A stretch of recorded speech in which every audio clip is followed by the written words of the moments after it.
Guerrilla cricket. Whoa. Guerrilla cricket. Whoa. Guerrilla. Take guard, man the barricades, patrol the cover boundary. At last the time has come, this is a cricketing emergency. Hear this call to arms for every cricket revolutionary. Take up your bats and stumps for the test match insurgency. At first they tried to silence us, but we would not be silenced. They threatened us with lies, so we threatened them with violence. Che Guevara, Sangakkara, Joseph Stalin, Douglas Jardine, Robespierre, Darrell Hare, Vladimir Lenin, O'Brien Kevin. Guerrilla cricket. It's not about the winning, it's about how many rules you break. Even in cricket commentary, this is the best advice to take.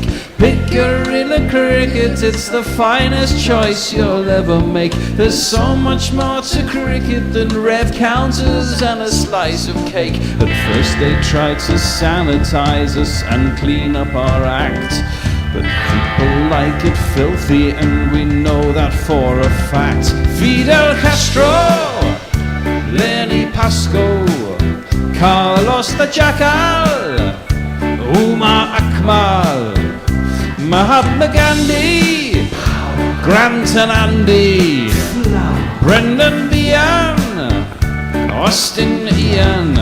Guerrilla cricket. Stick with us, cause you know we're not the kind of thing that you see on the TV and the radio. So vive la revolution. First they tried to buy us, but we would not be bought. Okay, we were, but then we ran away, and we will not be caught. We would not give up the ghost when they left us all for dead. They decapitated us, but we just grew another head. Chairman Mao, Jamie Howe, Ho Chi Minh, Asif Din, Václav Havel, Graham Saville, No Surrender, Percy Fender, Che Guevara, Sangakkara, Joseph Stalin, Douglas Jardine, Robespierre, Darrell Hare, Vladimir Lenin, O'Brien Kevin.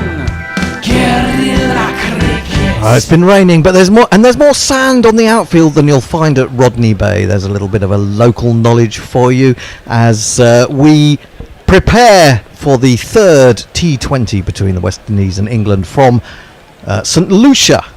The skies are looking blue now, which is good news. Good morning, good afternoon, good dawn, good dusk, wherever you are in the world. You are listening or watching Guerrilla Cricket. I'm Gorilla Hendo, Nigel Henderson, and I'm joined by men of great wisdom on my right. On the socials, I have none other than Jason G. Hiscott. Good evening, everyone. And in remote North London, zooming in, hopefully this time, his Zoom is working well. It's, get it quietly, it's Andy Ward. 1, 2, 3, testing. It is very, very testing. Look at that! Yes. I mean, look at that outfield. It's extraordinary. I mean, we saw how much the ground was cutting up in Barbados, and of course caused one or two injury problems. Reece Topley, in particular, was a victim. I haven't seen anything like that since the first year after QPR undid their plastic pitch, and the entire one side of the ground looked exactly like that. Oh well, actually, I mean, to be honest, we've had that at Wimbledon, and we had an enormous hole in our ground. Sinkholes. Yeah, we've had absolutely. Yeah. But that is extraordinary. Just this side of the boundary sponge where the teams are lining up. What does it look like? It looks like some sort of sand pit that you'd get in a children's playground. Anyway, the umpires are on their way to the middle. I think that's Richie Richardson, who resplendent Looking in cool. suit. He does look cool, doesn't he? Well, you can't tell when he hasn't got his Richie. He hasn't got his hat on. No, that's true. Yeah. That's true. The iconic hat. I'm not sure why he's there, but anyway, Why not? what does he? What has he got? Some sort of official position in the West Indies cricketing fraternity? Official cool geezer. Probably that's what it is. Yes. Well, after all, we are playing at the coaches' stadium, aren't we? The Darren and Sammy Stadium. Yeah, God, imagine that. You're the coach and you've got the stadium named after you. That's absolutely true. Now, despite the delay for the rain, I do believe that no overs have been lost. And England have won the toss again, and not entirely surprisingly, have decided to field first. The chasers have been very good and very quick so far in this series. What do we make of that, Andy? I mean, it was inevitable, Well, wasn't it? No surprise at all. But I did say on Twitter, if there's nothing riding on this game. I know you want to win the series, but it is a friendly. You've just won 2 games, chasing in chase favourable conditions. Is there an argument for testing yourself by batting first?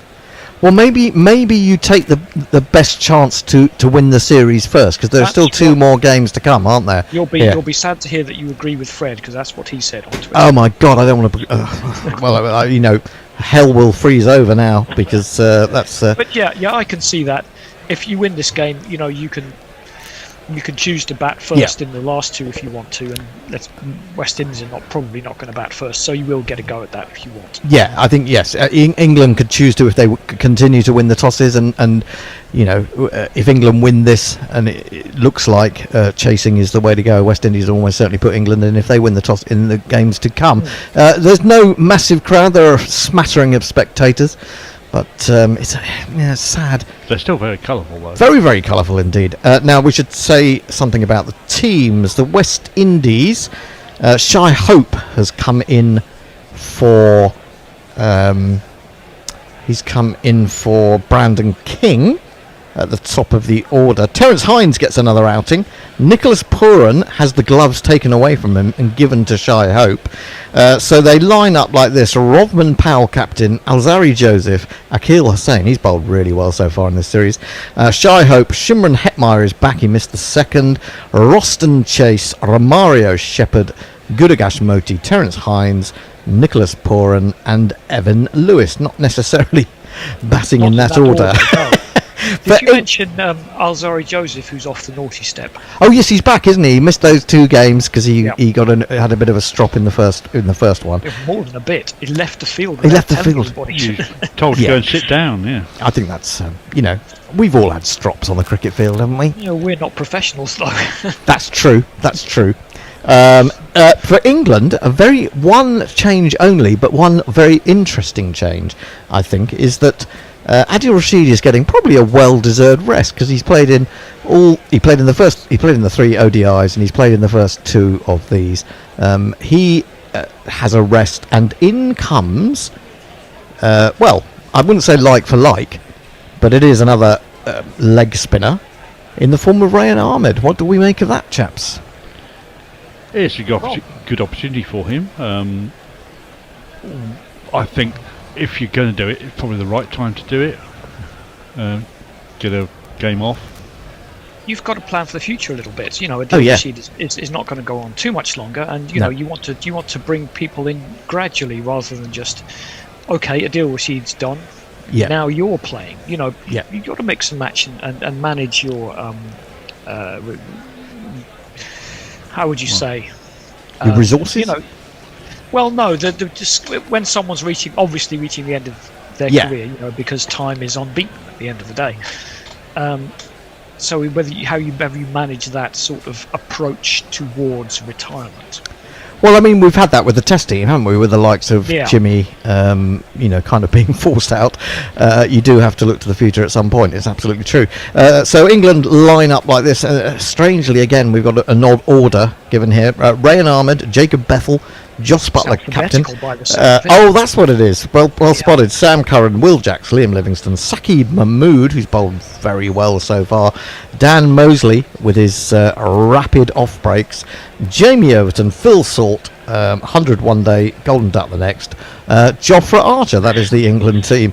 And But didn't Butler basically do the opposite, I was going to say, because he got a Yes. Golden Duck and then he played a match-winning innings. yeah, it was 83 off 45. he was just smashing it everywhere, wasn't he? I mean, he got a bit lucky at times, and but he did play some extraordinary Took an shots as well. awesome catch to get rid of him, though. Yeah, no. you're thinking about the first one, yeah. when he got his first baller. That was Yes, an incredible catch. Now, let's see. We like to hear from you on YouTube these days, if possible. That's where we tend to look. But there are more and more of us migrating to Blue Sky as a platform. So we will be keeping an eye on that as well. I think we're kind of easing off. We're doing The Guardian. We're kind of leaving Twitter, but slowly. Well, you haven't done the Guardian's dramatic exit. You can just leave. You don't have to announce it to everyone. Well, I Loud. announced that I was leaving, but that was No one noticed. No one noticed. Well, I didn't expect them to, but I just basically said, come over to Blue Sky before. We've probably got about 3 weeks before we're followed by all the Trump maniacs. So Trump maniacs are not going to Blue Sky. do you not think so? No, not at all. No. You don't think that No. that they will come and try and poison it because they know that all the No. left wingers have gone there? No. No? No. That's my prediction. Yes. Okay, interesting. We'll look out for that anyway. Now, this game is supposed to start at 1:45. It must be past 1:45 It's by now. 10:02 now. It's now 10:02 because they've had all this stupid nonsense this of ceremony. lining up ceremony and anthems and all this absolute tripe. And of course, by the time they actually start, it'll be raining again. Anyway, England are out there. They're getting into the huddle, saying, "Come on now, come on. We've lost the ODI series. Now let's just wrap this up." Catch the ball and stop And it. And we have, throw in it fact, hard. had our first I didn't think of that. super chat of the evening. Oh, excellent news. From the GC Neki Radio Fund, $5. He said, "This better be good, because I'm missing Jude Bellingham covered in grease." Oh, goodness me. Yeah, well, we've just been watching a bit of that. I mean, England were absolutely dominating the football, weren't they? And unfortunately, they only managed to score one goal when they probably should have scored 3 or 4. But anyway. Well, there's a school of thought that says England are actually better in these games when they've got 8 players missing because people come in and actually try to impress. Have a point to prove, yeah. Yeah. Who else has joined us on YouTube? Mayank says, "Lots of chat as BCCI is pushed to host Champions Trophy over Pakistan." Oh, really? Spud says, "Morning Gorillas." That'd be outrageous. Finish. It would be outrageous. Yeah. Finish though. Yeah. Jonathan Sean says, "Morning all." Rich Turner says, "Evening all. I'm channeling Dixon of Dock Green for no reason at all." Evening all. Evening all. Rich is the match referee, says Titmus 312. Badger says, "Evening all." So they've all been saying hello. Right, we've got a lot of people joining us. We've had the first super chat of the night. Of course, you can super chat us if you want to be given preference in the tweet queue, as it were. You can send us money because we will do anything for money, pretty much. Anyway, it looks like it's going to be Jofra Archer, who's bowled well without a great deal of luck on this tour so far, and it'll be interesting to see if there's any movement for him. Shall we jingle up the England bowlers? I'll jingle them up. Let's go for it. He will break your helmet, break your heart. Hotter than lava, cooler than Bogart. In your face, at your stumps, on your toes, on your mum.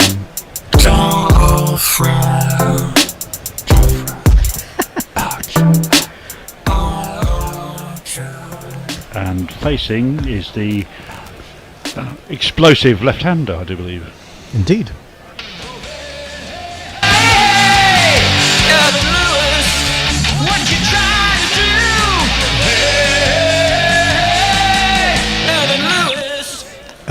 Is he going to start around the wicket? He is. He's around the wicket. He's got 2 slips and he bowls. And Lewis jabs at this outside the off stump, not immediately getting the pace of the wicket, but it's into the offside and there is no run. We're coming from the media centre end. you can't imagine there's going to be a lot of pace in the wicket if it's been raining half the day and the outfield's covered in sand. I know the wicket's covered, but even so, it kind of seeps in, doesn't it? Yeah. It does look like a nice ground. I've never been there, but I was in St Lucia when it was being the built. Island, not the ground, yeah. Which was in 2001. Archer in, bowls pulled, up in the air. Is anyone out there? There is, but I don't think he's going to get round to it. Oh, it plugs. I mean, goodness me, that almost went underground when it plugged. Saki Mahmood had done the fielding, and they've got a single out of that. Bit of backspin on that one towards the flag. Goodness me, yeah, absolutely. And brings this gentleman onto strike.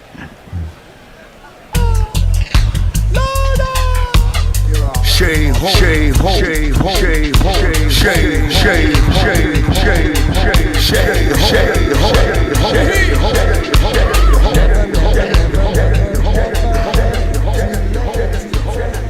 That's a lovely jingle. I like that one. That's very enough much. echo for anyone. Archer then over the wicket to the right-hander. He's in. Bowls. Wow, that's come back an absolute mile. Cut Shy Hope in half. Somehow missed the stumps.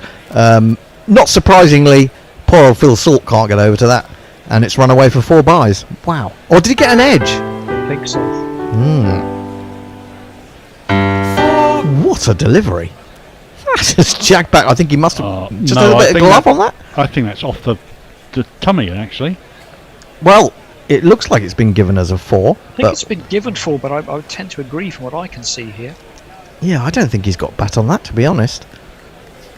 But if you were Shay Hope, you're not going to argue about it. No, you're not going to. He's happy. He's happy to take the 4. The umpire's given it.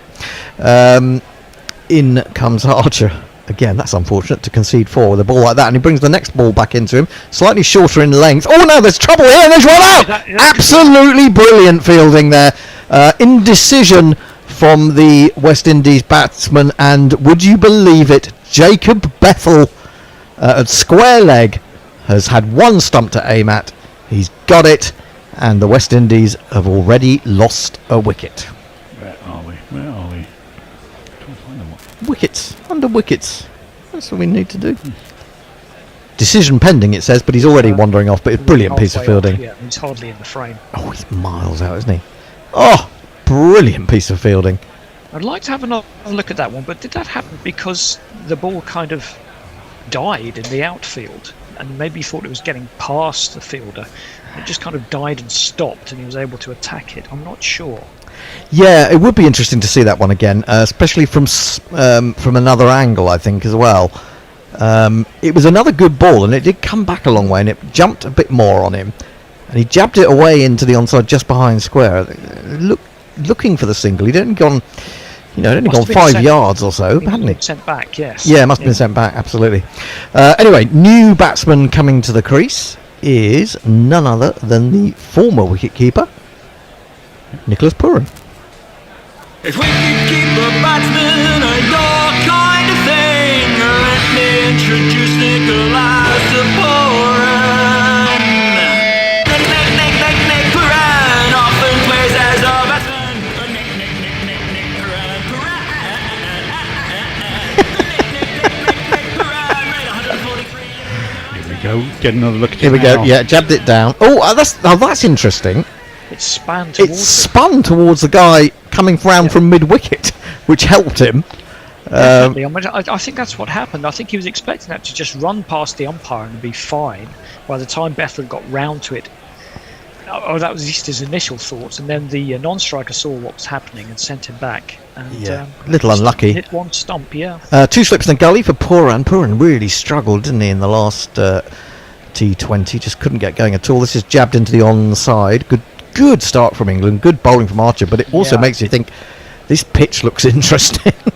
Well, yes. Now I've seen this one, I think there's testing yourself, and then there's being sensible, and saying we probably should bowl first. Yeah, absolutely. Maybe it'll stop doing things, but it's more off the pitch than it is in the air at the moment. It would appear. Yeah, it's all that sand. It's got a sandy base and sandy outfield, so. Here we go, Archer in again, 2 slips in the gully and pulled. Oh, what a shot that is! What an extraordinary over! That's gone miles over the boundary at square leg. I think it's been caught in the crowd. Well, I say crowd, smattering of people, and it's well, wonderful. 1 over gone, 11 for 1. It's all been happening.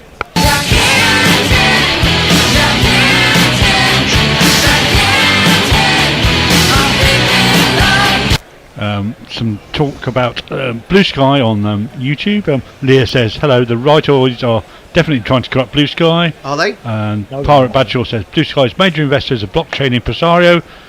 So that will likely be where they rot starts. Craig Jacob says, hello from Melbourne, thanks. Thanks, that's it. And I don't know who says I'm coolly ignoring somebody. Oh, that's Mog. Yes. He's you must have missed one of his YouTube contributions, but he's here now. David Donnell says, evening, I noticed Hendo on Blue Sky. Yes, a few of us have joined recently. Saki Mahmood from the pavilion end coming into Boulder Lewis, and it's a good ball straight and of very good length, defended stoutly by Lewis. Back to the bowler, there is no run. That was a hell of a shot from Pooran, wasn't it? Yeah, I was going to say West Indies don't generally need a lot of encouragement to hit the ball in the air. No. It's a bit like playing on one of those council grounds where you think I'm not going to get any value on the on the ground because I'm going to whack the ball and it's going to stop 10 yards. Yeah. So you've got to go aerial. I played a couple of games in Bermuda, and the outfield was like that. Bermuda grass. Sakib in bowls, and he smashed that. It's come off the outside edge down towards backward point. Is there anyone there? It's stopped in the sand, and Archer has retrieved it. We're playing beach cricket today. I reckon we are. They got through for a single, I think it is. No, they got back for two. Yeah. I played a couple of those games, and anyone who played with a moderately straight bat had no chance. You could bang around for hours and get nowhere, and then a Bermudian guy came in and just cross-batted sixes galore, and if you had the strength to do that and a good eye, that was the way to go. I'm not saying that's. I mean, I only played on a couple of grounds in Bermuda, and they weren't the big ones, if you see what I mean. Sakib in bowls. Oh, smashed again. Again, he's got an outside edge. There's someone down at third man. It's Archer, and he's taken the catch. What is going on out there? 13 for 2. Madness, I tell you.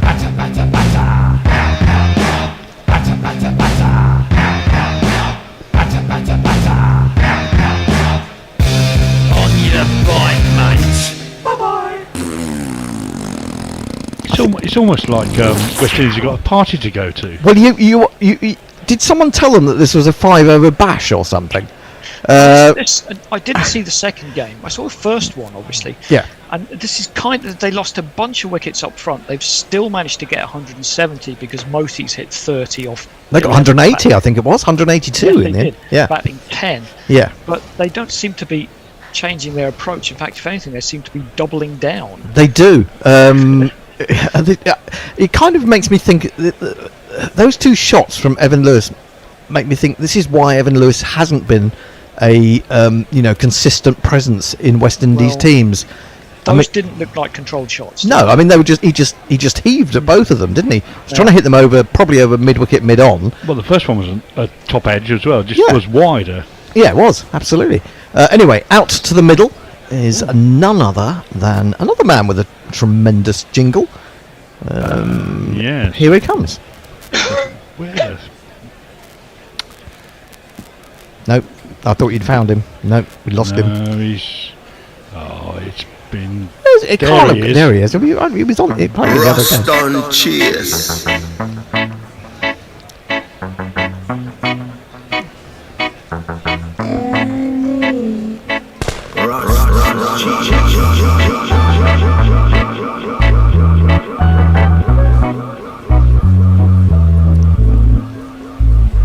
I mean, I think the pull shot is very much an instinctive shot. I'll come back to that point as Sakib comes in to bowl to the right-hander. He's in and he's onto the back foot and defends into the onside and rolls very slowly up towards mid-on. It's an instinctive shot, but in this era of cricket, I think players tend to play it to balls that are fuller than, say, they used to, basically. Well, that was basically a length ball. I'm not sure you'd call it a pull. It was just a bit of a hoik, really. Well, yeah, I didn't think... having seen the replay, I thought it was a pull, really. But, yeah, It wasn't a good shot, put it that way. But they do. There is a temptation that they do seem to go after balls that you wouldn't necessarily traditionally think as short deliveries. This is defended again on the back foot by Roston Chase, and there is no run. Well, that must be a change in the order, sending Chase in 4. I can't imagine they were going to do that if they were, 60 for 2 in the 6th. Yeah, no, well, I think he came in at probably floating ahead of Hetmeyer and. Didn't he come in at 5 in the second ODI? I played a couple of really nice shots and then got a good ball. Here is Saqib. Into him again. He's on the back foot. He's playing like it's a test match. So we've had different approaches going on here. Lots of applause for Saqib for that wicket. Just the 2 runs from the over West Indies after 2 of 13 for 2. Jason. Leah says, I picked up about 200 followers in 48 hours on Blue Sky. Lockie says, there's no hope now. I don't know who he's talking about, whether it's West Indies? Probably. Yeah. Oh, no hope now. Yeah, good point. Yeah, fair point. And Titmer says, stunning indictment of that medium. I presume it is the medium of X stroke Twitter or... Is that our Titmus, do you think? Or is that another Titmus? And Matthew Cullen says, certain element of eyes shut and swing the bat there, talking about... Yeah, absolutely, I totally agree with that. Archer will start a new over bowling round the wicket. He's got 2 slips and a short leg as well. Onto the back foot goes Puran, and he guides it down to third man. Maybe a little bit of sense is taking over here, we shall see. He gets 1, he goes to 7, 14 for 2. There is a short leg, a forward short leg, but he's not that close, is he? No, he was probably a good 8 to 10 yards away. But Puran, he may not be there for. I expect he probably wouldn't be there for Chase. No, I don't think I'd want to field there for. Actually, you're probably better off if you're fielding there for Puran. You're better off being close in, so it goes over your head. I think he is. Yeah. Oh no, he is going to be there for Austin Chase, but he's gone slightly backward of square, hasn't he? Slightly backward. It's a little bit where James Taylor used to field. James Taylor. He was a good fielder, wasn't he? In a long time. What's happened to James Taylor? In comes Archer. Bowls. Oh, it's a horrible pull shot. He could be caught. No, it's just dropped short of Livingston at mid-on. I don't know what sort of shot you would describe that as. It was a pull, but with absolutely no power or intent at all. And it just lobbed up. Played with a straight bat. What was he trying to do with that? I don't know either. I think maybe he got caught in 2 minds. He was trying to play it defensively, then he thought he might try and play the pull shot. Pitch is better than it actually is. Yeah, here comes Archer again, so close to the stump, sends in a Yorker, which is dug out well by Chase. Slower ball, I think. Was it slower? Didn't notice that. I think so. Didn't pick up on that. A little bit, yeah. But it was right up there in the block hole.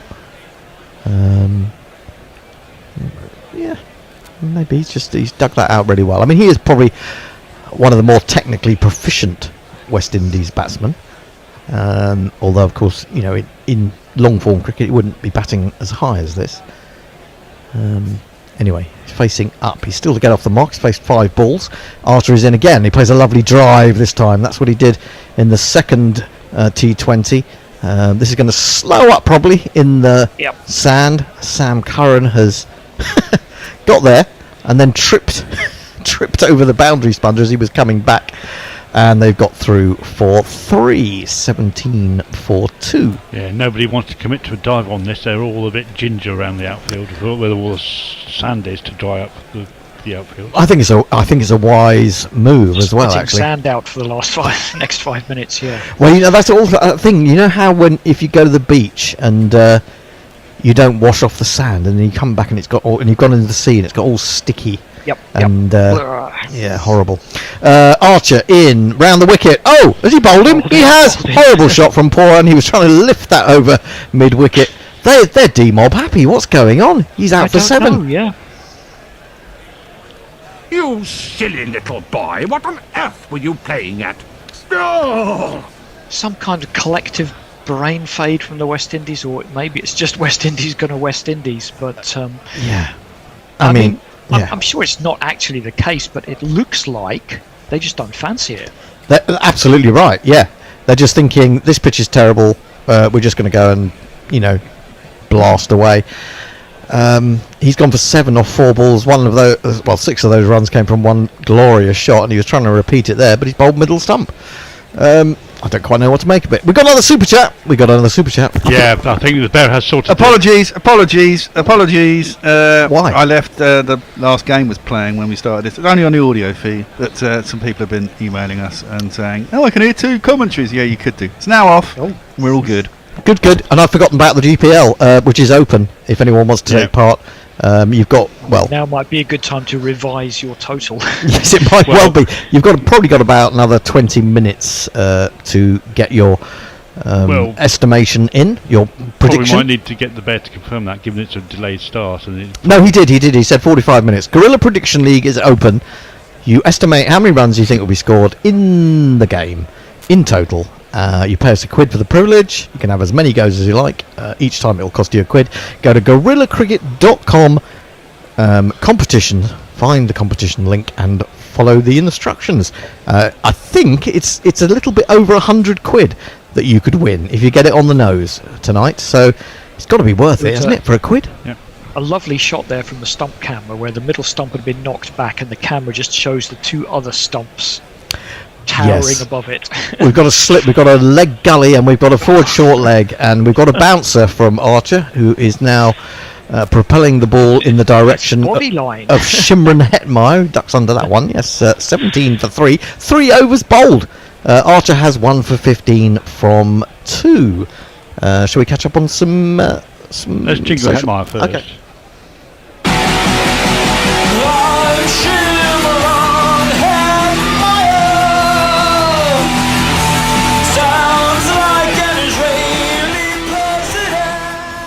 He's already done better than the last match.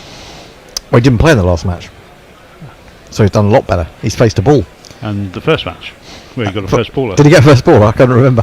They come so thick and fast, don't they? Yeah. I mean, they haven't got much batting left. I mean, they've got the lower order sloggers who've been quite effective, although they've left Ford out of this team, and he batted really nicely coming in late the other day.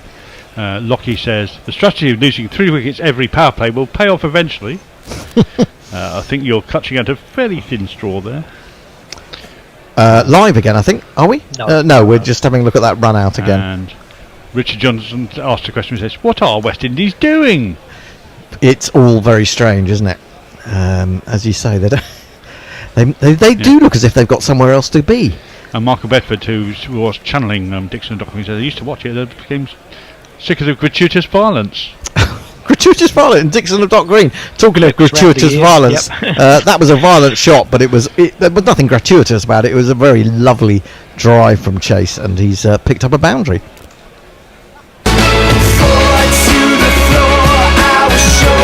He is actually a very talented batsman, and a very good batsman to watch, Roston Chase, when he's in form. Although, that said, he batted quite well the other night. Got a couple of really good shots away, and then got a good ball. A bit of a wide half volley. Yeah, Saqib in again, 2 slips, and another wide half volley, and he's edged it. Yep. He's edged it to first slip. Chase has chased it once too often, and Jamie Overton takes the catch. West Indies are 21 for 4, and we're going to be home soon. I am at home. True. You need to go out. Another one so you can bites go the home. dust. I think that is going to be out, Fred. Another one bites the dust. Well, he does play that. There, and a nicely nominatively determinative, is that how you say it? Wicket. Yeah, I mean, it did swing a little bit, but there was absolutely no attempt at foot movement, was there? And almost every wicket has been them throwing the kitchen sink at a ball and getting out. It's all very strange. It might be over in 5 overs. Maybe no one else will get on to do ball by ball. It'll just be me. It'll just be us 3, and the game will be over. Poor old Rodman Powell, captain of this team, is running out, trying to look busy, trying to look engaged, enthused, doing a few exercises on the way there, just flexing the man boobs a little bit. And well, he doesn't need to flex much, does he? Pecs, he would argue. His pecs are enormous. His pecs and his He's a big unit. biceps. He's huge, isn't he? Yeah. Anyway, Jason has some. I'll do some socials quickly. Yep. Pirate Bachelors, I can't blame them being not up for it. These turgid, contextless T20 series You don't have much purpose. Well, Tell us what you're really thinking. they don't, but we're watching it, aren't we? So that answers the question. If we're prepared to watch it, they're prepared to put it on. Anthony Henderson, no relation to any other Hendersons of this parish, says, I am a West Indian and our batting is really bad. We used to be good many years ago. Well, yeah, that is a fair way back in history, isn't it? I'm afraid to say. Well, they were good at T20 not that long ago. Saki bin again, full straightish delivery, which right-handed Powell defends back to the bowler. There is no run. Given the way it's going, should I jingle him up because we possibly won't be here for much longer. I tell you, I've got a theory, but yes, jingle him up. Rob Man Powell's got an awesome name. It makes him sound like he's a spy. Rob Man So facing up to Saqib, I'll bring you my theory in a minute. He's in, he bowls, and he drives uppishly. Diving figure at extra cover, can't get close to it, and it's run away for one of these. 1, 2, 3, 4. Right, my theory is that local knowledge about the weather has decreed that the West Indies think this might be reduced in overs and are therefore trying to get as many runs as quickly as they can. That said, it doesn't look that bad, does it? It looks quite nice. You need to take a ploy out of the Australian book then, who managed to smash 93 in 7 overs overnight against Pakistan. Oh yes, they did, didn't they? He goes back to that one. I think he's got an under edge, hasn't he? No, it's Phil Salt. But they knew Playing it games. was a 7-over game though, didn't they? They did. Oh yeah. It was quite interesting. I looked at the score, and Pakistan ended up 64 for 9. Yeah. That's a lot of wickets to lose in 7 overs. Well, Mind you, it might happen here the way things are going. But that's my theory. I mean, that's the only way I can make sense of it. It may. I totally take your point. Be absolute rubbish, but a theory is a theory, isn't it? That's all it is. Now, Saqib Mahmood is averaging about 7 per wicket in this series. He's taken 8 wickets already. Got 2 for 10 today. He's got about his final ball of his 4th over. He's bustling in, and he bowled it to Rodman, who's chipped it up. He's got a leading edge. I thought that was going to mid-off. It went straighter and actually dropped safe. And Rodman Powell kind of looking at his bat as if to suggest that it betrayed him in some way. It's the end of the over. He's taken a single, 26 for 4 from 4. It does look difficult. It's not just sticking and popping in the wicket. There's a bit of swing out there now as well, and it does look. I know that they're not playing many controlled shots and maybe making it look a bit worse than it is, but it still looks pretty tough. It does. No one's got. Shouldn't be 26 for 4 tough, but even so. No, but no one's got into double figures. In fact, the highest score so far is 7. Pooran and Chase both got 7. Hetmeyer yet to score. Powell 5 not out. Jason. Lockie says the Wombles could do better than this. I'm sure Hendo will probably agree. Wombles, yeah. I mean, they're fantastic on difficult wickets. Yeah. Mayank says safe to put a big bet on England now, is it? Well, not quite so sure about that. Not sure that I would do that. But then I'm not a betting man. The Bears probably gone under yet again. And Pirate Battle says, yes, Hendo, but we're saddos. Oh, that's true. Yeah, that's a very good point. Archer starting his 3rd over. 2 slips and a strange short leg that's quite deep, if that makes sense. Down the leg side, and it's a wide. It's a wide of 141 miles an hour. Oh, miles an hour, that would be really rapid. Kilometres per hour. A pathetic attempt by Salt to try and, or claim a catch down the leg side. Yes, and stop being given a wide. When his bat was sort of in a different postcode over his shoulder, yeah. Actually, we should talk about this BCCI plan to try and get the Champions Trophy moved. I mean, it's just comedy evil. Well, I'll come back to that as Archer comes in to bowl. And, that's a hell of a shot from Rodman Powell. He's lifted that up and over extra cover, and it has cleared the boundary by 25, 30 yards, something like that. 6 runs. What a shot. Yeah, the BCCI. We were talking about this, Tony and I, on the way in the car, and, it really is a terrible thing that Yeah. Pakistan. I mean, I know we had all those problems with the Test series and where they were going to be played, but Pakistan have been upgrading all their grounds for this tournament, and now, so why are Pakistan saying they might not be able to host? I didn't know they were. Well, isn't that the whole point? The India aren't just trying to take it off. Oh, I thought they were. That's evil. I think there's some threat that. I think that is. Some possibility that Pakistan can't or won't host. Oh, okay. Then in that case, it's not really that evil, is it? Defended. It's still quite evil. I mean, if defended into the onside, there is no run. Well, no, I think that changes things quite a lot. I mean, I thought it was basically because India were refusing to play there. I don't believe so. Even for India, that would be a bit much. No, they have said that. India.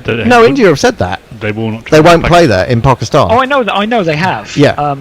But they're not quite going directly from there to so we'll host it instead. Right. Archer bowls back of a length, defended down towards the gully region. In comes Bethel. There is no run. Although I was quite pleased. You know what ratioing is on Twitter? No idea. It's when your reply to a tweet gets more likes than the original tweet. Oh, I don't think that's ever happened to me. Well, no, it doesn't happen very often. It sort of means that you've owned the original tweet. Yeah. And I ratioed Wisdom India, which I was quite pleased with. In what way? Well, Wisdom India put up this pompous tweet saying, England and Australia both after this ball. Archer, again, this one outside the off stump. And tries to guide that down to third man. Doesn't really get much on it down into the ground towards the second slip. No run. Carry on. It said England and Australia have both refused to play World Cup games at a particular venue, which they have. Yes. But I pointed out that yes, and in both cases they forfeited the games. Absolutely, yeah. Yeah. I can't believe. Is that a recent tweet from Wisdom India? I mean, this was about a couple of days ago. I was going to say because a lot of people were making that point. I certainly saw that. If India are prepared to do that, defended into the onside up towards mid-on. It's just wide of mid-on, so they'll get through for a single. And considering if you're going to forfeit all three of your group games, your chance of qualification are slim, I would say. Oh, that's a point, isn't it? Because all their games are in Lahore. Right, yeah, that will be a problem. At that point, you just might as well get someone else in. But I guess we'll see what happens. We're going to have a change. We're doing fives tonight, aren't we? Doing fives. We're doing fives. There will be a change after the next ball. The bishop is hovering. The bishop, who has not resigned over anything. Hovering on a diagonal. Our bishop is well and truly still in situ. I think there probably are some sex scandals in Tony Bishop's life, but that's another story. Archer then round the wicket, 2 slips of gully, 4 short leg. He's in, he bowls, and it's tucked away off leg stump. Good diving stop there at mid-on. There is no run. The power... Oh no, there's still one over of the power play, but my session is done for now. Powell is on 12. Hetmeyer yet to score. He's barely faced a ball. 34 for 4. And I'll keep talking till someone gets into position. It's going to have a 3-man change. Tony, the Bear, and Nick are going to come in, and Tony is going to ball by ball. Would you believe? We've been doing some fun things with ChatGPT while we were waiting for the game to start, and I'm sure Tony will tell you about that shortly. Bear, are you there? Can you start speaking? I am here. Okay. And I'm ready to go. Oh, someone's fucking put... No wonder why we were so loud. Someone's stuffed the volume up over there. I shall wait for Tone to get in and have a little nap. I shall also hand over this to our man Nick in the corner. Saqib is coming in to bowl. And he's pinged him on the outside thigh as he starts to swivel it out to deep square leg. There is no run as it goes off down to... Oh, sorry, there is a leg bar as it goes off down to backward point, and there is no run. Are you yet ready? I'm here. You know how to use an iPad, don't you, Nick? Just about. You press the home button and you can switch between... Well, you'd be surprised about the people in here who I shall just pass don't it over. understand. Well, as much happened.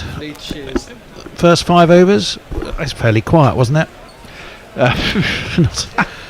I got 3 unders and then Bet365 stopped giving them to me. 35 for 4 it is now. England, a run out, a couple of catches, exciting stuff. Oddly, at a ground in the World Cup, strongly favoured batting first. Average first innings score about 190 something, I think. 4 games out of 6 here. were won by the team batting first in the World T20 just gone. It'll take some recovery from the Windies. You never know, though. In comes Saqib Mahmood. That's launched quite high, and it plops onto that beach area. It really is some which is outfield, this, isn't it? By long off. And Josh Butler, he might as well have a pair of flip-flops on, to be honest. I mean, he's got his cricket shoes on, but he was ploughing through the sand. It genuinely looked like a chip shot that had landed in a bunker. And I think the net result of it all was that they took 2. So 2 more to the score for the West Indies. They lost the toss. England, to nobody's surprise whatsoever. This one's nicely defended out towards short mid-wicket from Hetmeyer. He needs 60-something, I think. I thought you said it was 57. 67. He needs 67. If he gets 67, he reaches his 1,000 runs in the T20 format. That looks a long way off to me, but you just never know. England, Nick, have a bit of a tendency of, well, either of you, a tendency of letting teams off the hook. Well, we haven't done so far cricket. this series, have we? Well, no, this is true. Well, there was that first one, Bear. Right, in comes the closely shorn Saqib. That's top-edged, but I think it's top-edged a long way. Is it? No, it's top-edged. Yes! Straight to mid-wicket. The 5th wicket has gone down. Hetmeyer is probably about 65 short still of that 1,000 because he's gone for 2. And well, England are all over the Windies here in St Lucia, and they're going to have to find something from the lower order. Well, they've got some hitters. Was that Dan Mousley? Took it beautifully. The dreams that I dreamed were mine are going, gone.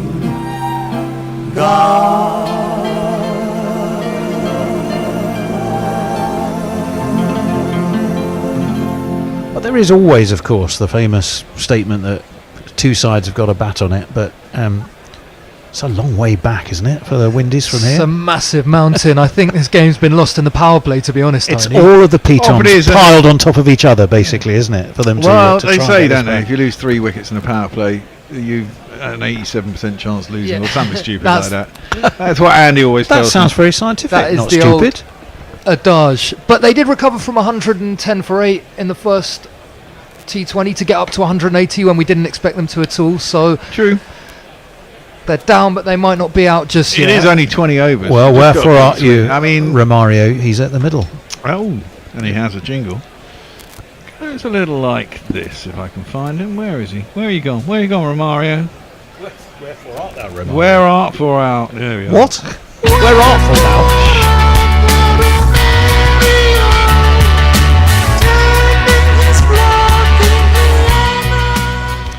Right, Saqib Mahmood. 2 slips for him.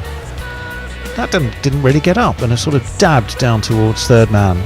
So Shepherd will get himself off the mark with a single. As he was going off there, Shimron Hetmeyer literally smacked himself on the helmet. Oh, that looks nice. Oh, it's the I've been to sand. that beach. Rodney Bay. Yeah. The sun, the sand, or the sea lapping over the golden sand. Beautiful. Do you know it's the only country or the first country in the world to be named after a woman, apparently, St Lucia?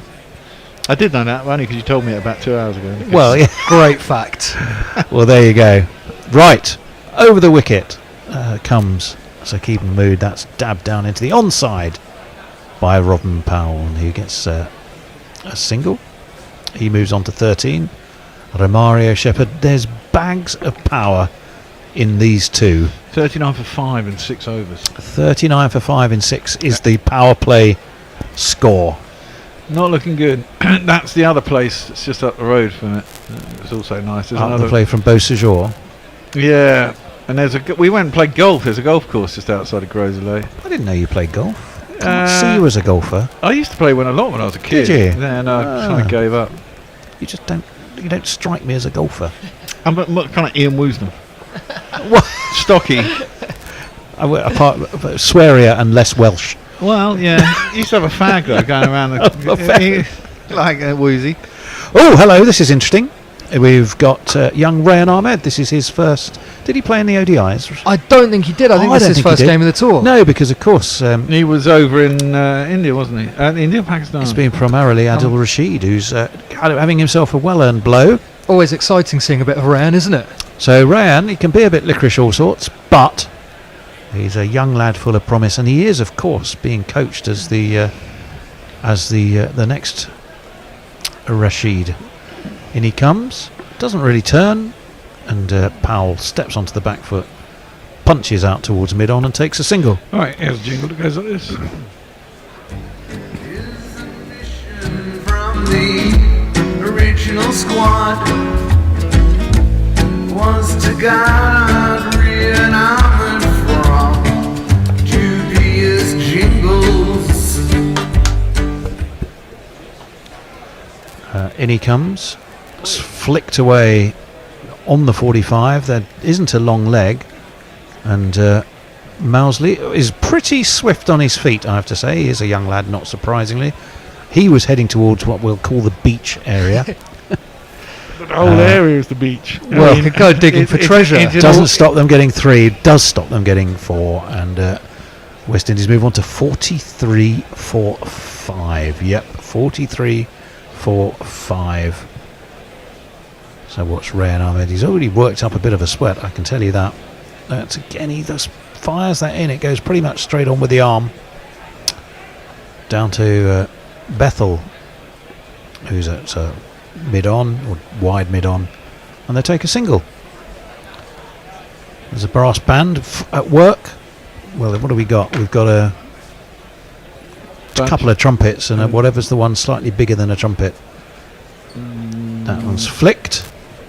Again, down to a bossa Bethel. trumpet. Not quite the bossa trumpet, is that what it's called? I don't know. No.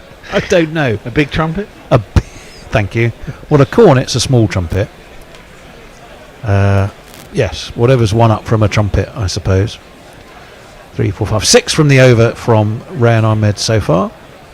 Ooh. That one does just turn a little bit and was pitched on the leg stump of Powell and straightened. And I think he was looking to whip it to leg and got rather a top edge. He's fortunate and Ahmed is unfortunate, and it drops safe enough out towards the offside. That one just seemed to go on with the arm. There's that muscly punch again. Round once more comes Bethel, and they'll take a single. It means that the over's gone for 7. West Indies after 7 are 46-4-5. Yeah, we got lots going on the YouTube. Pirate Badshaw was asking if it was a trombone. No, it wasn't a trombone. I didn't think it was a trombone. Matthew Cullen's updating us that Curtis Jones, who he thinks is a wanker, has just scored a back heel to make it 3-0 for England. 3-0? Oh, we missed a middle. He's also asking, where art for thou, Ronald? It would be nice to see a bit of something from Romario, wouldn't it? Diana's saying YouTube needs attention, can't see Nick. I promise you're not missing much, Diana. Yeah, but you're back now. Yeah, you are back now. Mog said he asked Grok the other day when Elon will fuck off and couldn't get a definitive answer. We're all wondering.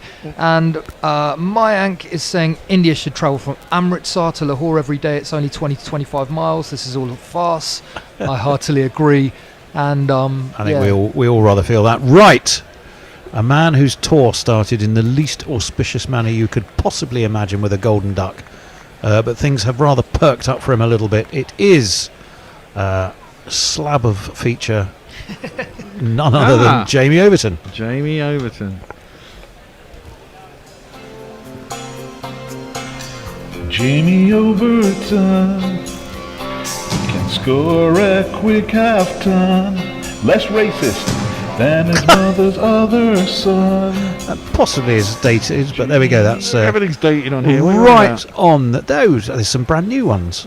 Yeah. I'll give you the Evan Lewis jingle, brand new. That one's defended in the offside. By the way. It is, but we can't update the old ones. Is the point? Manpower's not there. There is. Well, you have to ask Mark then. Our jingle capacity is almost infinite. Well, Mark, do you want to get back on that? Tony here wants to work you to death for free. I don't want to do that. Never would want to do that. Over the wicket comes Overton. Fullish slightly on leg and tickled round the corner. Phil Salt nips across, but takes his glove off and puts in a terrific throw. I would give leg buys actually. He was so in though. Says umpire. Well, he was well in there, but there was still nonetheless a good throw. Is that fabulous? Was it Bethel who threw down the one stump Yeah, it for the was. first That wicket? was superb, wasn't it? Unbelievable throw. And this is starting to look like a monster partnership in the context of the game, isn't Well, it? yeah. What have they got themselves to, these two? I mean, we had a higher score of 7 for a while. Powell doubled that and more. He's on 16. Oof. Rovers is on 16. Overton in. That's a bit too full. Shepherd just works it off his legs. Out to square leg, gets a single. No, he didn't. No, he didn't take a single. Oh, I take it all back. Should have taken a single. At this It point did again. look like there was a single there, didn't they? Romario. So who's in after Shepherd? Akil? No, is Moti playing today? Yep. Yeah, Moti's Budakesh there. Moti's there. Moti, Akil, and Shamar. The new lad that they bought in specially, another Shamar whose surname I can't remember, is not playing. He's not playing, so Terence Hines is in again. Terence Hines, who I thought was bang average, gets a second go. Had That's a very pulled poor game, didn't he? to short mid wicket, Who's and then here? will take a single. Terence Hines. Was he the guy who was opening with? No, he bowled, but he sort of is a fairly indeterminate, quickish medium, not much. Slingy action. Slingy, that was the guy who looks a bit Well, like. if you played the other night, you didn't put him in here, did you? I don't think it was me. No, I didn't, because I don't think we had a jingle for him available. No. On that note, Moggs in capital letters on the chat. Oh Lord, that's Yes. always a worrying Come sign. on, Mog, In give it comes to him. Overton. That's just steered. He's saying, Down to update the third old man. ones. When are you fuckers going to fucking ask me, you fucks? There you go. I thought that'd be the response. It's all right. Yeah. Mark, I wouldn't ask you to update them. I think, No, you always leave that job to me. I'm jingle commissioner as well. Well, Jingle commissioner, rotorer. if we can afford to pay them, I'd work them. But, we can't afford to pay them, so we rely on their kindness. I like to think it takes more skill and diplomacy to get someone to do something for nothing than offering wads of cash under Well, their it does, nose. but you don't want to take advantage of This it, one do is you? pushed back to Overton, who I think misfielded, didn't he? Yeah. And like that's he going got to two cost hands England on a it. single. Here's a big unit, is Overton. It's the end of the over anyway. Oh, well, we knew that was coming. Go on, give it to us. It's one of these, and then we're going to hear some very obviously shit news, but it's all bloody entertaining, isn't it? Use your bright super chat. Who? Go on then. Yeah, we've got from Warren that Trump has just nominated RFK Jr. for head of Health and Human Services Department. Oh, I feel the plague a coming. I wouldn't want to live in America. You've got fucking, what's his name? That twat he's put in as Gork, is it? 50 up, by the way. 50 for 5, while we discuss... Matt Gork, he's put in US politics. as Attorney General. Tulsi Gabbard is some CIA advisor. It's just like... It's all going to go to shit. But it's going to be quite entertaining to watch, I guess. At least we're far away. Exactly. I'm glad I'm not American. They'll fuck us up too. But I'm glad I'm not living there. What's this partnership now? 12. Oh, Rayan Ahmed came in. Along. Rayan Ahmed came in, and Romario Shepherd just stepped back, said, "Nope, I'm not quite ready." I think I'm going to lose this under. So Rayan from the media centre gets another word, gives this more air, and for his trouble, he is launched back over his head. It bounces and bobbles, and will be 4 more, about as straight as you could possibly get. There's not one boy for me, I must have 2 or 3, I need 4. A lovely clean strike that, wasn't it? It was. Landed straight on the advertising square and onto the boundary. That's a better ball, pushed through slightly more by Rayan Ahmed and defended into the onside by Romario Shepherd. Well, the run rate's okay, but it'd be more okay if you had loads of wickets to come in and accelerate it. It's going at about 6.5. This is pushed fairly square, between middle and square really, out to mid-wicket. They take a single. 55 for 5, all the 5s. What were they at the end of the power play? 30 something for 5, weren't they? 36 for 5 or 38 36 for 5. So definitely a recovery. On to his toes goes Shepherd, but can only guide it to extra cover, short extra cover at that. And the later start means it's gotten dark a lot earlier in their innings, so it might get a bit easier to bat or a bit harder to bowl. Might do. Yes. Like I said, it's traditionally, historically. Oh Lord, that's been launched high. Has it been launched far enough? Well, yes, Crunched. it's practically in Rodney Bay. That's how hard Rodman Powell hit that.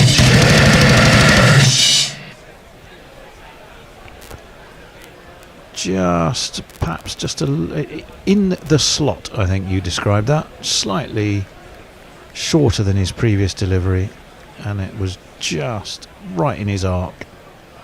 And sure enough, away it went. So what's young Rayan got? Tosses it up more, better ball. A little bit more air, a little bit fuller. And it should just be a single to Overton at mid-on. And the score moves on to 62-4-5 after 9:24 for Powell and 12 for Shepherd. Yeah, and we got plenty going on the YouTube. Go for it. Matt's asking, Mog, what's your favourite jingle? Mine's the Trent Bolt's mouth is really small. Apologies if you didn't make that. Pirate Badshah's saying Tony sounds like a sacrificial lamb. Mog is saying, admittedly, the question is what the hell else am I going to do with my time? Richard Peel's saying what would make Broadwalk is his favourite. There we go. Richard Peel, by the way, is another one of our splendid jingles. Okay. Titmus32 is saying my favourite Mog jingles are all the ones that Sherwood and Peel did. Leah is saying Dane Peart is a glorious auto-tuned abomination. Don't go there. No. Unfortunately, we can't play that anymore because it gets us dinged on YouTube. Yes, thank God for that. Lockie's saying Batman will be the next head of the FBI. Right, change of bowling. Liam Livingston. Oh, this could be interesting. Who's had not a bad He's had a pretty good series. tour, really, I would say. Good few months. Starts off with a leg break, and it's defended, but will get a single. Just pushed to mid-on. I am Liam Livingston. I play for the Lions. Livingston again. That's launched high. Only just beats. Is that Mousley who's out there? Deep mid wicket, but it's past him and gone a pretty flat six. It's No, we're not going to. I'm not going to send you a list of ones we want to redo again, Mog. We don't need you to do them again. It's fine. No, we rely on you to decide as and when the muse will strike. Unless Tone decides that there's 3 random players. He probably won't play in a series, but we better have jingles for them. You can never be too cautious, as this one is again thrown up quite nicely by Livingston, just eased too long on Overton Fields. There is no run. I quite enjoy waking up early in the morning to find my mailbox full of new jingles. I'll put my little headphones in and just sit and listen to them in bed, or lie and listen to them in bed, mentally scoring them, looking for their provenance and what might have inspired them. As that one is flicked nicely to mid-on. Mog's probably rolling his eyes now, going, oh, for fuck's sake. Another single. 71-4. Oh, Lord, it's nearly... My commentary time's up. This is just grossly unfair. Hendo just sits there and just basically wickets drop in his lap. As that one's defended into the onside, they take another single, and I've got the equivalent of the BMOs. It has been a slightly less grossly unfair. 5 overs, hasn't it? Grossly unfair. 72 for 5. 20. Been a very good partnership though, and under the circumstances, an excellent partnership. 26 for Powell and 20 for Romario, and it should be the last ball of our little trio stint. It is. We shall see it. Thrown up wide, launched. Did that go all the way? Just pitched, just bounced in front of extra cover over the boundary, and it's 4, and a fine shot too.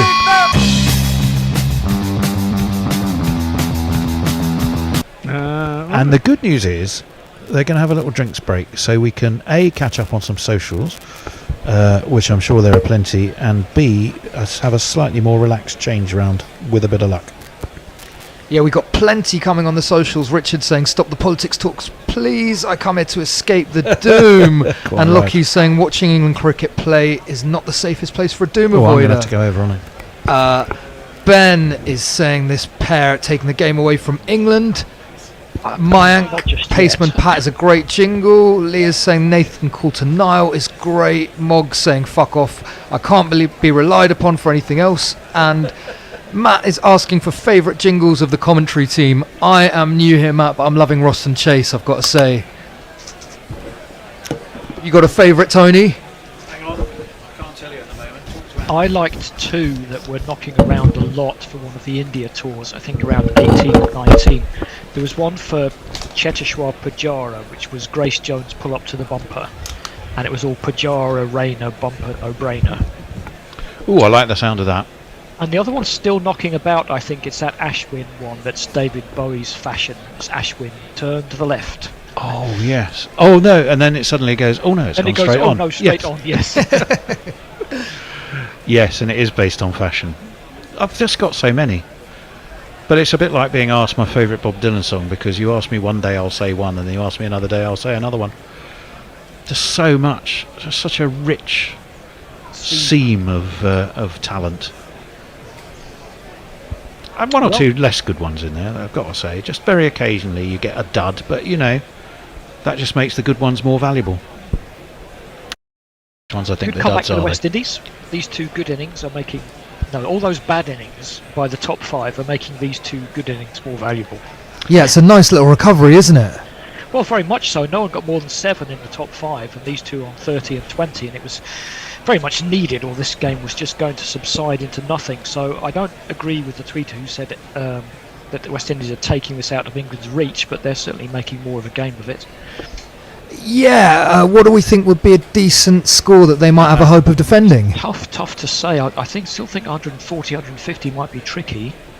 Yeah, I think they're going to need a few more than that if they want to have a real foothold in the game. I wonder, can they get up to 165? It'll take quite something with not so many wickets in hand. Yes, and not a massive amount of batting to come. I think they've got Hussain carded next. I mean, Moti can swing a bat. We saw that in the first game. But yeah, it's a slightly longer tail, isn't it, without Dre Russ, who they're missing through injury. Although yes, that's who's missing. they'll Yeah. be happy to have Alzari back on the bowling side of things because they've lacked control on the seamer front, haven't they, all series? Well, it's Seam that's been doing the business for England, and Overton is going to continue. He's over the wicket to Shepherd, swings that one away. Where's that gone? It's along the ground down to long leg. That should be an easy one. Indeed, it is 77 for 5. He had a bit of a delayed start, but we're still going to have a full game if there's no more interruptions. You're right there, what's the problem? This is a recovery from, I think, 35 for 5. Yeah, West it Indies is. were. Yeah, It's pretty much where they were at the end of the power play, isn't it? About as good a top order partnership as they've had all series. Now it's thrashed away by Powell. That's Is it going to gonna be- beat the sweeper even with the sand? Yes, it is. Thrashes it through extra cover for 4.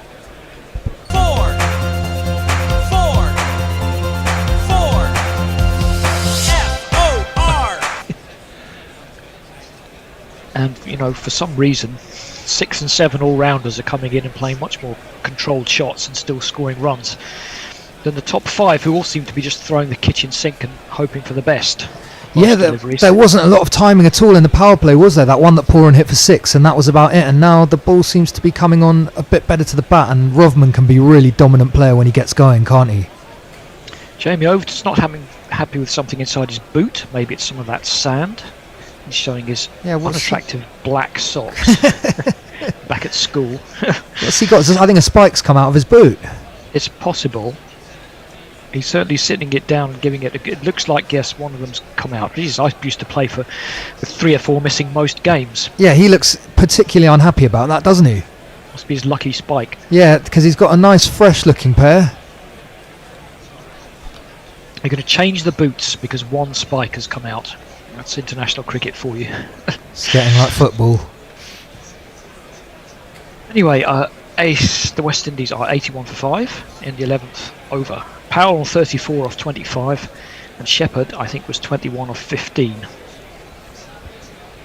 And it's an interesting track because you can't, you know, you can still, you give too much width outside off stump, it's still going to stand up to be hit. I think Overton's spike stuck in the pitch and come Yeah, off his boot. it I looks think like it's come out into the pitch. Yeah. Well, while he's There's a doing lot more that, sawdust going down. It's like your first game in April. More sawdust than it does look a than bit like grass that, on the doesn't it? crease.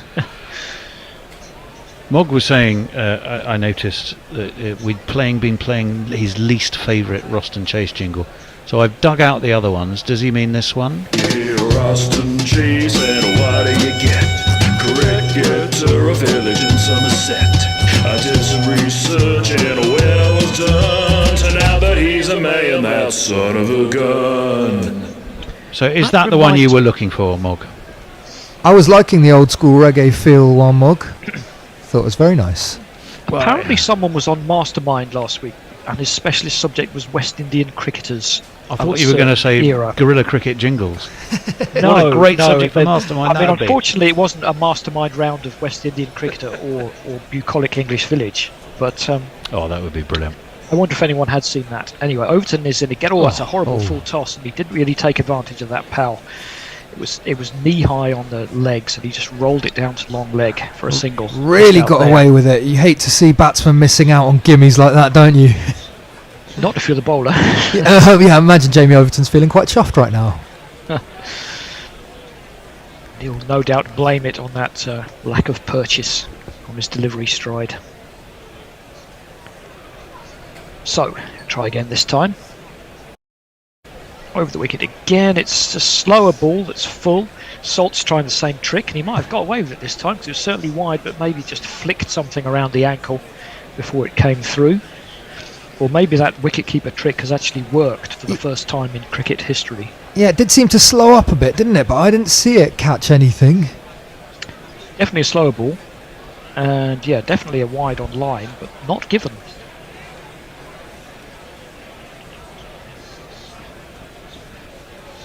Pensive looking West Indies bench. It's a little bit glum, isn't it? Well, they're happier than they were half an hour ago. That's heaved away by Shepherd into the leg side, along the ground, out to deep mid wicket, and that'll be an easy single. Yeah, and if these two can just bat for the next sort of 4 or 5 overs, you think that they've got a decent platform to launch. Yeah, they'll be still be looking to pick up a boundary and over. I'm just trying, like I say, as you say, bat for 4 and 5 overs, but at an 8 and over rather than 6. Yeah. I mean, basically, it always boils down to score runs and not lose wickets, but he might have lost one there because that's pretty straight. And yes, it's possibly held it back a little bit. It looked pretty straight to me. Hit him in front of off stump. He's thinking about the review, but that looked pretty good to me, Nick. Yeah, I thought he looked stone dead there too, and he's reluctantly taken the review, or shall I say trudgingly taken the review, but I'm not sure he's going to have too much joy. I think that's 2 reviews left, and this is our last 2 batsman review. But yeah, didn't look to be anywhere near the bat, I think he knew that was low and straight. Yeah, when a bowler was bowling right arm over and I was umpiring, I wouldn't give much unless I saw it hitting bang in front of middle on off or off, and that seemed to hit bang in front of off. It was a slower ball, little cutter. Yes, hit right in front of middle and off, and yeah, that's just going to be out. I don't see anything saving him there. It's going to be out. It's actually even straighter than I thought. Trying to play it into the leg side, possibly a little bit early on the shot. That looked pretty plumb to me. I think it looked plumb to all of us. Unless no, he's got an inside edge. There we go. Okay. Overton can't believe it. Nobody seemed to hear that edge. Even the batsman didn't insta-review. Well, yeah, he was very slow to take the review, so you think it must have been a real tickle that he didn't feel at all. It's a pretty, big one on ultra edge, but maybe he's got, 6 handles on the bat and extra-sized gloves and all the things he had, and he didn't feel it. Interesting conversation between Overton moisture and on the ball makes the umpire. More difficult for you to feel it. I don't know. And the batsman's having a laugh with Phil Salt. I think genuinely he didn't realise he'd edged it. Yeah, that's the face of a man who feels like he's been saved. Well, that's actually what the review is for, because everybody thought that was out. But ultra edge is very clear. There's an edge, and even Darren Sammy can't believe it. Darren Sammy's just killing himself laughing. Head in hands. Either someone said boo just at the wrong moment as the ball went past the bat, or he edged it. Right, sorry, it's 83.5. Well, the main topic of conversation tends to be Richard Peel defending the jingler's art against Stuart Wallace, who's less taken with it, shall we say, to be kind. So I'm not going to read that whole conversation out. Linux Lee, a funny coincidence, he's dead to me. He says, oh, Elvis is dead, says Lockie. I think that's on the back of Mog saying, well, to me, my work is done, you could put that one back in the shed. And then there's an ongoing conversation about whether Elvis is indeed dead or not. Yeah, interesting mix of conversation into all sorts of different directions. Talking of all sorts of different directions, look who we've got. I'll let him bowl his first ball. Just spray the ball in all sorts of different directions, and just to prove me wrong, you put one bang on off stump, and it's played back to him for no run. I mean, the thing is, he sometimes he can be niggling and uncannily accurate, Curran, and then other times just too short and gets pulled and driven all over the place.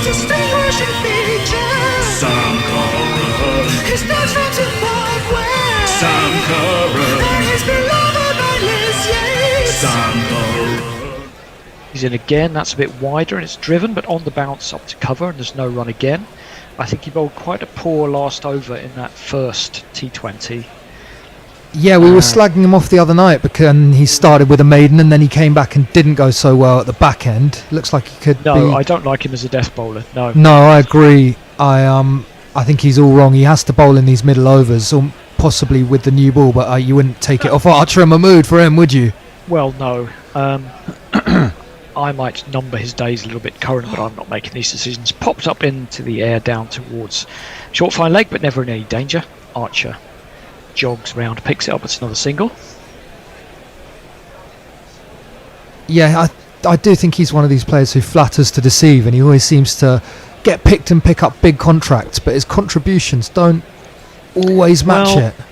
There was that IPL after the World Cup where 3 players got enormous contracts, and he actually was the best of the 3 of them, because Ben Stokes played about 2 games, and the big Aussie, Cam Green. Yes, Cam Green did okay towards the end, but Corrin was the closest to justifying his fee, and he's still doing okay in the IPL. But yeah, having a good tournament at the right time can take you a long way. That was a bit slower. Powell seemed to play it onto his foot, I thought, but he's gone all the way up to long off, but it'll be another single. And we've got an IPL auction coming up next weekend, so if someone can score 100, they might have we earn themselves a few extra quid. It's is it the mega auction? I think it is, yeah. I must admit, I'm pretty uninterested in it by now, even as one of its bigger cheerleaders on Guerrilla Cricket. Curran's in again, so yeah, maybe that will fire him up a little bit. Seemed to be holding that ball as if he was going to throw it out the back of his hand, but it's driven up onto the beach at long off, and Overton dives, builds a sandcastle, and picks the ball up, throws it in. It's not a nice spot to be diving down there, is it? No. Especially if you're Overton, you've got quite a long way to dive, haven't you? Yeah, he's a huge lump. Digging sand out of your shoes for the next week. But a fairly tidy first over from Curran. Yes, been good so far. 3 singles, 1 ball to go. If you can get out of this over without a boundary, that'll be pretty good. West Indies 86 for 5, rebuilding after a chaotic start, which saw them 35 for 5 at the end of the power play. But you honestly feel that if any team can win a game from there in international cricket, it might be the West Indies. Curran's in again. It's short, yeah, a little bit of zip on that one. Powell lets it go. Seems a bit annoyed with himself, but yeah, good over from Curran, to be fair. That's gone for 3. It's 86 for 5 off 12. I was just looking to see how many folk had followed us onto Blue Sky. We're on to about nearly 650. The majority of whom seem to have jumped over today, extraordinarily. Over on YouTube, let me see. Ooh, lots of things. Well, Stuart. Well, I'm afraid it's become a little bit unsavoury between Richard and Stuart, so I'll just let that okay, so take continue. it outside. Yeah. Richard, however, is threatening to create a Stuart jingle, and Stuart had already said goodbye, but then he popped back again just to chuck one last. That's a sign of weakness. That wasn't good. Don't say I'm done with this argument. Once you flounce, 2 minutes later, go and another thing. If you're going to flounce out, Stuart, stay flounced. Yes. Matthew Cullen is saying, Ben McCormack, it's nice to see new listeners really getting into the spirit of things, but he makes things happen. What happened to the other Overton? The allegedly racist one, he wants to know. Right, Ahmed is back in. That one just popped a little bit, but Shepherd was able to drop it into the offside for a single. Didn't he have a back injury? Was it for Overton? Did he miss Craig Overton? Craig Yeah. missed the best part of a season, didn't he, with injury? And I think might still be suffering from that. Both big units. Down the track comes Powell, but he's thumped it dead straight. 10 yards over the rope for 6.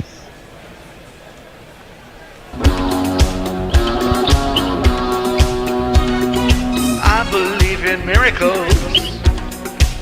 Since you came to bat, you 60 thing, you 60 thing, you. I believe in miracles. Since you came out to bat, you 60 thing. I didn't get to the pitch there, but just stuck his hands through it. Miles away from the pitch, but a really clean hit, and you just sense that this over had that feel that something's going to happen. I think Rodman's going to keep going after him. Yeah, it certainly looks to me that England should be trying to dig as many overs as they can out of the seamers, just by the way this innings has gone. Yeah, and with Rayan This is Rayan's 3rd over. being fairly inexperienced. Well, this is why he's here, to gain that experience. But he's got a test this over. Here's again, it's Fuller. Yeah, well bowled. It's a bit of a Yorker. Powell flicks it into the leg side. They're going to look for 2, but I think he slips over. No, we don't want to turn over to RuPaul's Drag Race, thanks. I mean, any other time, but not just now. It's a standard night in for you, isn't it, Andy? Yeah, pretty much.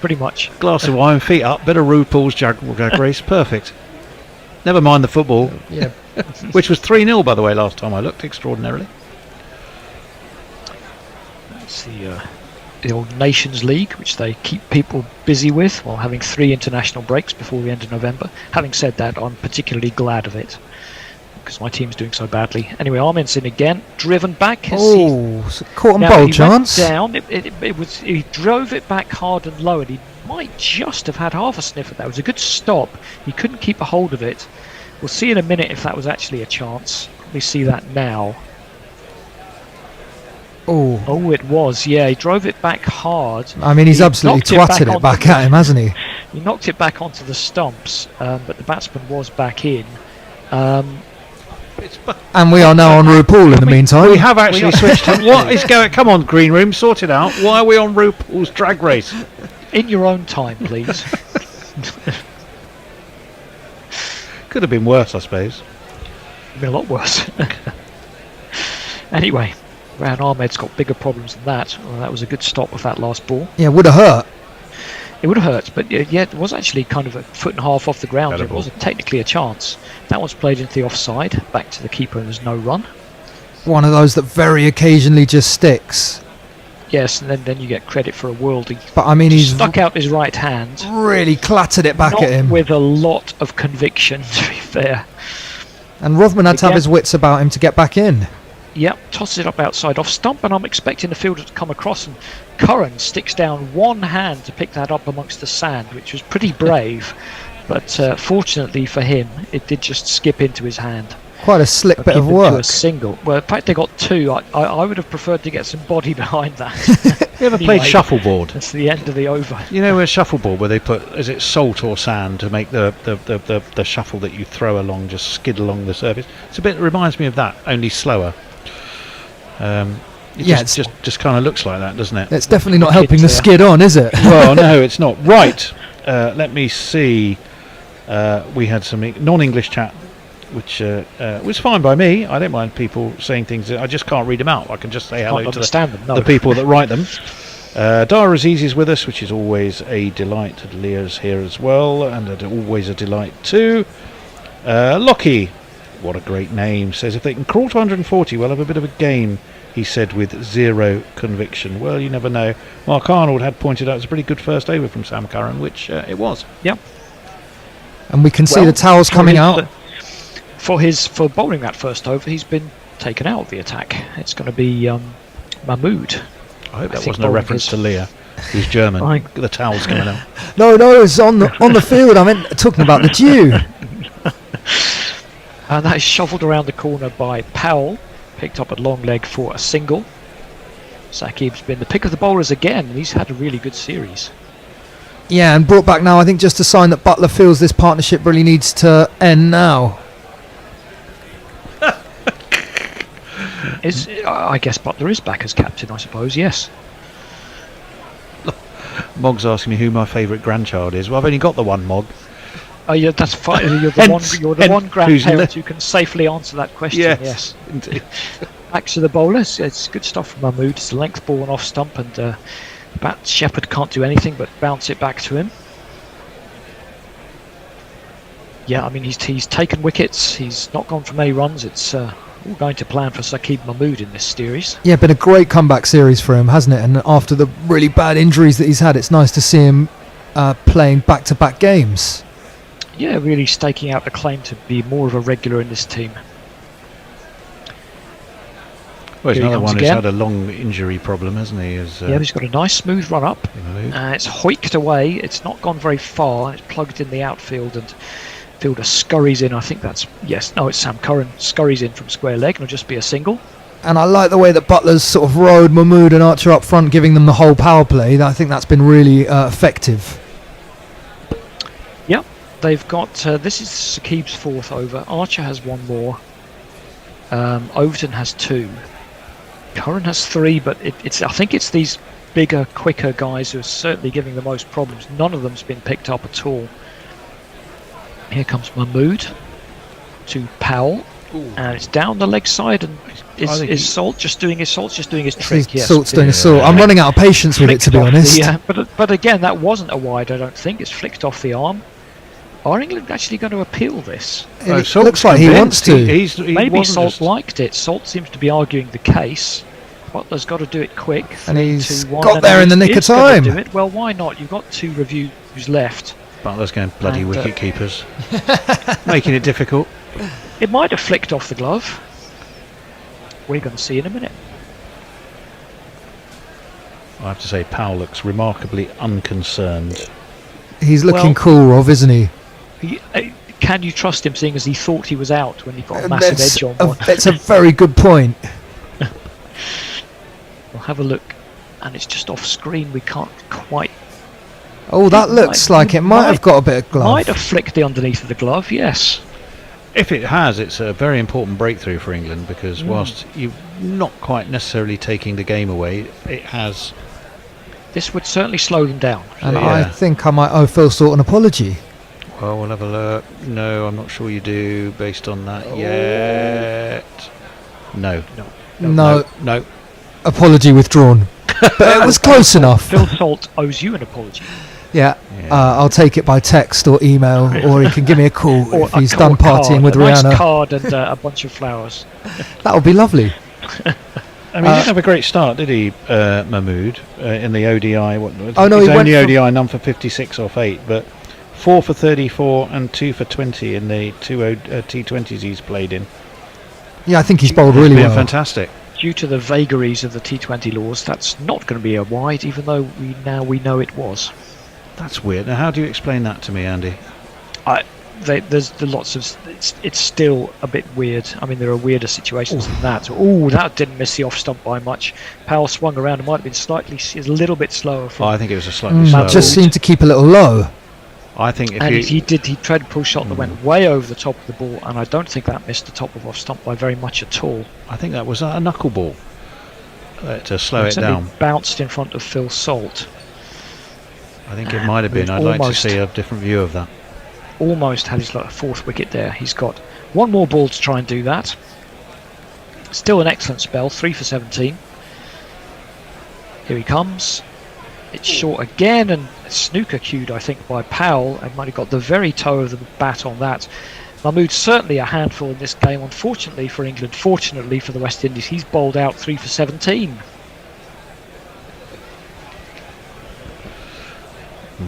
Getting emails from Mog now demanding a shopping list of jingles required.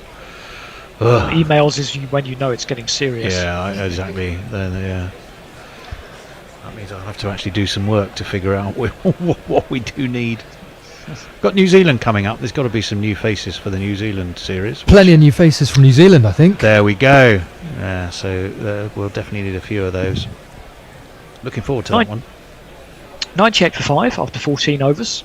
big recovery from these two batsmen, as West Indies lost wickets in the first, second, third, fourth and sixth overs. Yeah, all the wickets fell in the batting power play.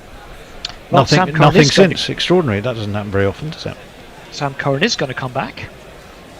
I think that means a change of ends. Yeah, and I still think they've got to be thinking sort of 10 and over off the last 6 to get them up to what, 158 would that be? Yes. But, well, let's see what they can do. Shepherd is on strike, Curran's left arm over, and Shepherd has a bit of a hoik. It's gone along the ground out to deep square, though, just be a single. And I suppose still not easy to time the ball. No, it's muscle it, haven't you? Looked like timing hasn't come easy at all, but I suppose the flip side of Archer and Mahmood bowling so much up front is that you get more of Overton and Curran at the back end, which I think these two will probably lick their lips at that prospect. Yep, well, you push the carpet down in one place and the bump comes up in the other, yes. Still just a smidge under 7 and over is their innings run rate. Looking to increase that over the last 6 overs. Powell's on 44. Curran is in. Oh, he's got a hold of that. Muscles that one. That's going to be 6 Fucking and 50. hell, that's onto the roof. All in one blow. And 100 for the West Indies. The number of the day really hops and kicks. The number of the day is 666. Would you call this a captain's innings? Well, 50 in the context of where it was when he came in, yes, with knobs on, 100%. It was a bit of a leading question, yes. Yeah, he's done very, very well. That was a horrible ball, really, from Sam Curran. It was. Well, this is the thing. Sometimes he's just not quick enough. Curran has a smaller box to bowl into, if you know what I mean. Yeah. Quicker bowler has more room for error. Yep. I know, absolutely know what you mean. And the thing is, if he doesn't quite get it right, up it pops and away it goes. Yeah. Well, Powell will be looking to go on from this and actually try to put something to. I mean, I didn't see the second game. Would it have been a reasonable total if Joss Buttler hadn't have gone mad? Or was it still under par? I think it was slightly under par. Under par, but could have been competitive. But as you say, round the wicket this time, and that might be wide. I think. Yes, all the tricks. Salty applauds the bowler. Umpire says no thanks and gives it wide. Wide. Yes. See what Curran is trying to do there, bowl it full and on that wide line, but he just missed it by a fraction. But I put our chums in the green room on alert, because all 3 of them who are sitting out there were going to have to be sitting in here in 4 balls time. They are. They are indeed. For this last 5 overs, and will West Indies be able to put up a competitive score? Well, they're getting there. They're getting there. They're in the right direction. Curran's wide again, but that's a help. bit into the slot. It's going to bounce between the 2 fielders in the deep, extra cover and long on. Archer picks it up. Looking back for 2. Really well picked up by Archer, that in the outfield. Yeah, it's tricky out there. I mean, you could lose your footing. The ball could plug in the sand. Anything could happen, really. What field can we see for Curran is a fair question that we've been asked, Andy. If we get the chance, we'll let you know. I'd love to tell you, but often we just simply don't see it. I think it's fairly standard. They've got an extra cover, a long off, a long on, a deep square, and probably a deep mid wicket. I would expect third man and fine leg to be up. There's certainly a deep set mid off and a deep set deep extra cover, because they both converged successfully to cut off. I can see third in the extra ring. Cover drive. Yeah, it's swished into the onside. Overton picks it up at long on. And not timed, but you can see that Rov's trying to flick a switch, isn't he? And everything's being heaved now. Well, Shepherd's on 29-26. He's off 26. He's been a little bit more cautious. And Powell is going for the bigger shots. He's on 53 off 38, and a remarkably unbalanced scorecard. They're just it's very at all bottom heavy, isn't it? Very bottom heavy, well, middle heavy perhaps. Hussain, Moti, Hines and Joseph still to come. Curran is in again, wide again. Might have been a wide, but he's put it out towards Archer again. Should only get a single. Ben We'll have a McCormack. change after this ball. It's 110 for 5. Ben McCormack thinks West Indies could post 180 plus here. Well, that would be going some. That really would be going some. Well, they've got 5 overs. They'd have to get 70 in 5, wouldn't they? I reckon they're going to get up to 150, and I think even that's a little bit optimistic. I think 160. But, you know, a quick wicket or two could change that. Tony, can we press you for a number? 152. Okay, here comes Curran. Same again, and he's put it just inside the line that time. Well bowled. That's the end of the over. It's 110 for 5 with 5 overs to go. Well, we're going to shuffle seamlessly and elegantly without you even spotting that we're doing it. And see you soon. Thanks, Tony. The bear is going to shuffle into the middle chair. He's going to be ball by balling. Jason is going to go on socials and jingles, and I'm going to just sit here and drink beer. Which seems reasonable to me. Saqib 3 for 17, how well he bowled. Archer 1 for 23, he bowled really well as well. There was a run out, that was exciting stuff. That was the first wicket in the first over.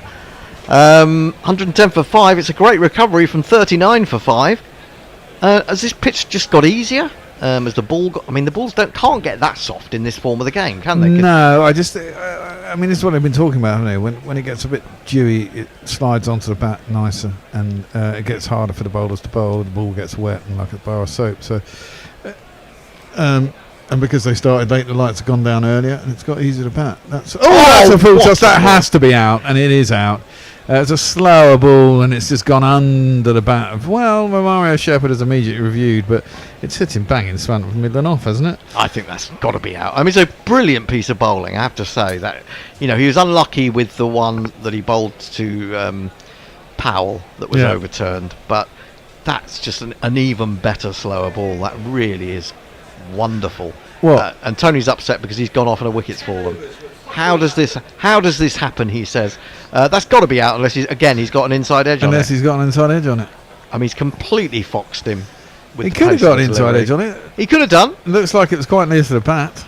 It's one of those where he ends up thinking, ooh, I thought it was coming a lot faster, and he sort of ends up sort of doubled over. Well, he's walking off as well, but you don't want to do that unless they... Well, Powell discovered that you sometimes don't feel it. But he is going, isn't he? He's going, but we haven't seen anything yet. Surely they've got to fucking do the what's a McGiggy, the DRS, haven't they? Or they've done it and they haven't shown it to us. Maybe he's thinking, you know, I'll bluff it. I'll start to walk off, and but I mean, soon he's going to be completely off the field. That doesn't matter anymore. He's been told not. Back. What are you doing here? He says. Exactly. The third umpire. No, nothing on it. No, there isn't anything on it. No, he's missed that completely. He's through the shot. It's hit him in front of middle on the back foot. Yeah, right. I mean, it's just above the ankle, isn't it? Yeah, really? So low. He's in a really horrible position. Very ugly indeed. Squatted, missed it completely, swung over. It's hit in front of middle, and it's going on to hit middle. About he's a third of the way up. About a third of the way up. Yeah, he's gone. Romario Shepherd has to say goodbye.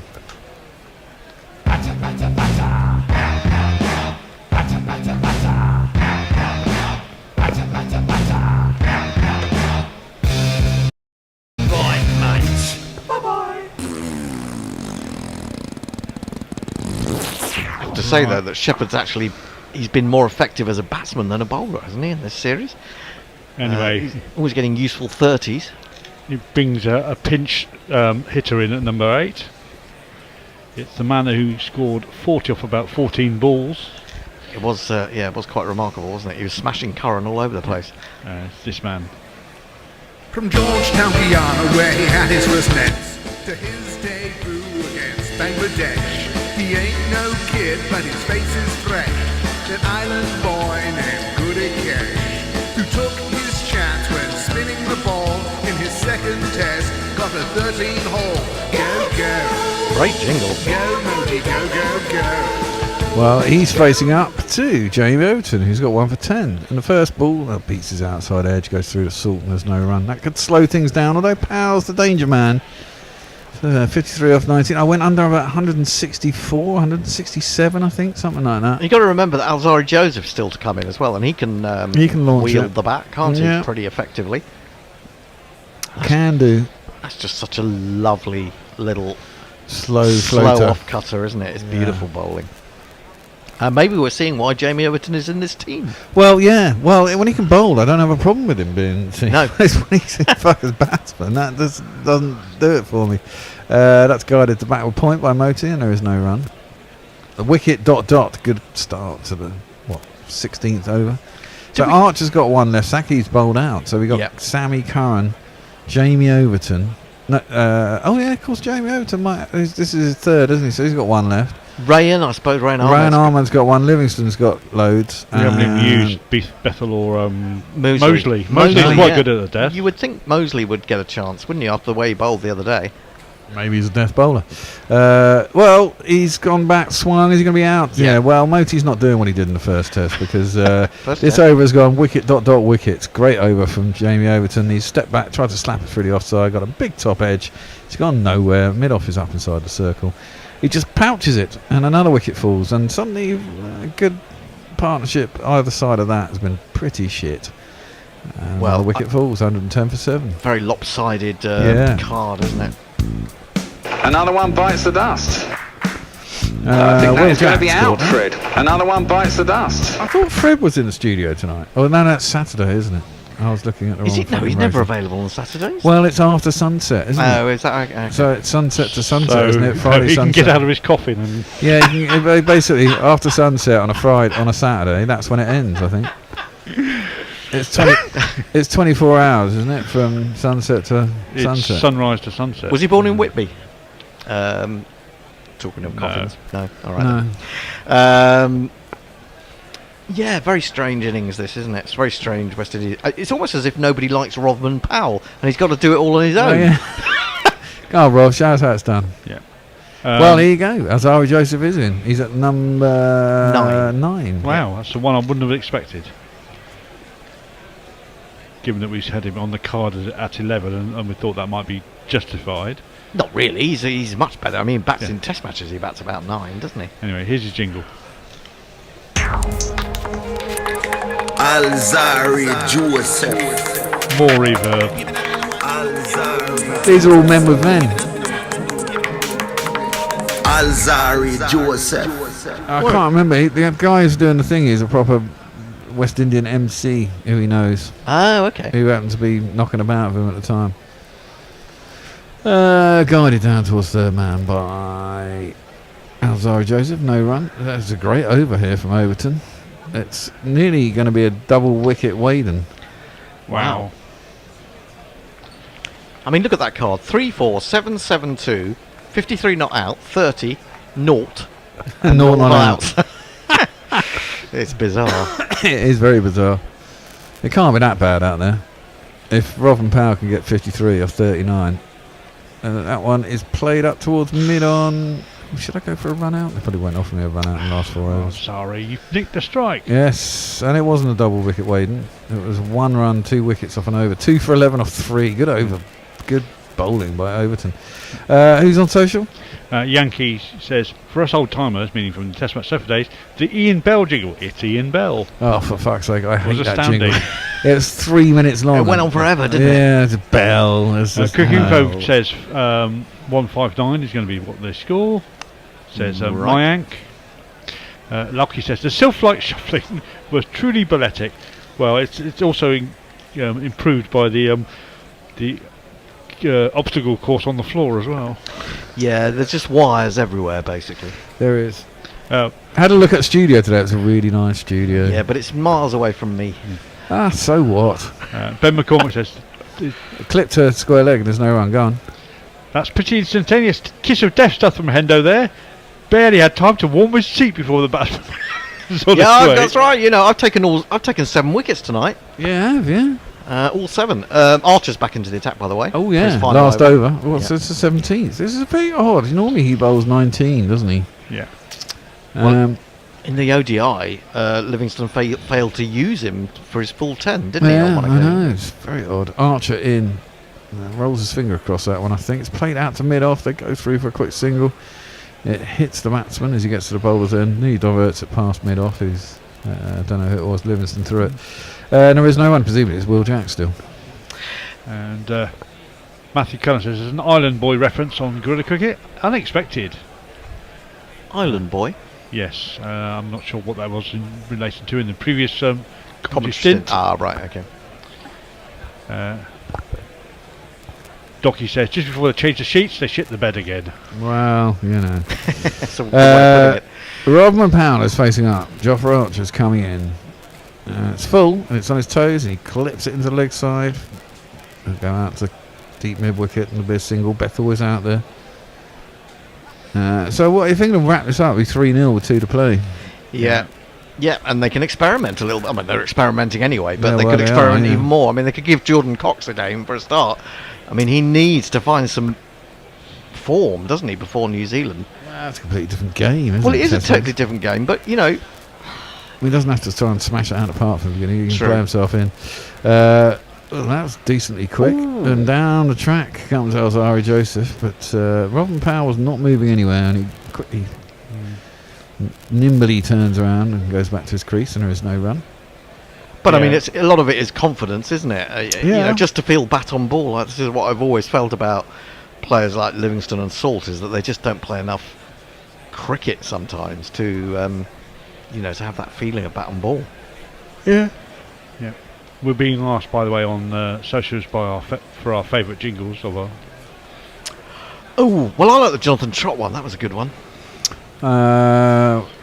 Coley's is one of my favourites. That's short. And, I've got a few. No The mostly memory them ones, like the Timber Bavuma jingle, which I think is absolutely classic. Brilliant. Yeah, that is a classic jingle. That's a good one. I was going to say, well, the old Prikey ones are brilliant. Bairstow, Samit Patel. Samit Patel. Damn it, Samit. Damn it, Samit is. I mean, Damn it, Samit is probably the best ever, I would say. It's a bit long, though. I mean, it's long, but it's Fruit. utterly brilliant. Oh, yeah, I mean, you're also forgetting, of course, ball tampering Bancroft. Oh, yes. Which is a classic. Short by Archer. Is it going to get away with it? Wide. He is. He's He a is tall going to get guy. away with it. And it's going to be a dot. Another good over. The last over was 2 wickets and 1 run. This over has been 2 runs only. Well, England have just come back at exactly the right moment, haven't they? You know, staunched the flow of runs. Yeah, someone was saying 170 or so, 180, but they're going to get nowhere near that. And Mog says you can usually tell Dave jingles because they are one good and 2 cool. Oh, Mog. Oh, yours are wonderful. Well, actually, one of my all-time favourites is Rashid Khan. Rashid Khan, yes, please. From Team America World Police. Yes. I heard one It's tonight. genius. I heard It's one tonight genius. that I hadn't heard. I must have heard, but I hadn't really sort of taken it in. Maybe it was played when I wasn't on air. One of Mog's, and I loved it. I can't remember which one it was now. Full. Oh, he's got hold of that. Has he? Has he? I'm not has sure. he? No, he hasn't. He's gone. Robin Powell has finally perished in the outfield. I thought he got hold of it. It's quite short boundaries here, but it went up a long way and not out a long way. Bethel is underneath it, out at cow corner, essentially. Catches it about 10 yards in from the boundary, and Jamie Overton gets the third, and he gets the big wicket of Robin Powell. He's the only man, apart from... well, Shepherd. we are in Shepherd, who scored any runs. very strange territory here because Henry's on 8 for. I am. Yeah. Well, I've got 3, actually. Yeah, but you weren't here. As You've am got I. a 5 for, and You I'm weren't a 3 here for the first 5, though, were As you? am I. Yeah. Oh, yeah, we're both on 8. Yeah. Well, we're looking to do an Ajaz Patel, aren't we? As in all 10. If we Well, we want possibly all can. 10 and then we want none in the next innings. Well, I don't know. It may make it I'll tell you more what's going to be interesting in this series is the fucking West Indies actually win a toss and get to do what they want to do, and how bad have they been or how good have England been, because the next 2 games are at this ground and we've seen what it's done if you're batting first. If England gets stuck in, what are they going to do? Well, yeah, but I mean, we've seen what it's done on a sort of humid, wettish day, haven't we? I don't think it's going to be that much different. It may not be. Well, I'm just waiting for England to win the toss and bat first, because they need to work out how to win when batting Well, first. we were talking about that when we first and came on, going weren't we? with an experimental side that then gets rolled badly, and then it's all the new Well, new if they guys' faults. if they win this game, they might well do. Anyway, we have a new batsman. He can hit the ball as well. In fact, they can all hit the ball. It's the the second spinner in the side. It's this man. A keel won't appeal in vain. A keel is a real. Well, he's facing up to. His name's gone out of my head. Jamie Overton. Big Slab. Yes, the Slab. And his name, I wanted to say Jameson, but it's not Jameson. That's What's whiskey. happened to Kyle Jameson? That's a good He's point. injured again. Is he isn't injured? Is he? He's always injured. He's It's a dot ball. I think that New Zealand series is going to be fantastic because they've got some really. I mean, they looked like they were on the way down, didn't they, New Zealand? But they've suddenly, re-emerged. It's your bowling that they managed to find, haven't they? Just enough. I mean, Matt Henry's always been good, but but he was always the fourth man in the three-man pace attack. But he's got that classical. That was discarded out third man for single. He's got that classical, very Richard Hadley, Andy Caddick, Kiwi, very upright, gets decent swing and a little bit of nibble. And if the conditions are in his favour, he's got enough pace as well. I think. I don't think I would put Andy Caddick in the same category as Richard Hadley personally. No, not at all. But I mean in terms of the action and the way they deliver the ball, it's kind of very classical. I like him. Straight. I also like Will O'Rourke. I liked him the first time I saw him. I haven't really seen much of him. I like him. But he's quick apparently, isn't he? Oh, that's smashed. Ooh, inside mid-off, and it's going to get 4 runs as Alzari Joseph as it goes up to long off. I wonder if he's got the hump tonight. He certainly looks like it. Yeah, I think he's got a point to prove to Shy Doesn't look Hope. very happy man. Well, no, I've got more than you, Shy Hope, and I'm batting at 10. Well, Shy Hope was a little unlucky, you have to say, with that run out, wasn't it? I mean, the ball spun away towards the fielder. That was a bizarre thing. He tucked it behind square. Ball spun right as Bethel was running towards it, and then you've got to say brilliant piece of fielding because he hit the only stump to aim at, but a bit unlucky. Jamie Everton's in. Oh, flapped at, and it goes through to the keeper. And it's going to be a wide. Went over the gloves. I wouldn't have given it. But it was well down the leg side. Wasn't True, it was down the leg side. Slightly harsh, but he gets one of these. Wide. The other thing that's interesting about New Zealand, I mean, Kane Williamson missed that entire series in India, but Will Young stepped up, didn't he? Yeah, he did. Which is rare. 2 50s in that final game, I think it was. Well, they've got another person to open instead of him. Oh, well, he's got all of that. I don't think he's got all of that. No. Oh, but mid-on was kind of halfway up, one presumes, because he was doing a starfish dive to try and catch it. Was Will Jacks, and he didn't manage to get it. Looked a bit ungainly out there at wide long on, but they got back for 2. Now Zari's looking at the bottom of his bat, thinking, if I hit that properly, there'd have been 20 rows back.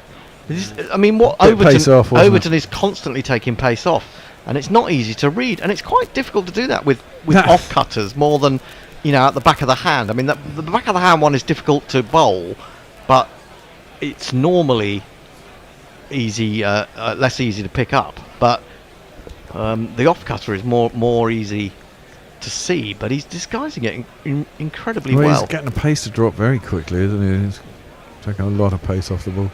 It's dropping. Run rate's down at 6.79. Last ball of the over. Ooh, it's full pace on, I think, and tried to work it in the leg side. Got a fat leading edge. It goes out to point. There is 1 run to any over. And there was how many off that one? Wicket 1, 4, 5, 6, 7, 8, 9. 9? 5, 7, 8, 9. But really good figures. 3 for 20 from 4 overs. Lockie says the best favourite is the F off jingle. He plays it when he's pissed off. I also play it to Australians. Yes. Jonathan Shortland says these New Zealand Test matches start at 11 p.m. local time, which is 10 p.m. the night before in UK time. Yes, absolutely. It's. I mean, do you know we seem to be doing New Zealand away more often than any other series in my life. I know we've done New Zealand away every one of the last 3 years, I think. Yeah. Well, it was 2019. I remember was that incredible game, wasn't it? With don't remind me of was it. Was that 2019? When we got bowled out for 60. Yeah, but wasn't that? Oh no! No, I missed the whole first session. Was the more recent one where we lost off the last ball? That was the last series. No, that was last year. Was that only last year? Beginning of 2023. Yeah. Okay. Yep. It was only last year, but it's nearly 2 years ago. Yeah. Spud says Tim Southey is retiring from Test cricket after the England series, apparently. Okay. Well, that's not been given as a wide. It was bowled wide, but Alzari Joseph went across and played over the top of it, so he's got away with that. Well, West Indies need to get up to 140 if they possibly can, and it's going to be difficult. They need 18 off the next 11 balls.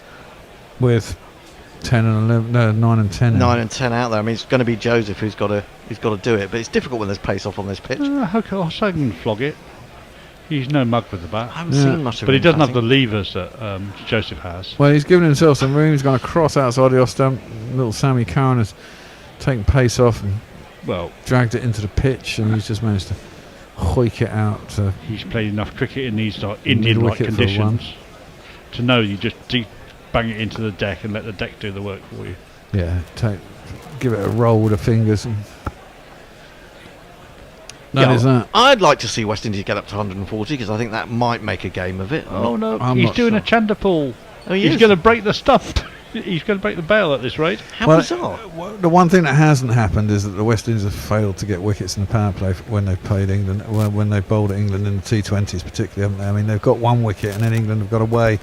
And chasing down a score this, even if you only lose 2 wickets in a power play, but they still rattle along and get 60 off the first 6 overs. Well, the momentum's with England, isn't it? Yeah, very much so. That's into the pads. It's beaten mid-on. Is it going to stop mid-on? That's a funny position. I mean, sorry.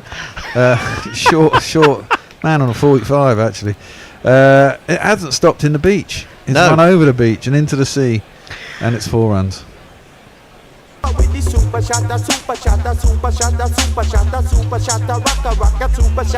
the sand sticks to the ball as well, doesn't it? Oh, I suppose it would, wouldn't it? Yeah. I mean, you could the way it's plugged, it's almost like a bunker, isn't it? Yeah. Get a sandwich out. Yeah. Well, it's almost like when you get wet ground, you get rooster tail as it goes through it. Yeah. Yep. That's what you get in the IPL. It's horrendous. That's he got hold of that. No, he hasn't got hold of that one. It's gone out in the air. It's not going to be caught though because he's landed short of Joffrey. He's coming from Cow. It'll be 1 run. And I don't blame anyone for not diving on this outfield. It looks pretty dangerous to me. Well, the last thing you want is Archer diving forward. Yeah, exactly. I mean, let's be honest. He's allowed to do anything he likes. Yeah. As long as he doesn't get injured. I mean, he looked like he'd hit that well at first, didn't it? Yeah. But it's toe ending. There's a lot of toe ending. That kind of shows how slow it is. You're through the shot. That was interesting. Did Hussain just have words with Joseph because he turned down a 2? Oh, I don't know. I didn't see that. Is that Mousley? Yeah. Yeah, quite surprised he hasn't had a bowl tonight, but...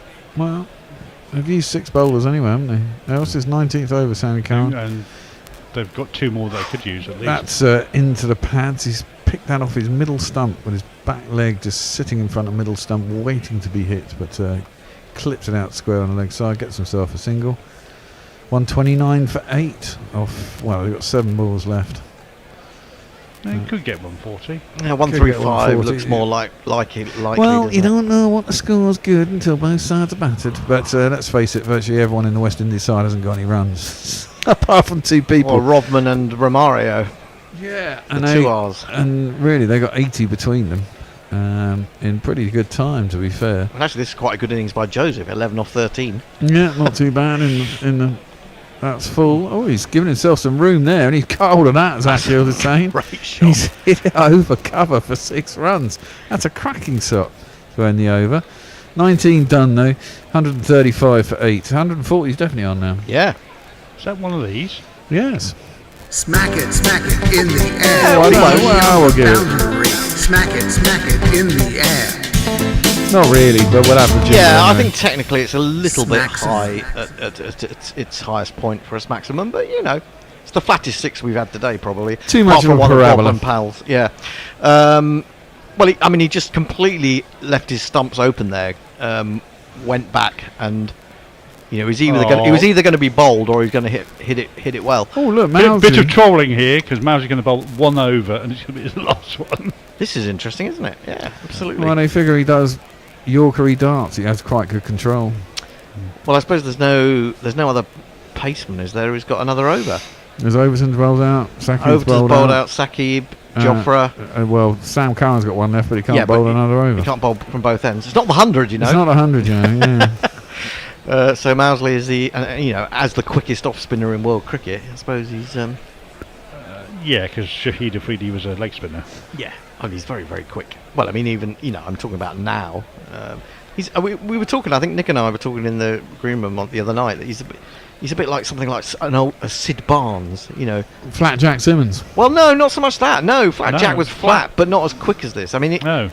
You know, he's like a medium pace off spin bowler. Well, that's not very that's good a full toss. I think he's going to get a wicket for that. No, he's not. There's no one out there. It's plugged out to long off, wide long off, but it's got enough on it. It's gone out to the boundary for 4 runs. I imagine the ball's quite slippery, like a little bar of slope. Little bar of slope. Yeah. There's not one boy for me, I must have 2 or 3, I need 4. Filthy first ball, but It was a filthy first ball, isn't He it? does bowl the occasional filthy ball. I noticed this the other night. Well, it tends to be the first ball, doesn't it? He bowls quite a good Yorker for an off spinner as well. I mean, you don't see many Yorkers from off spinners. Not deliberate ones, anyway. Well, let's see. It was only 4. The second ball, is more like wide and full, and Zara Joseph tries to give it the kitchen sink, but gets an under edge. Holds the pose, goes to man on 45. It's Jofra, I think, who's up on the edge of the circle, and there is no run. Well, Azaria, is he like third top scorer in this game, isn't he? Yeah. He's the only third man to get into double figures, I think. Yeah, I think so. It looks I like mean, it's positively wet out there. Yeah, they constantly have to dry the ball, aren't they? Yeah. It's going to be difficult for the West Indies. Indeed. Well, he goes across the stumps that time, plays it up towards mid-on. Good bit of fielding off his own bowling, and then a shit throw. They're going to get through for an overthrow. And then there's another shit throw. Oh, my and God! There's not going to be a third overthrow because mid-off finally comes up. And then we take a shot of a grumpy looking Chris Gothic. Don't know why he's looking at grumpy. 141 for 8 is pretty good. I suspect England would have taken this at the beginning, but at 37 for 5, why'd you throw it? Just hold on to the ball. There's Yeah. no need for that Exactly. at all. And It then was the shit second throw throw back. that was really bad. There was no excuse for the second throw. Just dreadful. Right, Aljazi Joseph has got over a run of ball now. 17 off 16. He's facing up. There's 3 balls left. 141. I mean, they could make it. 150 is possible. Yeah. 6 and a 4. And a 1, and I got 152. I went under. Should have been stumped. He's come down the track as Aljazi Joseph, missed it. And Salt doing a very Bairstow-like thing, and basically letting it hit his pads, even though he had an age, really, if he was a decent keeper, to take the stumps off. Oh, come on. That's a professional keeper should take that all day fucking long. Well, he's coming from round the wicket. It's coming at quite a speed, to be honest. He's an international fucking cricket bloody wicket keeper. It didn't turn, it just went straight into his bloody hands, or should have done. I'd be upset if that was missed. The next ball was just played back to the bowler, and there is no run. And the last ball of the innings is smeared out to extra cover. He's going to get 4 runs. Good smear. 145 for 8. The West Indies end. They don't lose all their wickets in the end after being 35 for 7. 37 for 5. 37 for 5 at the end of the power play. They've made it to 145 for 8. Don't think it's going to be enough, but you never know. I think it's going to be very difficult for them because we're seeing how difficult it is now to hold almost the ball. every ball. You're having to wipe the ball and dry it. Yeah, got a nice new hard but slippery ball to bowl with. Well, I think it probably won't do much for very long either, does it? Because it'll get wet, the seam will get damp, and then the leather will get damp. You won't be able to shine it, and you won't be able to get any hardness in But the it'll be seam. pace off when it'll have to be pace off. But that said, I mean, I think from an England point of view, they just need to keep wickets in hand, really, and I think that will, it'll be so difficult for the West Indies that they should be able to ease to victory and the series. But there we go. Lewis made 3, Hope 4, Puran 7, Chase 7, Hetmeyer 2. One good stand, really. Powell made 54 in the end, 30 for Romario Shepherd. Moti got a duck, and then Alzari Joseph 21 off 19, and Hussain 8 off 5. Extras were 9, and got them to 145 for 8 in the end. Yeah. 3 wickets apiece for Saqib and Overton. Archer also took 1, knocking out Puran's middle stump. He took 1 for 25. Saqib, brilliant again, 3 for 17. Ryan Ahmed coming in for Adil Rashid, none for 29. Overton 3 for 20. Livingston 1 over, none for 14. Curran 3 overs, none for 24. Mousley 1 over, none for 10. The 20th over. That's about it, really. What do we expect to happen? I expect England to win this. Do we have any GPL entries in the end? Oh, well. Let's have a look. Did we mention? We didn't mention it much. We didn't. I'd be surprised if we got any, actually, to be honest. But possibly more than you think, but None. None at all. None at all. No, we're not going to lose the 101 quid or whatever it is tonight, one way or another, because no one has taken part despite my pleadings. All right, you bastards. Well, make sure that you smash the like button on YouTube. Smash the like button and subscribe. How does that help us, smashing the like button? I think this is what people tell me. If the more likes you get, the more likely it is to show up on people's what's going on YouTube because we're live. So then, that all translates into money eventually. Well, it does, yeah. Okay. And people watching us, which is also important.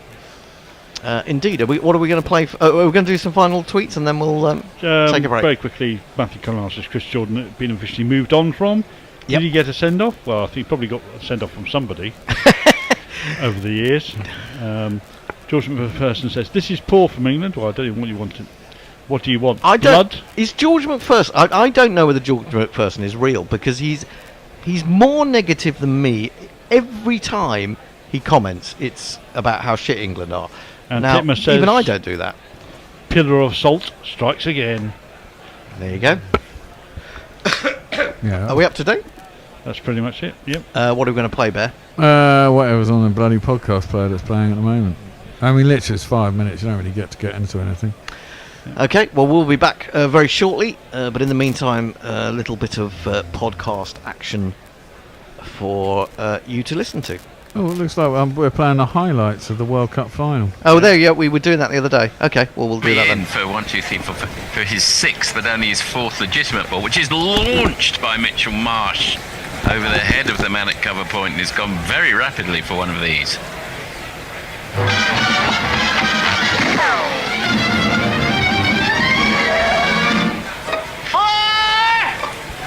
In he comes again, Shami. Launched high into the sky. There won't be anyone under that. That's gone 15 rows back from Mitch Marsh for one of these.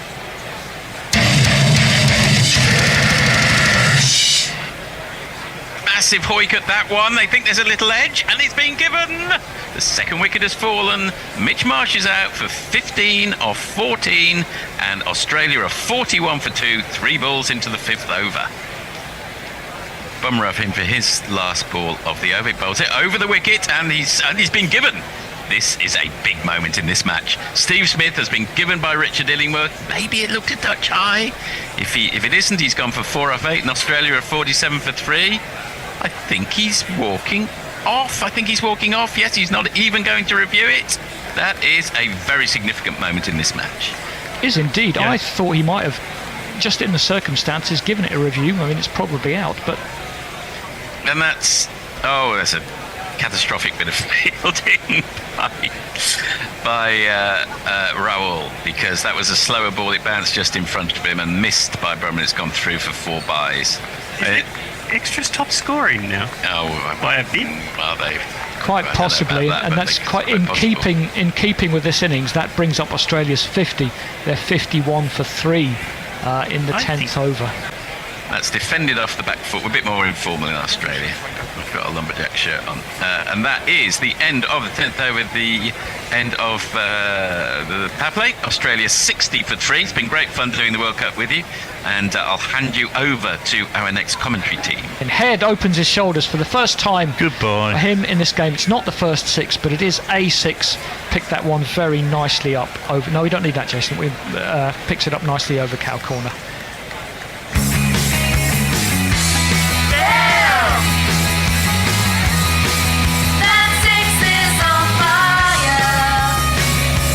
Kuldeep is in. It's driven by Labuschagne. It beats cover.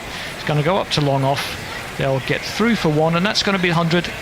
Labuschagne on 14 and Head on 43. 100 for 3 in the 20th over. Ooh. Something else. Hold on. Round the wicket. Wow. That's a shot by Travis Head. Round the wicket, Siraj, into the pitch. Travis Head likes it there. Pulls it hard out to deep mid-wicket. And he gets himself 4 runs. 4 valuable runs. Just punched out by Head, out to the man on the fence at point, who is Sky. Head gets to his 50 of 58 deliveries, and Australia are 111 for 3. Well, he's come back into the attack, and his first ball is dispatched unceremoniously I should say, straight back over his head. Glorious shot for 4 runs. 4 on the floor, and 1 more 4 than the 4 before. That's what 4s are for, to get funky on the dance floor. And the score moves on to 126 for 3. First ball of the next over, Shami, the man who's in there to take the wickets and change the game. First ball's round the wicket to Labuschagne. It's too far across him and it's too full, and he's able to drive that sweetly out to the boundary for 4 more runs. Shami around, pulled by Travis Head. Oh wow, that's gone like a fucking laser bullet. That is a magic shot. It's gone really quick and fast down behind square. Rohit looks really angry. 9 off that over, and 4 more to the score. 144 for 3. 1, 2, 3, 4.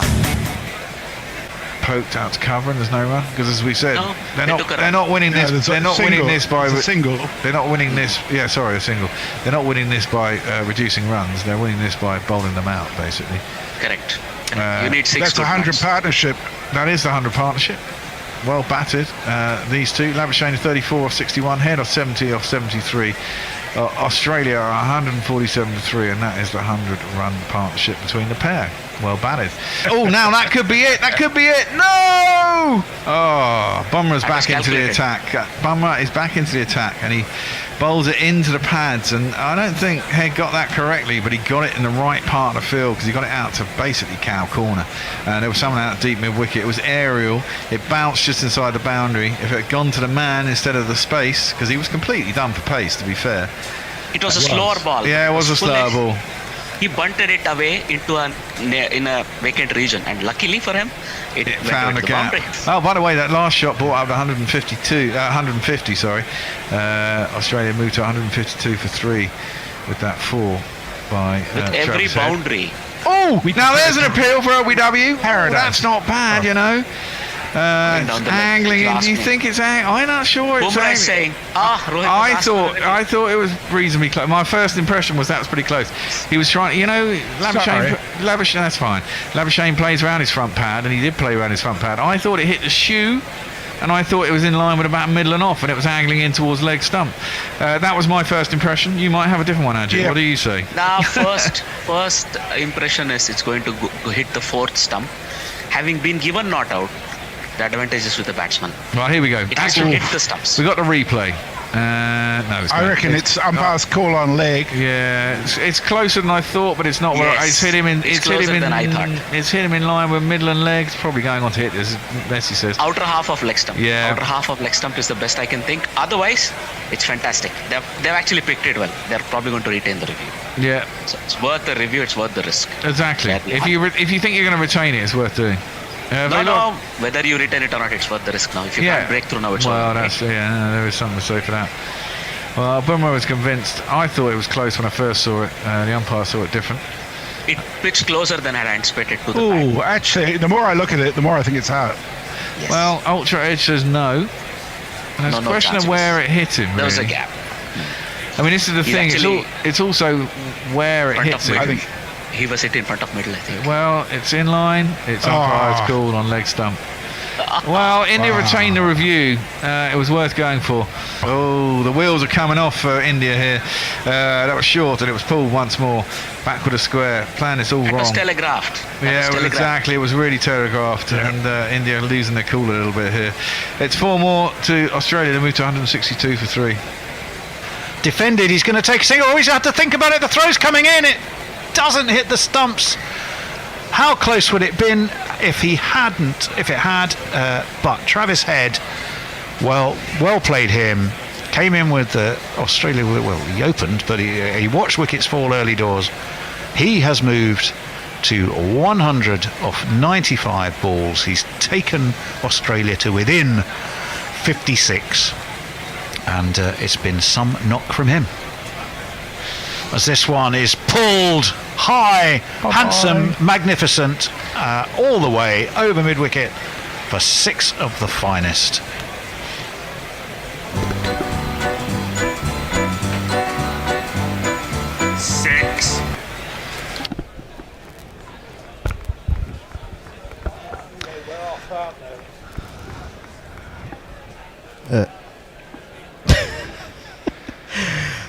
Tony. He's trying to find a cursor. We've got a 3-man team in the studio, which is quite unusual these days.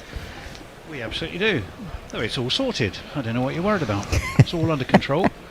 Yeah. We're all supposed to be where we're supposed to be. It is organised chaos. No, we're good. Well, where would the West Indies be, one wonders, had it not been for Powell and Shepherd? 73 off 57 there, that partnership. 145 for 8. Some recovery. Hendo the Destroyer of Worlds, who took all 8 wickets. Yeah. And Jason. 5 of them in the not even in the power play in the first 5 overs. Yeah, absolutely. This is going to be the irresistible force of Hendo versus the immovable object of Tony. Yeah, Tony can't take a wicket to save his life. Well, certainly not tonight. He's on a really bad run. On a 10-over run. He's well out of touch. Anyway, he's got no confidence. It's going to be from the media centre end. It's going to be, I've got to jingle him up, haven't I? It's going to be Romario Shepherd barrelling in, right arm over. There is a slip in place, and it's defended into the ground, although it hurried Phil Salt a little bit, who didn't seem fully set, but there is no run. Where is Romario? It was a bit skiddy and a bit jumpy, wasn't it? Yeah, it was. I think the skiddiness, here definitely. He is.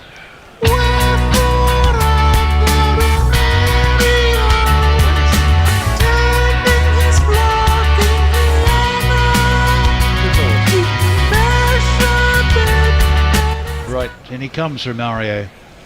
And that one is played off the back foot on his toes by Salt, dab to back point. They take a single, and England are off and running. Phil Salt is off and running, and it's 1 without loss after 2. Well, Phil Salt, 100 not out in the first T20. First baller in the second T20. Is he going to get something in between on this occasion? Yeah.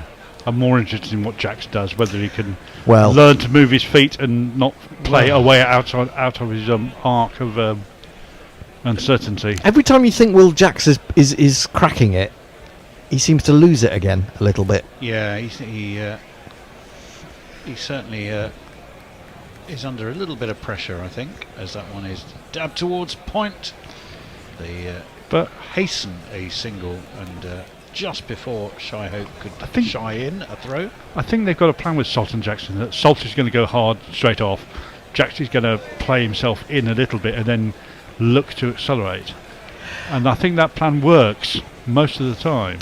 Well, it should work with Jax. I mean, you've got to rein him in a little bit. I think he's giving his wicket away a bit too cheaply sometimes. I think he can get more runs, but he often gives it away. He has a single at the moment. Each batsman has a single to their name.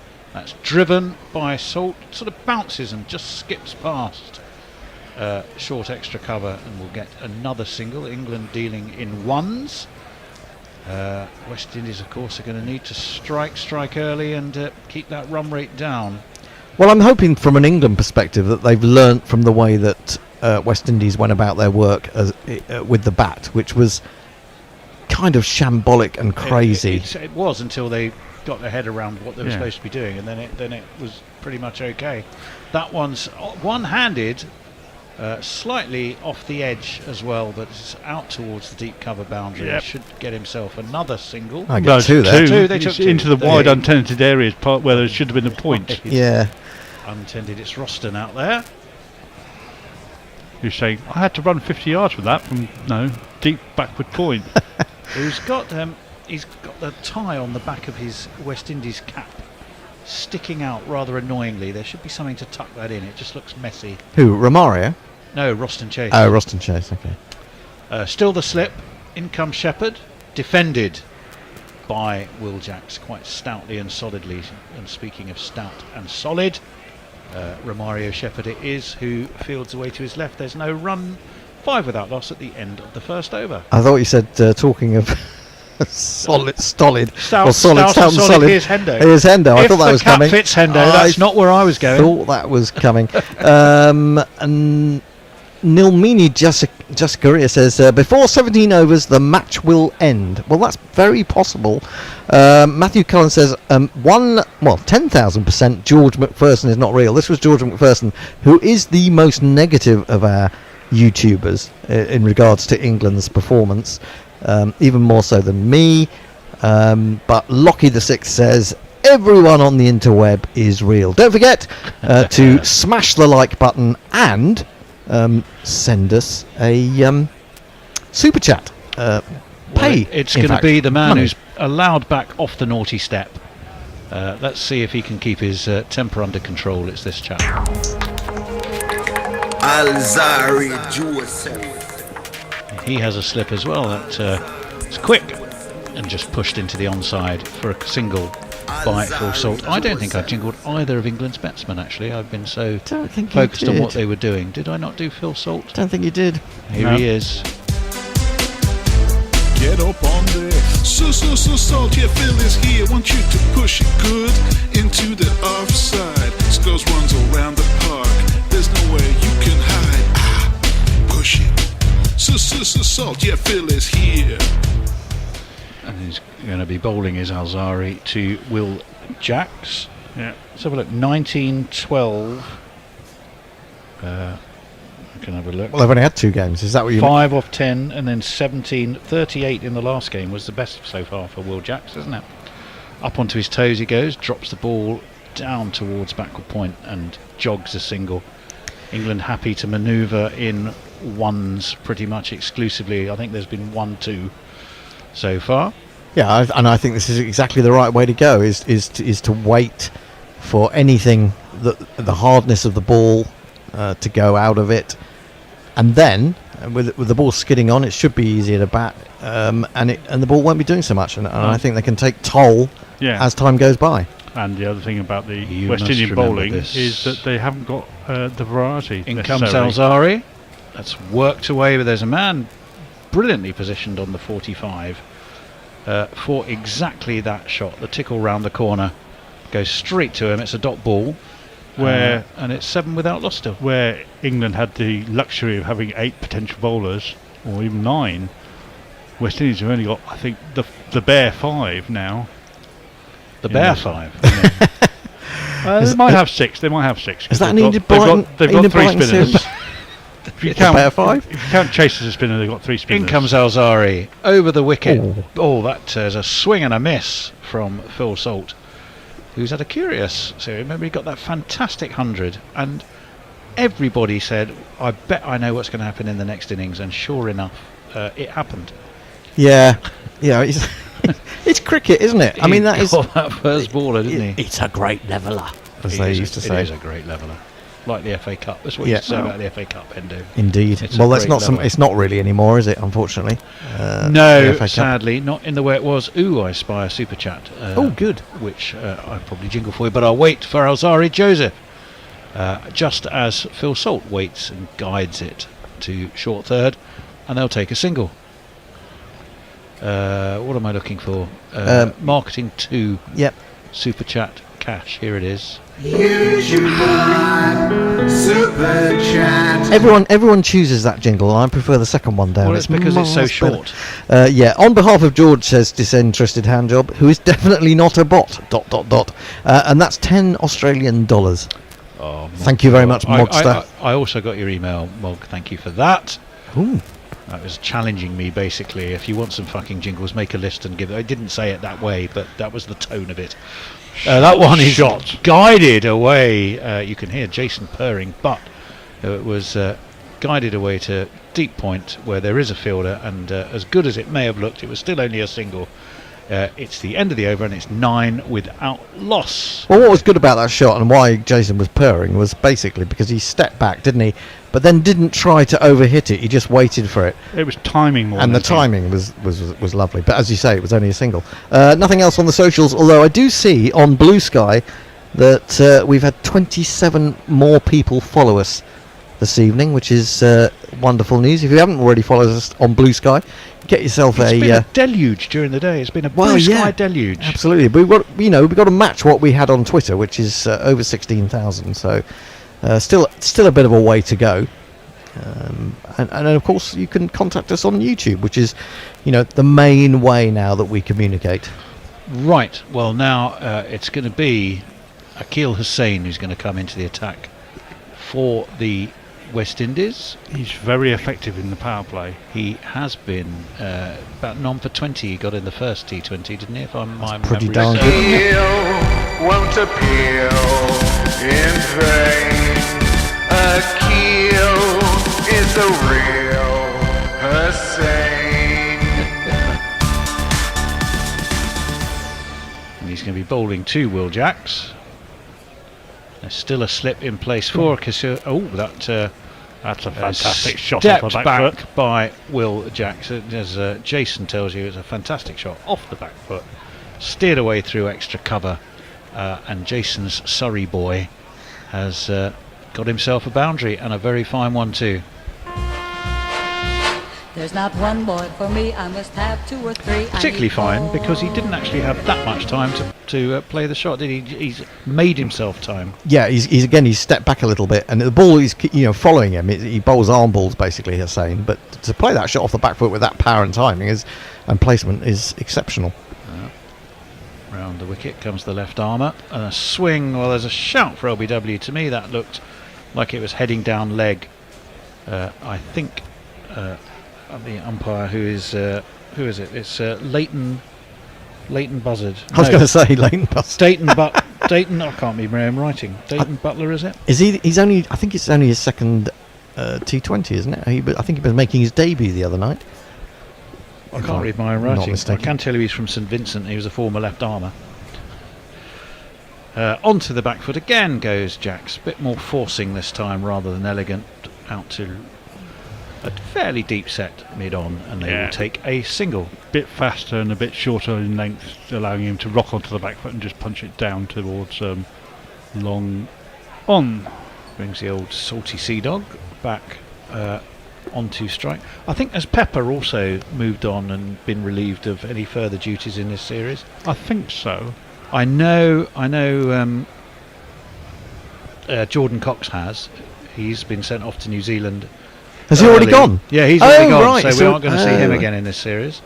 And they sent the young spinner back, the sort of protege, the Adil Rashid protege. Yeah, Shohan. Yeah, he's been returned to England. Well, Hussein wants a fielding change, which I can't really tell you, but all it involved around lots of gesticulating. Looked a bit like he had a mixing bowl in his a pretend mixing bowl that he was mixing. Oh, he's bowled him. Never mind the field, mate. That was just for fun. It's just nipped back enough. Salt played all across it. It's pinned back his middle stump. He's gone for 4. Hussein has the first wicket, and England are 14 for 1. And I'm not sure this is going to be that straightforward a chase as people think. Well, I mean, he's been off his Another one bites the dust. Oh, he's followed him outside the leg I think stump. that is going to be out, Fred. Another one bites the dust. And he's missed it, and it's just hit the pad and rebounded back onto the middle stump. But it's a little bit unfortunate, I suppose you'd say. But it wasn't a great shot. There wasn't much conviction in the shot, I have to say. Let me do some YouTubes. Disinterested Handjob says, I was aiming more for resigned in tone rather than angry in that email. Ben McCormick says, right, how much do I have to pay to get myself on the glory hole? Roll. Yes. Patreon has changed since my day. It has. Do you know what? Even I can't remember. I think it comes with the entry level, but I'm not entirely sure. It used to be $10 a month. I think it still is $10. Well, there you go, $10 a month. So you go to where do you go? You go to patreon.com/Gorilla Cricket. You absolutely do. Tell you all about the different levels that are there. You can join our Discord group. You can become on the glory roll. You can go up to levels of actually coming into the studio with us, sponsoring matches if you have a interest or cause that you're keen to promote. There's merchandise to commend you and thank you for your loyalty. There's first dibs at our podcasts.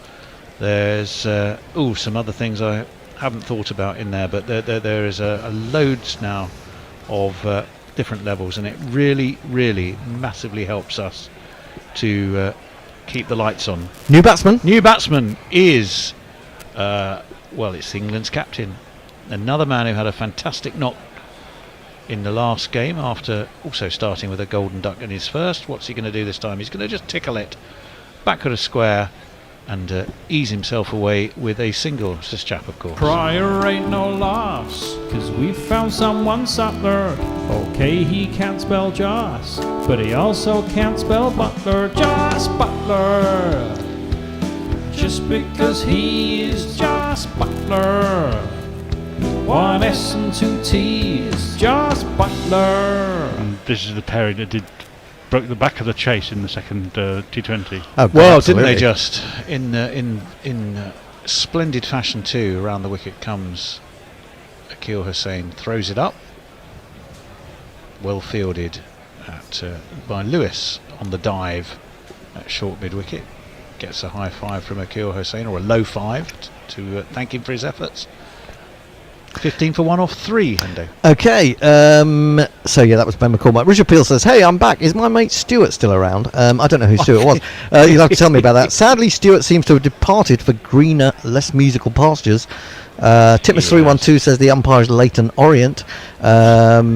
Richard Peel says URR. I don't know what that means. Welcome. I did tell him to F off. What was that all about? Steve Bruce says you. Kieran says the glory hole is definitely extra.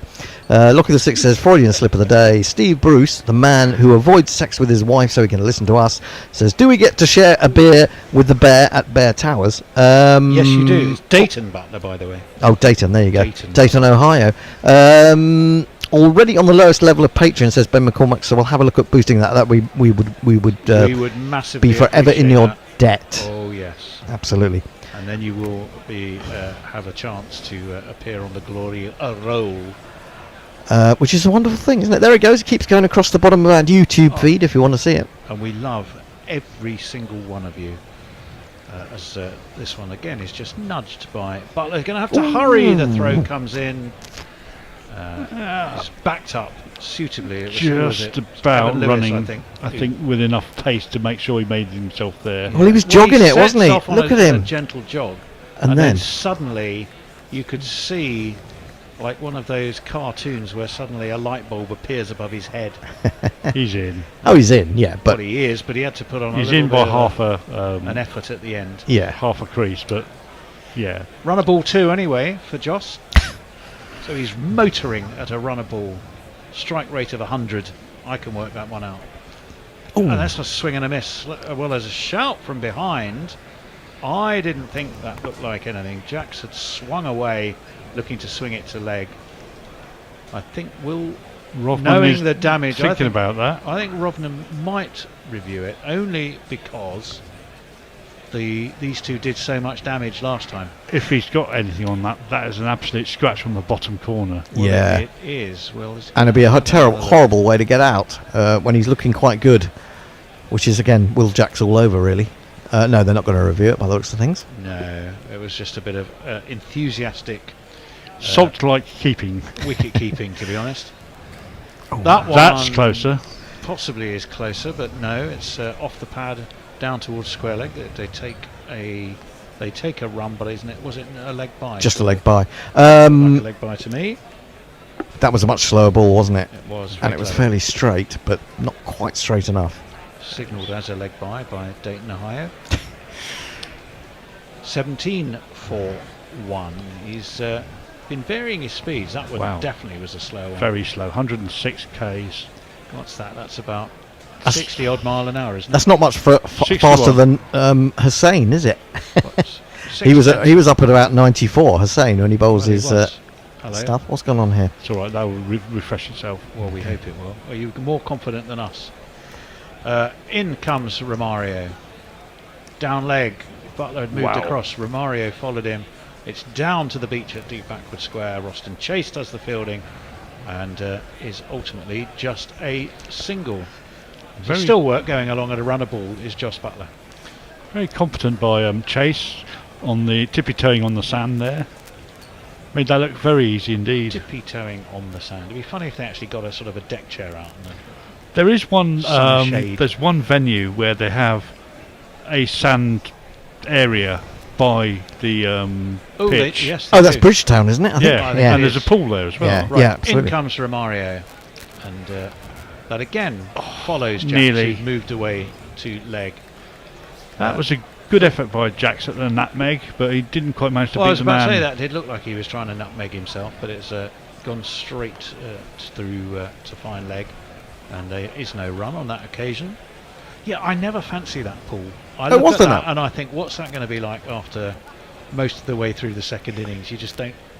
Well, I mean, who you're going to be in the pool with? That's what worries me as much as there is- anything. Yeah, there's a bit of that. And there doesn't look like it's particularly well drained or there's anywhere for the water to go. As that one is swept away. It was a full toss. Will Jacks, showing his finest Surrey form, clips it backward of square for 4 runs. Yeah, it's Horrible ball. It was again. It was another attempted slur ball, wasn't it? But he got it all wrong. Right, let me go through. There's lots of YouTube action. A gorilla glory hole is certainly one way to raise funds, says Matthew Cullen. Lockie says from whom? I'm not sure that's what that's to do with. I've missed Messi these days. He must be knocked out. Says Steve Bruce. Yeah, Messi is. It's not a very good time for him. I'm not going to name but somebody emailed me very specifically to ask is Messers okay. Oh yeah. So I immediately thought, oh goodness, there's a thought. So I sent him a lovely little note. I think said, we're missing you, Messers. It seems odd with you not around. And he's absolutely fine. It is just about the timing, and he can't wait to get back, basically. As this one is a bit toe-endy out towards cover. They'll again take a quick single. It's been unspectacular. Bit harsh. He dug that out well, having got a bit too close to it and made it into a Yorker effectively under his feet. Yeah, we're going to watch the fall. That was off a full toss. I don't know. I mean, he's trying the back of the hand or dragging the fingers down the left-hand side of the ball there, Shepherd, and he just got it horribly wrong. And it was a free hit as much as anything, wasn't it? In terms of keel, he's quite whippy, isn't he, is Hussein? That's high in the air. I'm not sure he's got enough. It's being chased backwards, and it's not quite caught. Goodness me. Rothman is not very happy with himself there. No, that wasn't a great effort, was it? Powell, he is a solid fellow, Rodman Powell. And he turned with the mobility of a wardrobe, I have to say, and then chased after that. Yeah, but there's another example of Jack's. Wasn't far off. It's another example of Jack's nearly giving it away. Yeah, it was probably more difficult than we thought at first, to be honest. Yeah. I mean, those are always difficult catches coming over your head. Yeah, they are the most difficult, really. Even for the most athletic of fields. I'm not saying he's unathletic, by the way, by any manner of means, but perhaps not the most athletic. As this one is driven through cover. Oh my goodness, who was that? It was Shy Hope, who was a bit shy about fielding it, to be honest, because it went through his legs. He nutmegged himself. The bat speed on that off the back foot. The bat speed off the back foot for that shot. You threw it in a flash. Oh, there goes the attempted Rodman Powell catch. Who's having missed it. He's almost one of these guys trying to do swimming on the. It did look like that. He was scrambling somewhat inelegantly once the ball had wriggled away from him. But I'm sure he'll put that behind him. 5 off this first 3 balls of the Hussein over. He's bowling again to Will Jacks, who's taking the lead so far, and pulls this away meatily, mightily, and effectively. The mid-wicket smacks into the sponge and is 4 runs. That was.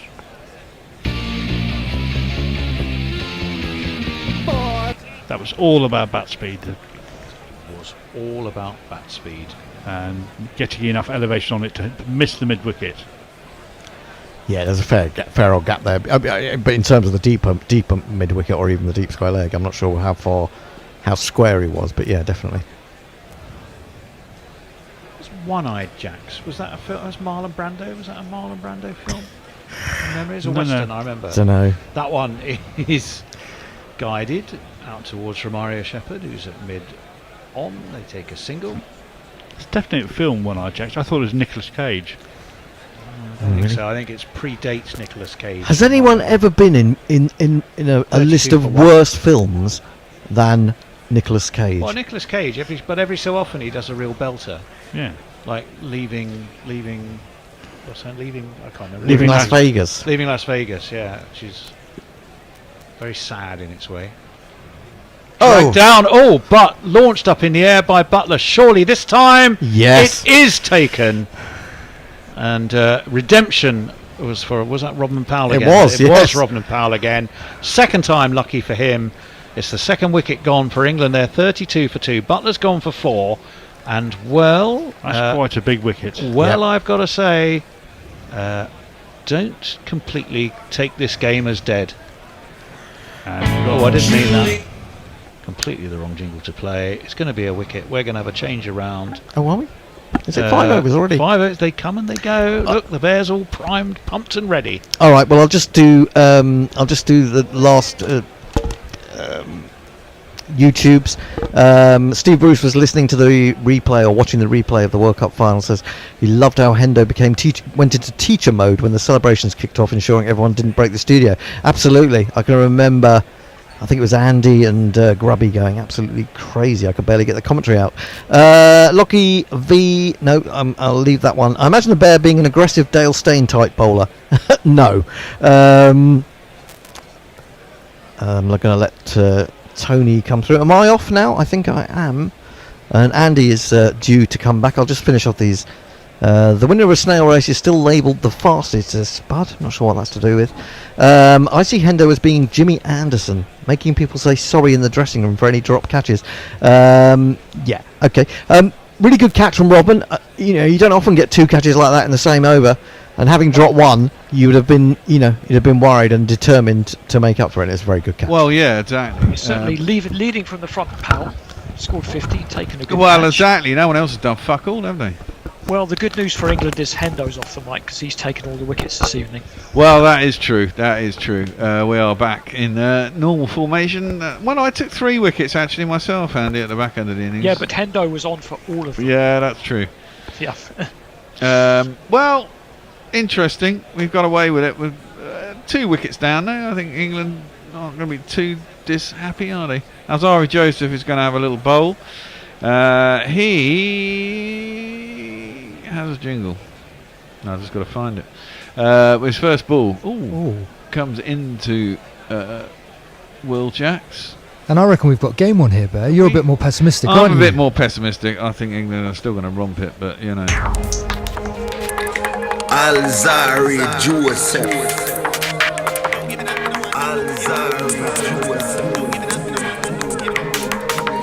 Alzari Joseph.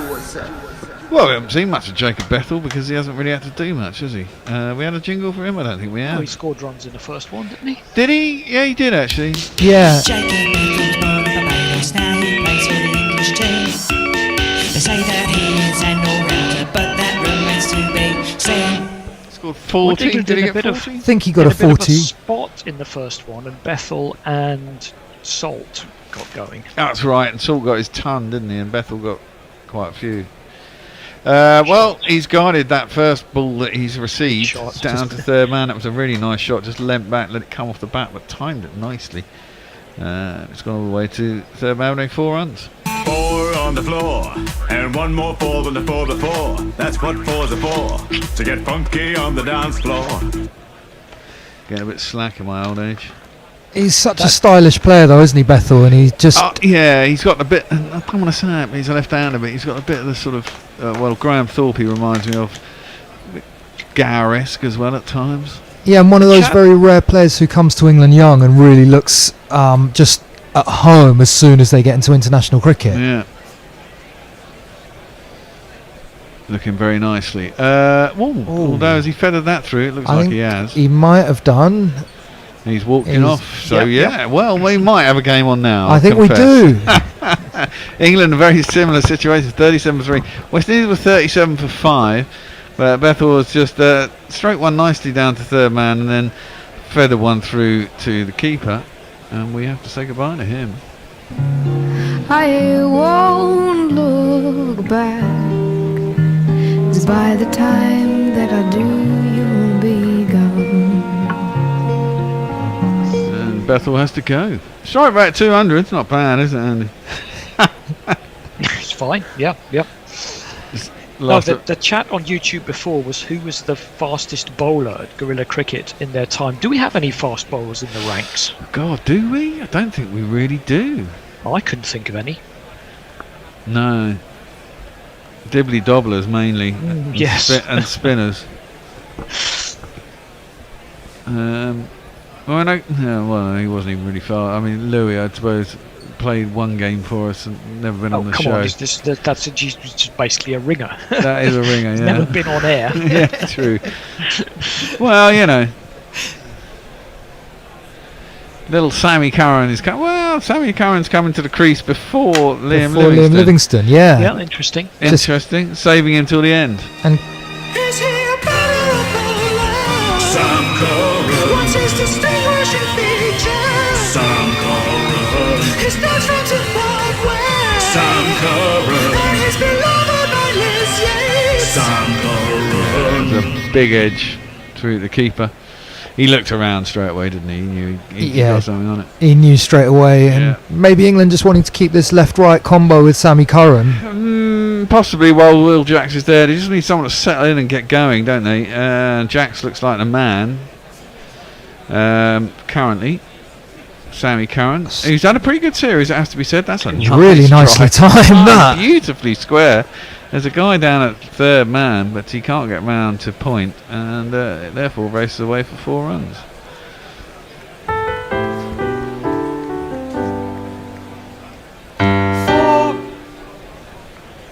I do feel like it hasn't been quite as easy to time this pitch though as Barbados looked under lights. Yeah, it's very wet. And but I think West Indies have benefited a little bit from Alzari coming back, and his control in the power plays given them a bit more, just something to latch onto. Yeah, he's got pace with a new ball as well, has to be said. He's gone for 2 fours in this over though. 2 fours, 2 wickets. Yeah. Is it? No, it's no, one just wicket. one. Oh, it could be 2. Look, not far away. Flashed out by Curran. Wasn't far away from the outside edge as it whizzed through to the keeper. Who's keeping? I think it's still Salt. No, Pooran. Pooran, sorry. Keeping, yeah. Yeah, the TV had Hope down to pick, but Crickbuzz had Pooran. I saw that at the start of the game. You just got to wait and see, really. Yeah. No, every side's got 4 wicket keepers. You just wait and see who actually does it. There's a favourite, isn't there? And then there's a possible. Well, Curran, he's got 4 off 2 as well. Straight, same strike rate as Bethel. That's when he's dropped down to short third man. They get through for a single. That's good running. West Indies probably wouldn't have run that, you know. They haven't been the best running between the wickets this series, have they? No, there was commitment there. They went straight away. It was always a single if you do. They're always talked about as a sort of 6 or nothing side, and this series it's been just nothing, really, hasn't it? Well, they have been kind of like that, haven't they? I mean, Powell was striking it cleanly all over the shop when he was in. Scored a fair few big sixes. Muscling it. On YouTube, Ben McCormick, England staring down the barrel, and that was before that Bethel wicket. Titmus 3-1-2, Gary opened the bowling. He did, but I don't think he was express pace. I don't think Gary was express. No, he still might, as someone said, the quickest in a snail race is still the quickest. It might actually be Gary. Well, he was a lot spelter, I gather, when he was a young man. Well, weren't we all? Well, yeah. Well, Terence Hines, who we don't think we have a jingle for. Sounds like a 70s English B-movie actor. Yeah, he does. I'm sure we've seen him before somewhere. No, there isn't a jingle for him. That's a bit annoying. Well, he is right arm over, barrel chested, looks like a bit of a roller, and his first ball gets driven out to deep cover. We're out of power play now. It's over 7, and there is a deep cover. It'll just be the 1 run out there. Yeah, I didn't think much of the look of Terence Hines bowling the other night, so it'll be interesting to see how he goes here. I did watch the game the other night. I can't remember him bowling, to be honest. He's funny. Someone said, I think it was Tony, that he's sort of half Michael Holding, half Lasith Malinga. The run-up's very smooth and elegant, and then it's quite a slingy, almost square arm action. For some reason I can't seem to log into Gmail. But if West Indies can just get 1 more here, then you think they might start to feel like they're really on top of the game. Yeah. Well, they certainly would. Here comes Hines into the pad to Will Jacks, turns it around the corner, deep square leg. I think about 2, but it's not there.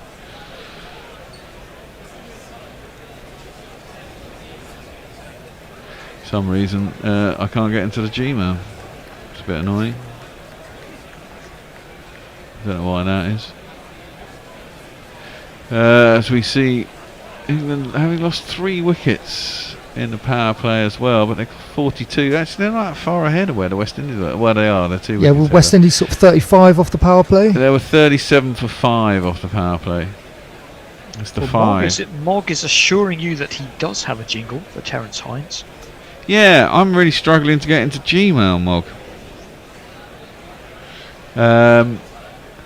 Oh, it's slashed. It is, and slashed hard, square, outside the off stump, and it's raced away to the boundary. It'll be 4 runs. Yeah, Sammy Curran's got off to a fast start. Yes. Yeah. Hines just seems to be throwing up half volleys outside off stump. Yeah, wide pies. It's not a great look, is it? No, it's not. Can you get anything on here? BBC? I think, especially when you've built a bit of pressure and then you've got someone who just really comes and releases the valve. Yeah, yeah.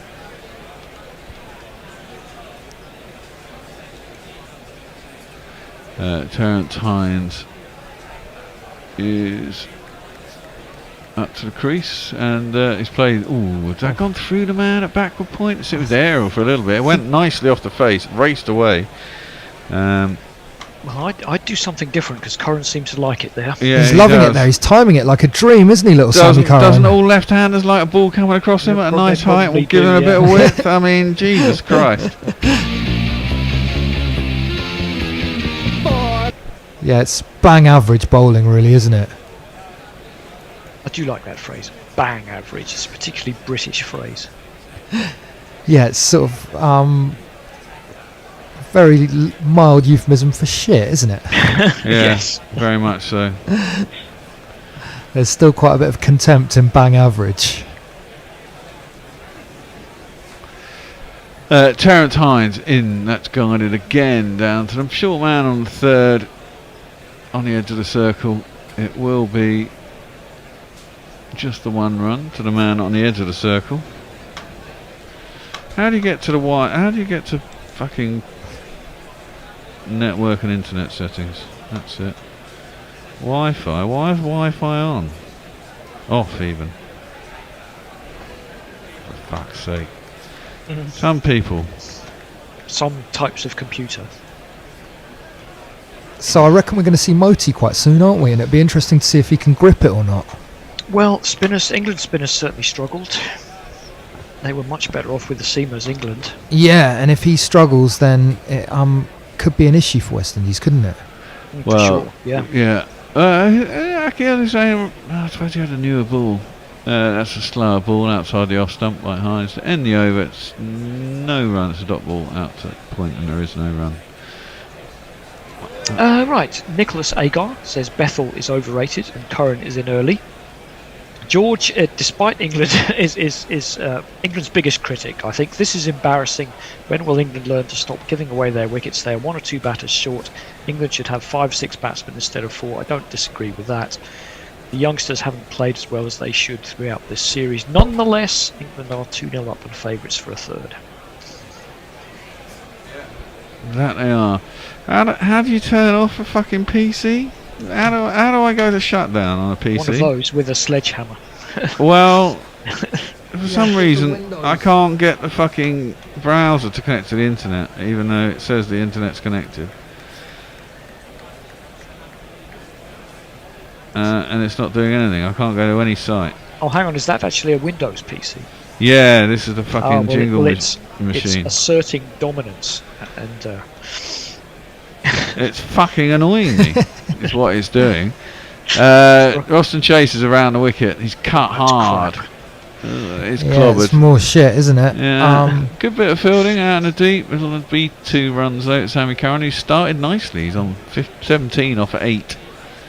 Well, I actually think he's delighted. He wants to think he's playing against frigging Derbyshire. Yeah. He's getting plenty of width, isn't he? That he is. Roston Chase around the wicket, punched in down to long off. Bit more like it from Roston Get a into his single. work. Yeah. I mean, Roston's a bit of a roller himself, isn't he? I mean, He is, yeah. He's famous for getting that 7 for fuck all against us, but I mean, I don't know how he managed that day. We kind of chucked him a bunch of wickets and batted hopelessly. As you said, Nick, West Indies rather released the pressure in the last 10 balls or so. Yeah, and I think Roston coming on before Moti's interesting. I think it suggests that they think Moti's going to have a hard time getting it to rip, and get slapped around the park. Yeah, I mean Roston's. Oh, must have been an inside edge. Got Otherwise, something on that, yeah. Otherwise it would have been an almighty appeal for LBW. So it looked like it's crashed in the Straight. middle stump. It did look a bit funny as it came to.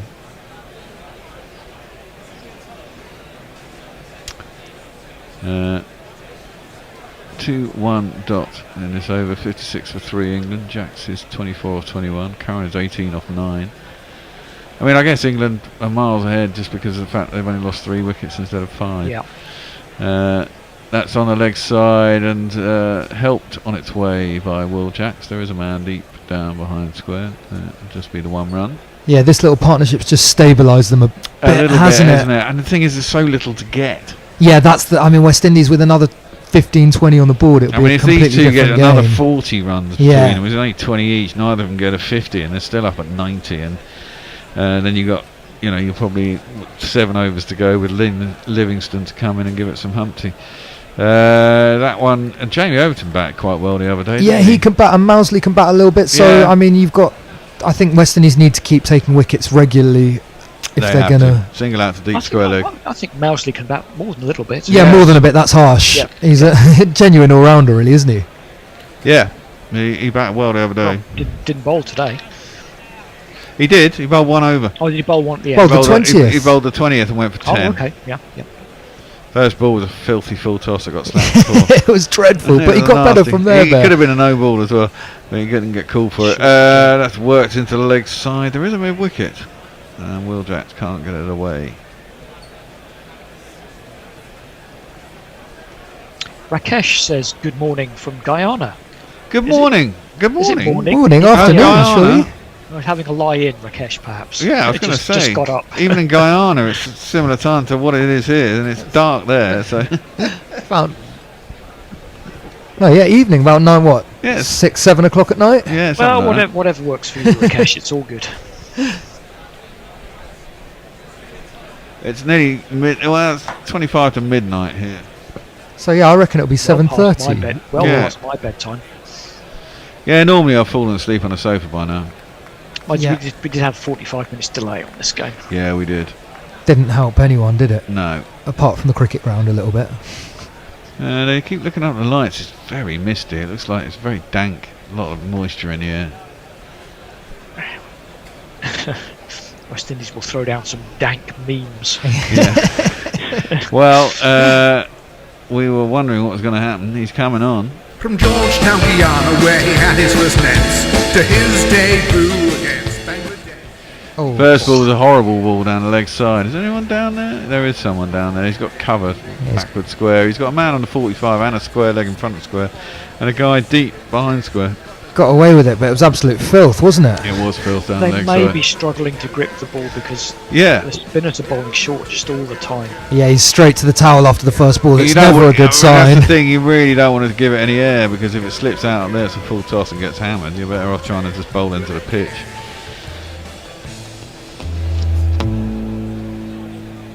I'm still trying to figure out how I restart this computer. Where's the fucking power? Was I- Press the 4 squares. Yeah, I could just actually press it off, couldn't I? Just do that. That is played out to deep mid off and there's no run. This one. No, see you on the bottom of the thing. Ah, there. Right. Fucking hell. Restart. Thank you. Thank God for that. It used to be in the little menu on the left-hand side. Yeah, they're nightmare, aren't they, Windows? I fucking hate Windows. Well, don't start us off. Yeah, don't start us off. War again. You'll notice everything is nice Mac in here, except for this shitty machine here. That's worked out past deep mid-wicket, and they get 2. Did they come back for 2? That's poor. Yeah, that's lazy fielding. That's really lazy fielding, thinking they're only going to get 1. And you really can't afford it when you're defending 146. You cannot, no. And but clearly, to their credit, did what we've been criticising batsmen for not doing. They ran the first one quickly. Took their chance. Yeah, they were sharp there, weren't they?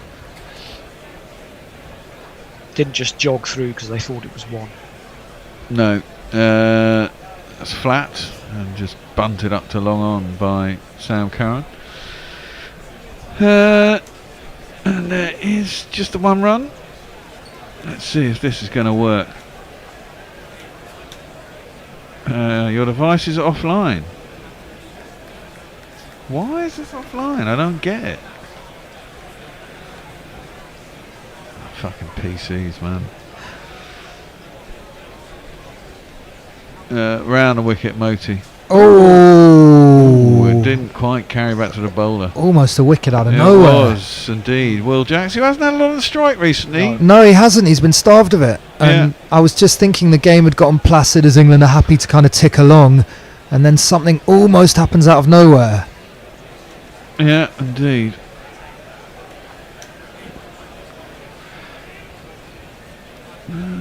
It's not getting the internet.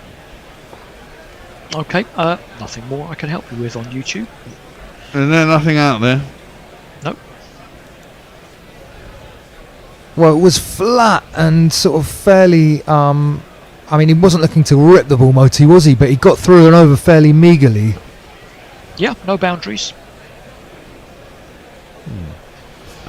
We're on an advert. Is it a drinks break? No, 1 more, then we'll have a drinks break and a change. But it's really wickets Windies need now, isn't it? Yes. I mean, England haven't really done a lot, but they're still going at 7 and over, which is all they need. Yeah, I wonder if it's worth going back to Alzari for 1 just to try and crack the game open. Maybe, yeah. Maybe. England did that. They brought Saki back. They brought Jofra back. But that was such a strange innings. Those 5 quick wickets, then 1 big partnership, and then a bunch more wickets. Yeah, very strange, and they just had to break that partnership and sort of kill the innings off, didn't they? And they got Rovman out at a really good time around the 15th over. Came back at the perfect time, and yeah. And the end was a little bit timid, but they got up to 145. They got something on the board at least, but that's more filth. Yeah, it's more filth down the leg side. It's been pulled down behind square though, and they will get a single. I don't know who it is down there, but must be England.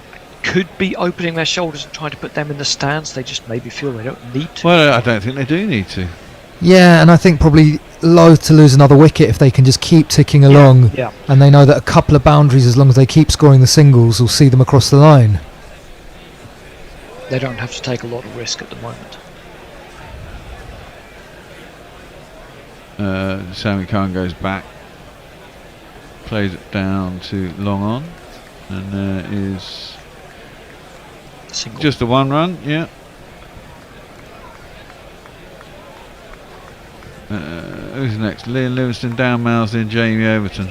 That's potentially enough. There's not a lot of runs to get, is there now? No, it's you feel that lower middle order is potentially slightly sort of callow and brittle, but there's only 80 to get. It only takes 1 of them to come off. Yeah. Including the 2 batsmen. 1 of 5. That's over the top of cover, out to the man in the deep on the boundary. They get back for 2 again. And these 2 have largely, I mean, they came to the they look the untroubled, crease, don't they, yeah, really? and they came. It was quite a sort of potentially dangerous time when they got together, and they've sort of really taken the sting out of the game, haven't they? Well, the thing is, in the modern game, isn't it? You got Liam. And that's why they probably held Liam Livingston back. He's definitely a finisher, isn't he? But I mean, if he comes in and needs 30 off of 5, you really fancy it anyway, you know. You've always got a chance, and that's not too far away from happening. That's just played up to long off, and they've got a single. Well, I think as we were saying, West Indies, they had a couple of poor overs, 7 and 8, when Curran first came in, let him get off to a flyer and really took the pressure off. He's got 37.52. Fairly consistent, yeah. Yeah, he's had a good tour with the bat. He has, not bad. Considering we were all saying, what's he doing at number 6? He should be in at number 8. He's not done too bad, really. Well, I think he's one of these players who needs a bit of time to get settled into the crease. I don't think the finisher role really suits him. Well, he was really the it man, wasn't he, about 5 years ago? And you thought he was going to... But he's never really had the pace as a bowler. That's probably a long on. He'll get himself a single. No, yeah, we say it that if he was 5 miles an hour quicker, it'd be a different equation. Yeah, wouldn't of course it would, and maybe a couple of inches taller as well. I mean, he's not the shortest, but modern fast bowlers. Yeah. Well, that's it. He's a reasonable sort of part. Well, yeah, better than a part-time bowler, but it's not. He's not a top ranking. Played up towards mid-wicket. There'll be no run to any over. That's the halfway point. We're going to have a drinks break. England are 70 for 3. They need 76 more. I'm going to stay on. What are you guys doing in the studio? I think I'm staying here as well. And I think I'm heading off. And Jason's going to come in, do some social. It is, yeah. Well, it's been fairly quiet on YouTube, so see if you can whip people up on there. But England, as well as the West Indies, the 3 batsmen who've been out all scored 4. Yes. Salt, Butler and Bethel. None of them troubled scorers for very long. But Jackson, Curran have steadied the ship, pulled England to 70 for 3, and they're only chasing 146. So certainly looking in pole position to win the match and the series. That would give them the 3-0 lead in a 5-game series. Yes. But, they have won all 3 tosses, which might count for quite a lot. Very much so. I want to see what England do when they don't win a toss and get forced to bat first. Well, I still think if they win this game, they should choose to bat first. I think they will in the next one. Challenge themselves, yeah. Should they get into that position? Yep. Anyway, looking at it the other way around, this is the West Indies' last chance to mount a comeback in the series. Got to win this one. It's a bit funny that it doesn't look like it's raining, but there just does seem to be a fair bit of moisture in the air. Yeah, there's a lot of moisture in the air. I mean, it looks very hazy when they look up at the lights, don't they? It's very dewy and very doesn't look very muggy, actually. Ball is like a bar of soap, isn't it? Yeah, well, all these games starting at around about 4 p.m. local time. This one delayed 45 minutes, which doesn't help. They're taking a fair amount of time over these drinks. They're fiddling around with balls. Are they changing one of them, or just having a look? No, I think they're just looking at it. As we get some fantastic adverts for tourism. Very briefly, someone's got it waving a huge pole on the pitch for some reason. Is it one of those dew removing things? Probably. Well, he did his best to drop that when we were just looking at the Butler catch. I think that was actually a pretty good catch. It was. It's never easy when you're running backwards like that. And he's made a sudden last-minute adjustment out to his left as it came out of the lights and back into his sight. Right, we're finally going to continue. Moti is going to come in again, just the 6 runs from his first over. It's wickets that the West Indies need here. I've been impressed with Moti in this series. Yeah. His bowling is tidy and his batting has been ahead of it. 30 at number 10 in the first game, yeah. Spins the ball from one hand to the other. And we're going to get back underway. He's going to bowl left arm round to the left-hander, which is a bit unusual. It's a full toss, low full toss. Curran pumps it up to long on for a single. Why is he bowling left arm round to the left-hander, do you think? He wants the ball to straighten, and he also gets the arm ball that goes across him and with an angle. Yeah, I would think more across than straight, and it's asking a lot to straight from that angle. We haven't seen a lot of turn this evening, however much he wants to. But it sets the arc for which you're going to play into straight rather than into cow, really. Yes, trying to protect some areas of the field. Here he is again. He's still bowling around the wicket to the right-handed Jacks. Plays it back to the bowler. There's no run.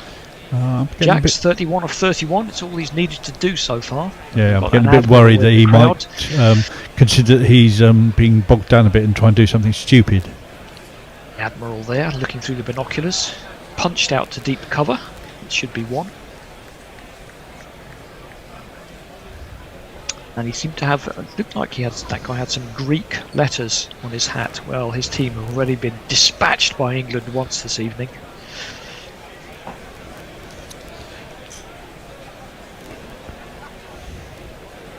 Can England make it a double with the cricket? They're almost halfway, 72 for 3. Moti's in again, he's short and Curran swats it into the leg side. He's not quite found the gap. Long on is around, but they will get back for 2. Some easy 2 into the pocket at sort of deep mid wicket. But again, you've got to hit that pretty hard along the ground. Still, you've got a slowish outfield and a lot of sand once you get out towards the boundary. And I still maintain that sand must get on the ball, mustn't it? I mean, just make it all gritty. I think so, yeah. There's plenty of use of the towel. And then he uses the towel and then rubs his hand in the dirt. Well, it's supposed to be drier. That's dry. It's it on still does make sense, yeah. He's trying to get the moisture off the ball. It's in again. It's punched up to long off with a cross bat by Curran. Get another single. It's very much pushed through by Moti. There's no flight in this at all. No, you don't want to give it a chance. No, but he's not threatening to take a wicket, and England have taken 5 off 5 fairly comfortably. And a lot of the time that's good for the bowler in T20, but not when you're trying to defend 146. He really wants to do that hand in the dirt thing every ball. Or have dirt in his pocket. No, he shouldn't do that. Steps away this time, Jacks. Oh. Is that out? I think it is. So. I think it might be. Might have caught that down. Yes, he has. Powell, who's having a stormer of a game as captain, only taken one good catch. That's another one. Low down to his left. Jacks stepped away. Looked like a perfectly good shot. Punched it into the offside, but just didn't quite get over it. And Powell, well, not that low, but he made some ground to his left. And that might make this a bit more interesting. Could do. Still got Livingston to come though. Yeah. Yeah. So I'm just talking whilst the jingles load up. I've just restarted the computer. It's not doing us any good. I can't. It won't connect to the fucking network. Bloody stupid thing. 32 off 33 for Jacks. Maybe he'd be a little bit disappointed he didn't press on there, which is probably what he was trying to do. Hadn't had a lot to strike though, really, had he? No, he got the sense he wasn't going to settle. Could have settled for a single off that ball. Decided to try and manufacture something by stepping away. It's good piece of bowling as well by Moti to tuck him up.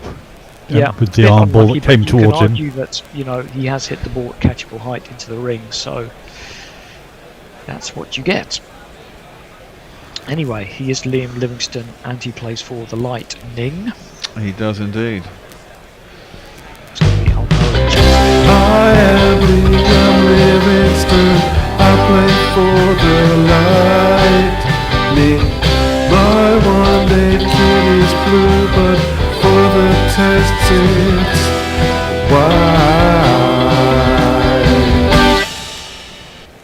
Well, if West Indies win this game, I don't think you look much further than Rodman Powell for man of the match. No, absolutely not. No. He's done everything. Yep. He'll be coming on to bowl. He might bowl in a minute. Does he? He does bowl, doesn't he? He can bowl, yeah. He bowls off. He sort of like Viv Richards off breaks. Right, so it's going to be Curran and Livingston to take England from here. 75 for 4 after 11. Did we get anything back on YouTube? Anyone on there? I'm just checking now. That the end of the over sort of snuck up on us without us noticing. Catch you up in a second as Joseph comes in. He's short, it's pulled quite hard by Curran, but it's a straight pull up to long on. He'll just get a single. Not much. I'll refresh it and we'll see. There's a fair few people that are riveted. It actually could be quite a close game in the end, couldn't it? 70 or 53. I mean, in normal circumstances, with 6 wickets, you say that'll be done. Certainly in the IPL, you give it that. Yeah, West Indies waving some fielders around. Certainly look a bit more engaged than they did at the start of this innings. There's lots of chat basically between Mogg and Ben McCormick about the provenance of the George McPherson account, whether he's a disgruntled former England white ball coach or if he's something else. I hope someone like that would find... Well, no, I don't actually. I hope they would complain about it on Guerrilla Cricket YouTube. Seems appropriate. Joseph is in. Oh, a bit of zip to that one, and that was a little bit reminiscent of 1 or 2 balls that Jofra Archer bowled. Bit of zip and seemed to move into Livingston, and he rather dabbed at it. Didn't get very near it. Pretty ugly shot, one has to say. He was trying to play the rundown and I think just so. a bit late on it. Just the odd one seems to have zipped and bounced. As I say, Archer got a couple early on. Joseph has found one there. Maybe there's just a little spot on the wicket. Just a bit late on it, really. Yeah. Skids on a bit, maybe. Here he comes again. That one seemed to skid on a little bit as well, but Livingston did get the full bat down on it. Down to short cover, there's no run. And he's bowling at 87-ish. Yeah, he's bowling high 80s, It's a bowling pretty decent sharp. clip. 29 balls since a boundary. Yeah, haven't seen one for a while. And West Indies, after letting England get away a little bit just after the power play, are reeling it back in here. I'd say we're still... Suggest that this is possibly a key partnership. Curran is set. Livingston, the last recognised batsman, although certainly he's come down the wicket. Joseph maybe saw him coming. It was short. Livingston did not care and just hoiked it over square leg for 6. He's absolutely flogged that over square leg. He really has. He was down the wicket before the bowler bowled it, and he almost flamingoed it. His back leg came right off the ground. He just whizzed it round over square leg, and the fielder was an absolute spectator for that one. He's not bowling slow, Joseph, either. I think that probably is the point. If you try to do that with a pace-off ball, that might well go straight up in the air. Okay, well that gives Joseph something to think about. He seemed to be well in control before Livingston took over there. Let's see what his answer is. Down the track again. Oh, and yeah, that time was a bit quicker, or maybe just not quite as short. Livingston thought it was high, but he's run down the pitch at it, so I don't think he's going to get that one. Yeah, I think they just signalled one for the over there. That was a fuck me there. Did exactly the same thing. Came right down the track. One went over square leg for 6, and the next one buzzed past his nose. But he does know that Joseph can't bowl this one as short as that. So, last ball will be over. It's quite short, and it's gone straight up in the air. Will it be caught? Oh! That's a bad drop by Nick Perrin. He's running backwards, but he's got the mitts on, and he should catch that one. And Liam Livingston very fortunate there. He wasn't scared to try it again. And Puran knows he should have caught that one, however much he's getting a hug off whoever that is. That's very reminiscent of Rodman Powell's catch, where Rodman caught it. Again, Puran's had to make a late minute last. I think he got too close to it in the end, didn't he? He's going to overrun it. He should be taking that. He doesn't have to sprint. Yes, he has. You're right. He's overrun it, and therefore he's had to adjust, and it's actually come down on his chest. I'm not sure he's actually hit the heel with his hand. You've got to be taking that. I mean, the bowler's already celebrating. Oh, that's horrific. Well, that won't improve Alzari's attitude at all. See what he does. See if is he still on the pitch, Joseph, or has he run off in anger? I think he's taken the diplomatic route of walking away without saying anything. Yeah. Well, that's the end of the over. That's a big let-off for Livingston and possibly for England. David Dorrell says we're doomed. Steve Hanford loves the jingle, I am the resurrection. Nice.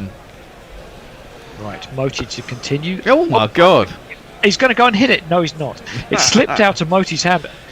I guess it's because his arm didn't come above his shoulder, isn't it? That doesn't count as a ball. I It just don't know. completely slipped out of his hand, but I don't think Not he really sure got what into his action. I thought it was above the vertical. I think that's where it needs to be. I mean, I think the Livingston just ran out and pretended to hit the ball for Bants. That one is coming quickly and bowled that one. It was just wide and Livingston's missed it. So all a bit random. Moti comes in again. He's trying to get through it quickly. Gone for the lap that time. He's got it in the direction of fine leg, but it's never going to reach the boundary on this outfield. We'll only get one. So Moti trying to shuffle through this over quickly, but it doesn't help to do that if you fail to bowl the first ball. Well, indeed. Are they? Well, we don't know what timings are they? I mean, they can go. It's nearly. They didn't lose any time because of the rain, anyway, did they? No, it was 45 minutes late start. And it's Curran who just flicks it up to long on. That'll be an easy single. Yeah. England need 63 or 45. Yeah, as long as Curran keeps working the singles, it allows Livingston to hit a boundary and then miss a ball. That's fine, yeah. As long as he doesn't hit one straight up in the air again. Was it? Did Butler do that 2 balls in a row? Or was it Jackson then Butler? So he was certainly Can't caught on remember. the second one. 61 or 45. Moti is in. Oh, was that a drop? Was that a chance? It was not a good shot from Livingston. He wasn't balanced. He flicked at it. It came through to the wicketkeeper who spilled it. And judging by the way he dived after it, I think that might have been a chance, you know. Yeah, that's. Have a look. Oh yeah, big I edge. think it was. So Poran's dropped 2 in quick succession. He's going up quickly, that's why. That's going to be wide. He's gone for the wide line, but I think he's missed it. Yes, he has. Moti's. I mean, that one it either sticks or it doesn't when you get an edge that close to the gloves. I'm sure it did. Yeah, it's quite a big one. Yeah. Gone for the lap again. I'm not sure that's the shot because you're not going to get 4 for it. He's going to get He says, 2. Yeah, it does just stop in the sand. He will get 2. It was quite a lot finer than the previous lap. It was almost over his shoulder. So That's what I'm saying. Alzari's. He's played that almost perfectly, and he's got 2. So Poran's not having a good game. He was also 6 and out in the West Indian innings. Yeah, it's a good 6 though. It was a good 6. Yeah. If you're Nicholas Poran's mum and you're trying to cheer him up after the game, that was a good 6, honey. Right, Moti to complete the over, thrashed away by Livingston. He's going to get 1 probably, and you can't be putting down, well, two chances that you certainly should take 1.5 of if you're going to defend 146. No, because if Livingston gets away and gets even another 15 runs, then that's going to get close to a run of ball. Yeah.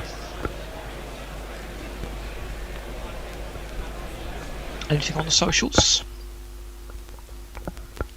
Oh, stupid phone. It's on a computer in front of you. I know, but it's much easier to read. No, there aren't anything. Oh, it's getting late. Apart from Ben McCormick saying, sounds like England doing their level best to make a game of it. It is past the witching hour. And a request from Mog to play the Stop Being Shit jingle. For which side? Both. Presumably just for Poran. Oh, we can do that. Right. Shepherd is going to come back. See what he can do. Right arm over to Livingston. Punches into the offside. Times it nicely, but it's just going to be 1 out to the sweeper. Amble through for a single. I mean, Curran really doesn't have to do anything more than just take a single every time he gets the strike at the moment. It's all on Livingston scoring the extra value runs. Yep, England 56 or 41 needed. They need to find 15 extra runs. I don't think that would be too difficult. It's only 1 good over, really. They've got Mosley and in particular Overton to come in, who can hit a long ball. Yeah. Here comes Shepherd again. See, left-handed Curran. Played a lot of balls up to long on this evening, and that's another one, be another single. Yep, he's scored runs in every game he's batted in this mini tour. 3 ODIs, and we're going to have 5 T20s. So he's doing his best to try to prolong his England white ball career.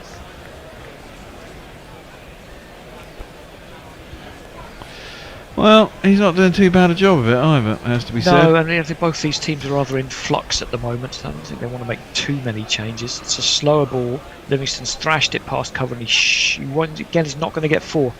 Fielder goes down, stops it, doesn't pick it up clean. They just get the 2. Hit in the sand pit. A lot of outfields that'll be 4, but not today. Darren Sammy's having a word with someone. Not sure who. He's telling them to stop being shit. Azari Joseph. He's probably having a chunter. That seems to be a very angry young man. Shepherd's in again, and he's same line. This time he's got it square, and more work for the fielder. Again, does well. Throws it back into him this time. Throws it back into himself. But it's going to be 2 more for Livingston. Seems to be Shepherd's plan to hang it outside off stump. We've not mentioned the fact. Not sure how that's going to get a wicket. That the West Indies bowling plan has been somewhat derailed by the fact that they put on Hines, and he went for quite a lot of runs. Yeah. They're very reluctant to bring him back on.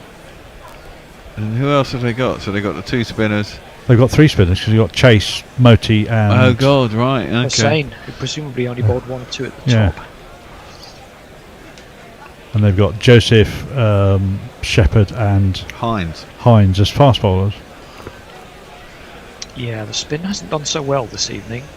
Shepherd looks like he's maybe done himself a mischief. Well, that might be just a reoccurrence of the twinge that kept him out in the second game. Yeah, just having a little stretch there.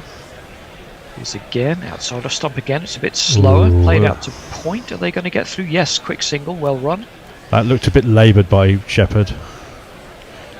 Is this his last over? It was a slower ball. No, he's got 1 left. Yeah, if you're struggling to move freely, you might as well bowl a slower ball. Yeah. Well, he's got 1 ball left here, and supposedly he's got to finish the over. Well, I suppose he doesn't actually. If Hines has well 1 over, they've got some wiggle room. They've got some options. Yeah. But your options are spinners.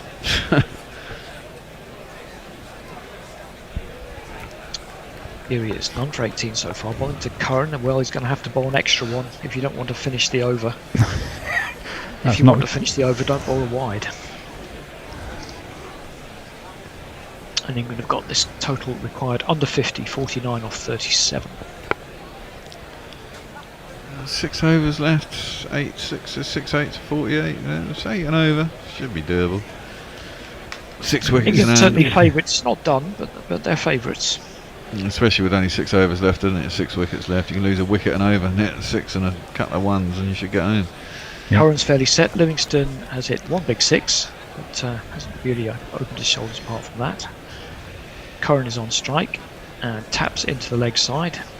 Big gap up to long on. They'll get a single. Still 1, 2, 3. There's still 9 off the over, I think. They scored off every ball, and there was a wide, and that's definitely all they need to do. Yeah.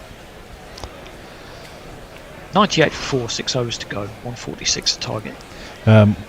Mog confirms it was technically for poor run. He stopped being shit request. Darren Azizi says Darren Stevens would have finished this game a long time ago. Yes, the Scourge of Surrey was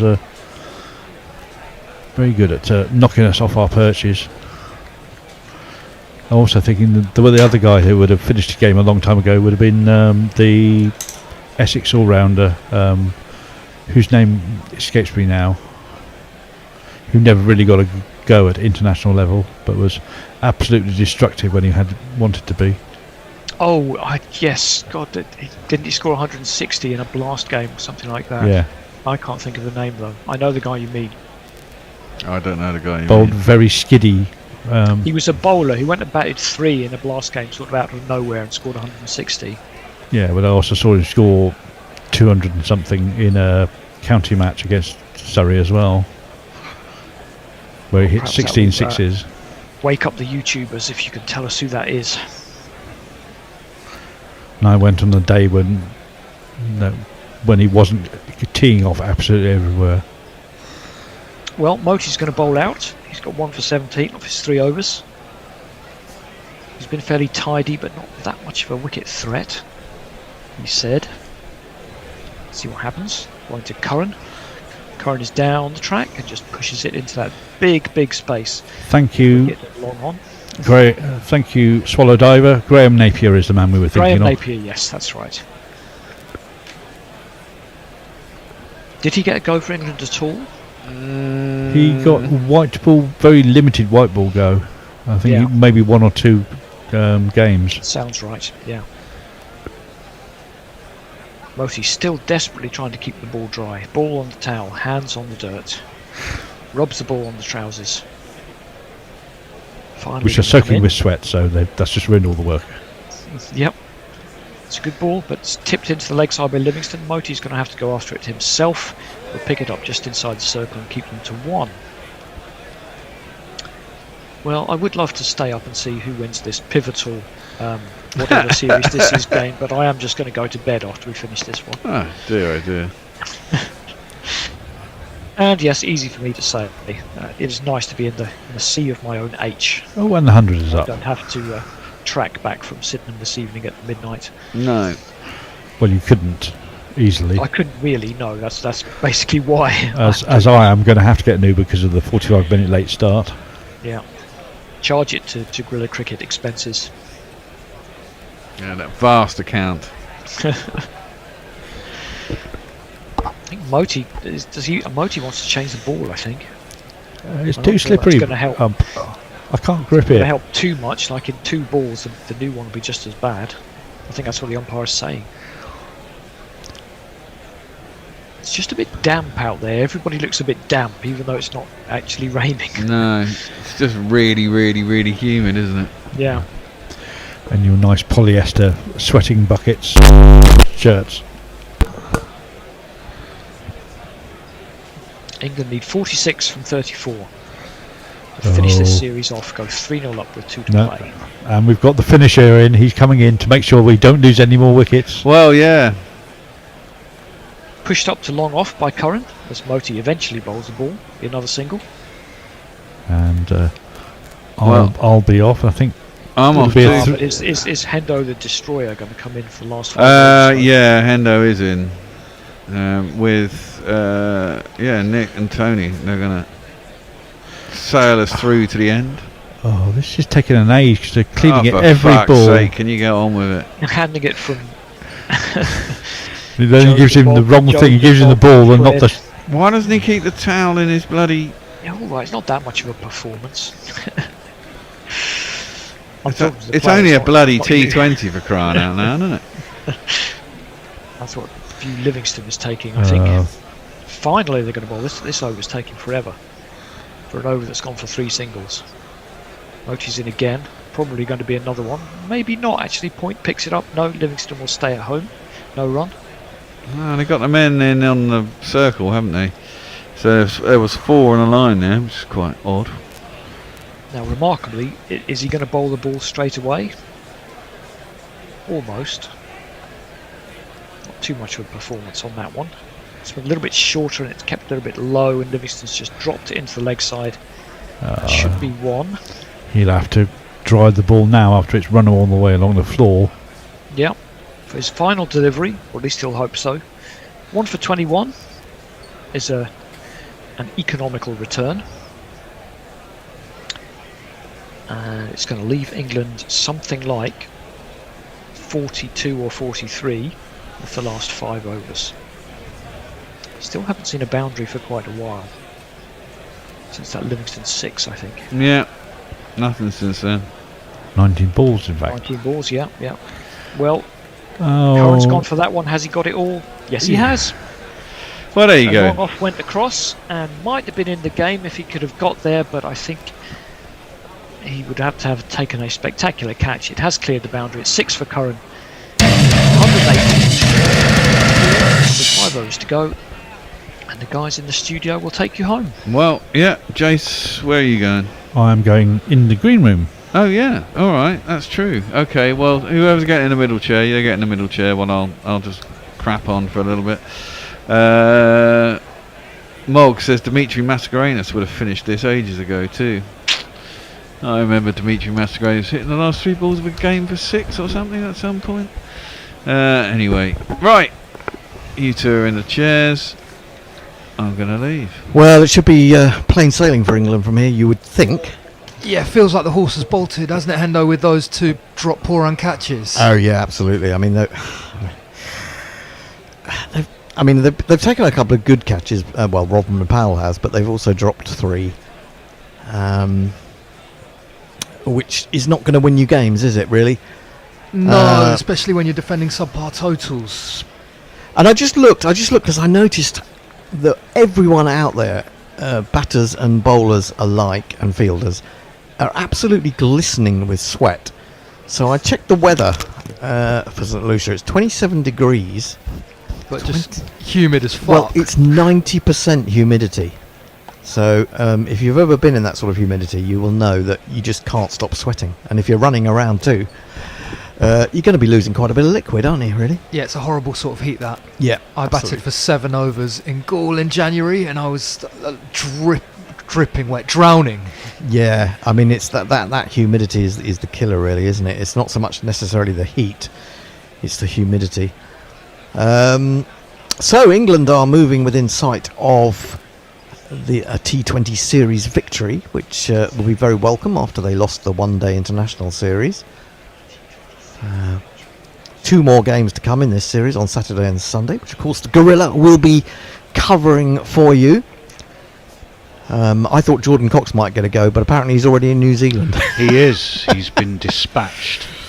But there must be a spare batter in the squad. Is Pepper gone too, did I hear someone saying? Oh, I don't know what's happened to I Pepper. thought Pepper maybe had gone. I think their options are quite limited to close this series out. Okay.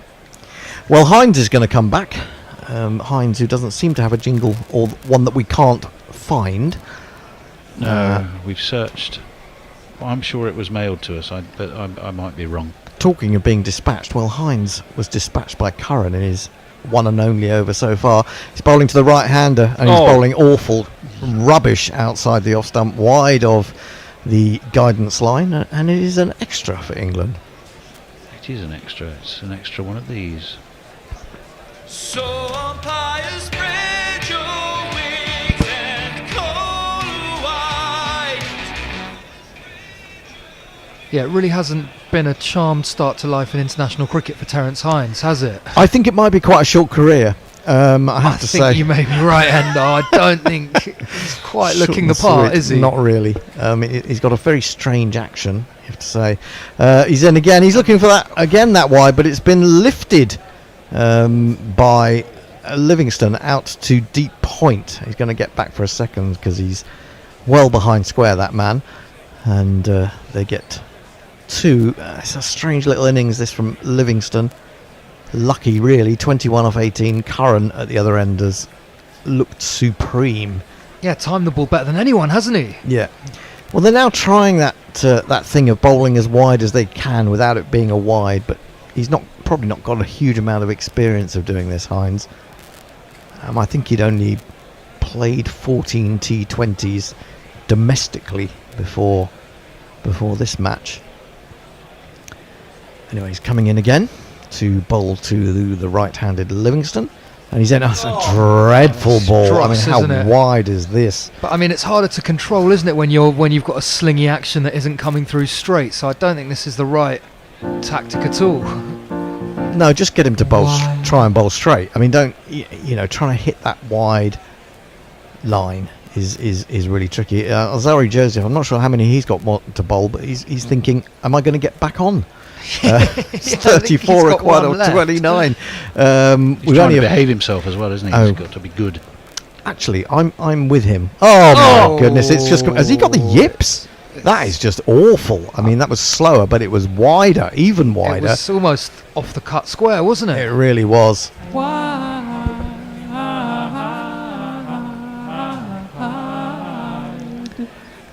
Is he having trouble with the grip of the ball? I mean, we were talking about it, how humid and dank it is out there. Yeah, I think the dew has to be playing a part here, but I think he's got to shift away from this wide strategy and just try and get it down. Well, it reads at the moment wide 2, wide, and of course I think they came through for a bye as well there, didn't they? So 32 required off 29 balls. Hines has bowled effectively 7 balls and gone for 17. Bowling to the left-handed Curran.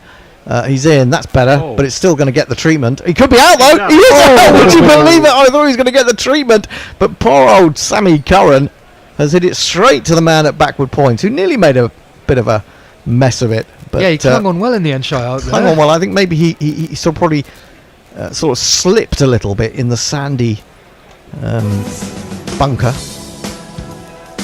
Well, that could turn his cricketing career around, couldn't it?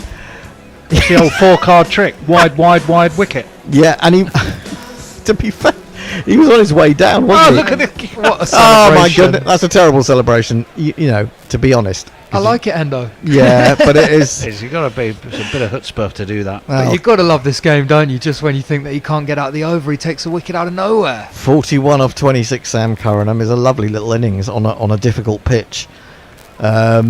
And now just a smidgen of pressure on Mousley or Overton, whoever comes in. I guess it'll be Mousley. Yeah, it'll be Mousley, I would think. Yeah.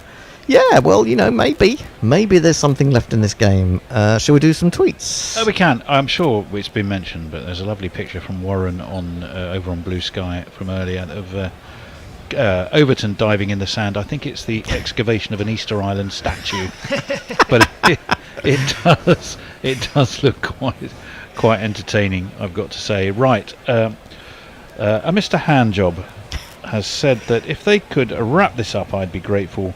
There's a new Taskmaster episode to watch, and Zaltzman is in it with a chance to win the whole series. Ben McCormack says, didn't see that wicket coming. In hindsight, though, Louis Dunbar Clark. Now, there's a name I like. Speaking of humidity, the scrotometer readings for Curran were off the scale. Yes. Oh, who got hit really nastily in the bollocks yesterday? One of the South Africans. Oh, I think it was David Miller. Is there any other way to be hitting the bollocks, just so I know? Well, you know, it was full on in the bollocks. You know, when you see it at first, you don't realise it's hit, you know, that square on, but it really did. Anyway, Mousley has come to the wicket. 32 required. Is Hines going to run through them? He's in. No, he's flicked away. Just for a moment, I thought that was in the air. But it's gone wide of the man at mid-wicket. It's actually a very well-timed shot. I mean, England are only 4 runs ahead and 1 wicket less from where West Indies were at this point. I think they were 110 for 6. So, you know, there really isn't that much in it. There really isn't that much in it. Well, yeah, but they were 108 for 6, but then they were 113 for 8. And I think the last wicket put on 30 odd to get England up to that point. So Mousley off the mark with a nice couple. And Hines again, still got 3 balls of this over to go. He's in, he bowls, he goes back, defends it, and a sprawling Hines. Well, he's enjoyed bowling to the left-handers much more, hasn't he? Yeah, indeed. There's no run on this occasion. What's tickling you, Tony? What's tickling me? Which over jingle? What's tickling Tony? Well, I'd got excited by Louis' name, Louis Dunbar Clark. So, having asked me earlier who my favourite grandchild was, Mog said, "So, who's your favourite child, Tony?" To which I'm not a trap. I am not going to fall into. They are, of course, absolutely equal. Mog, can you do us a what's tickling Tony jingle? Do you think? Just do one quickly for us. You have to go through the proper project management process now. If I haven't emailed it doesn't count as a request. Hines in again, bowls to Mousley. Mousley pushes that into the offside, and suddenly there's a new hope and conviction about the West Indies. Good piece of fielding at point, and there is no run. Yeah, it's a decent fight back from Hines, actually, isn't it, the second half of this over? Yeah, I mean, actually, bowling properly, funnily enough, It seemed to last about 4 hours, which is seems- never a great sign. Well- 3, 4, 5, 6, 7, 8 balls we've had off this over. He's still got one to go. He could still chuck a wide one here. Yeah, he could make it a 10 ball over if he gets another wide out here. 30 off 25 now for England. 5 wickets in hand. And Livingston's had a couple of lives. In comes Hines. Goes really wide on the crease. Whipped into the outfield. He's in trouble. Oh, well, he would have been in trouble. He would have been in trouble if Hetmeyer had been right back on the boundary. But he isn't. He's in a little way. And he's backpedaling. And it's cleared him. And Mousley has hit it for 6. It's a great piece of timing, you have to say. Nicely timed, but diced with death and got away with it. But should have. Maybe I'm being a bit harsh on Hetmeyer there. Taller big man. Alzari Joseph out there, and he might have been in trouble. A taller man, and it might have been a problem. Oh, Josh Butler reacts in the dugout, and Josh Butler, he's not got the memo telling him to smile, has he? No, he hasn't. But he also, I think, you could see the initial worry turned to joy, didn't it? Although he didn't show it on his That's face. a very qualified joy. Yeah, very qualified joy in the sense that he started to clap. That's It looked like someone had woken him up, going, "Oi, clap!" Yeah, there was a certain glazed-eyed look. Yeah, but it's a big 6 right at a crucial moment, isn't it? Another dot ball there, and you were thinking West Indies were just starting to put together a little bit of pressure. Yeah, and what's nice about Mousley is he times the ball really well, doesn't he? I mean, he's come straight in and he's timed a couple of shots. Yeah, and it shows superbly. a decent bit of courage that as well, doesn't it? Yeah, because he came down the wicket to that, didn't he? And then whipped it away. Hussain has got 2 overs to bowl at this stage. He's into Livingston, and Livingston drives straight back at him. Yeah, that is a bit of a surprise. We've been used to seeing him go for 3 in the power play, haven't we? Yeah, exactly. Well, he's been left till late now. Can he work his magic? He's got 2 for 16. Got those both in the power play. And he'll bowl, the 17th over here and the 19th over, if it goes that far. That may well do. I think it will. I just think it's not that straightforward. Well, you wonder about Livingston because he's not quite got hold of it. He's smashed this one. He's going to be caught, is he? No! It's so well. Hetmeyer again. He can't believe it. It's following him around, isn't it? But that was really tough. Oh, that was tough. I mean, I'm not even sure that it carried. It was one of those where he had to throw himself forward at it. And it might just have dropped short. If not, it's an incredibly difficult thing to hang on to. But Livingston have pulled that. I think that's... it's a very difficult one, isn't it? To get your hands under that is really... It's kind of a sort of catch that is a Yorker for the fielder. Yeah. But Livingston he's just riding his luck a little bit. 22 off 20, 123 for 5. It's been scratchy, hasn't it? Yeah, I mean he hit one gigantic 6. But it's almost as if those players that are just trying to time the ball are more successful than those that are really trying to muscle it. Yeah, it doesn't seem like a pitch that you can really wallop it on, No. does it? No, you've got to give it a sort of gentle tickle, Yeah. and then you can, like Sam Curran did.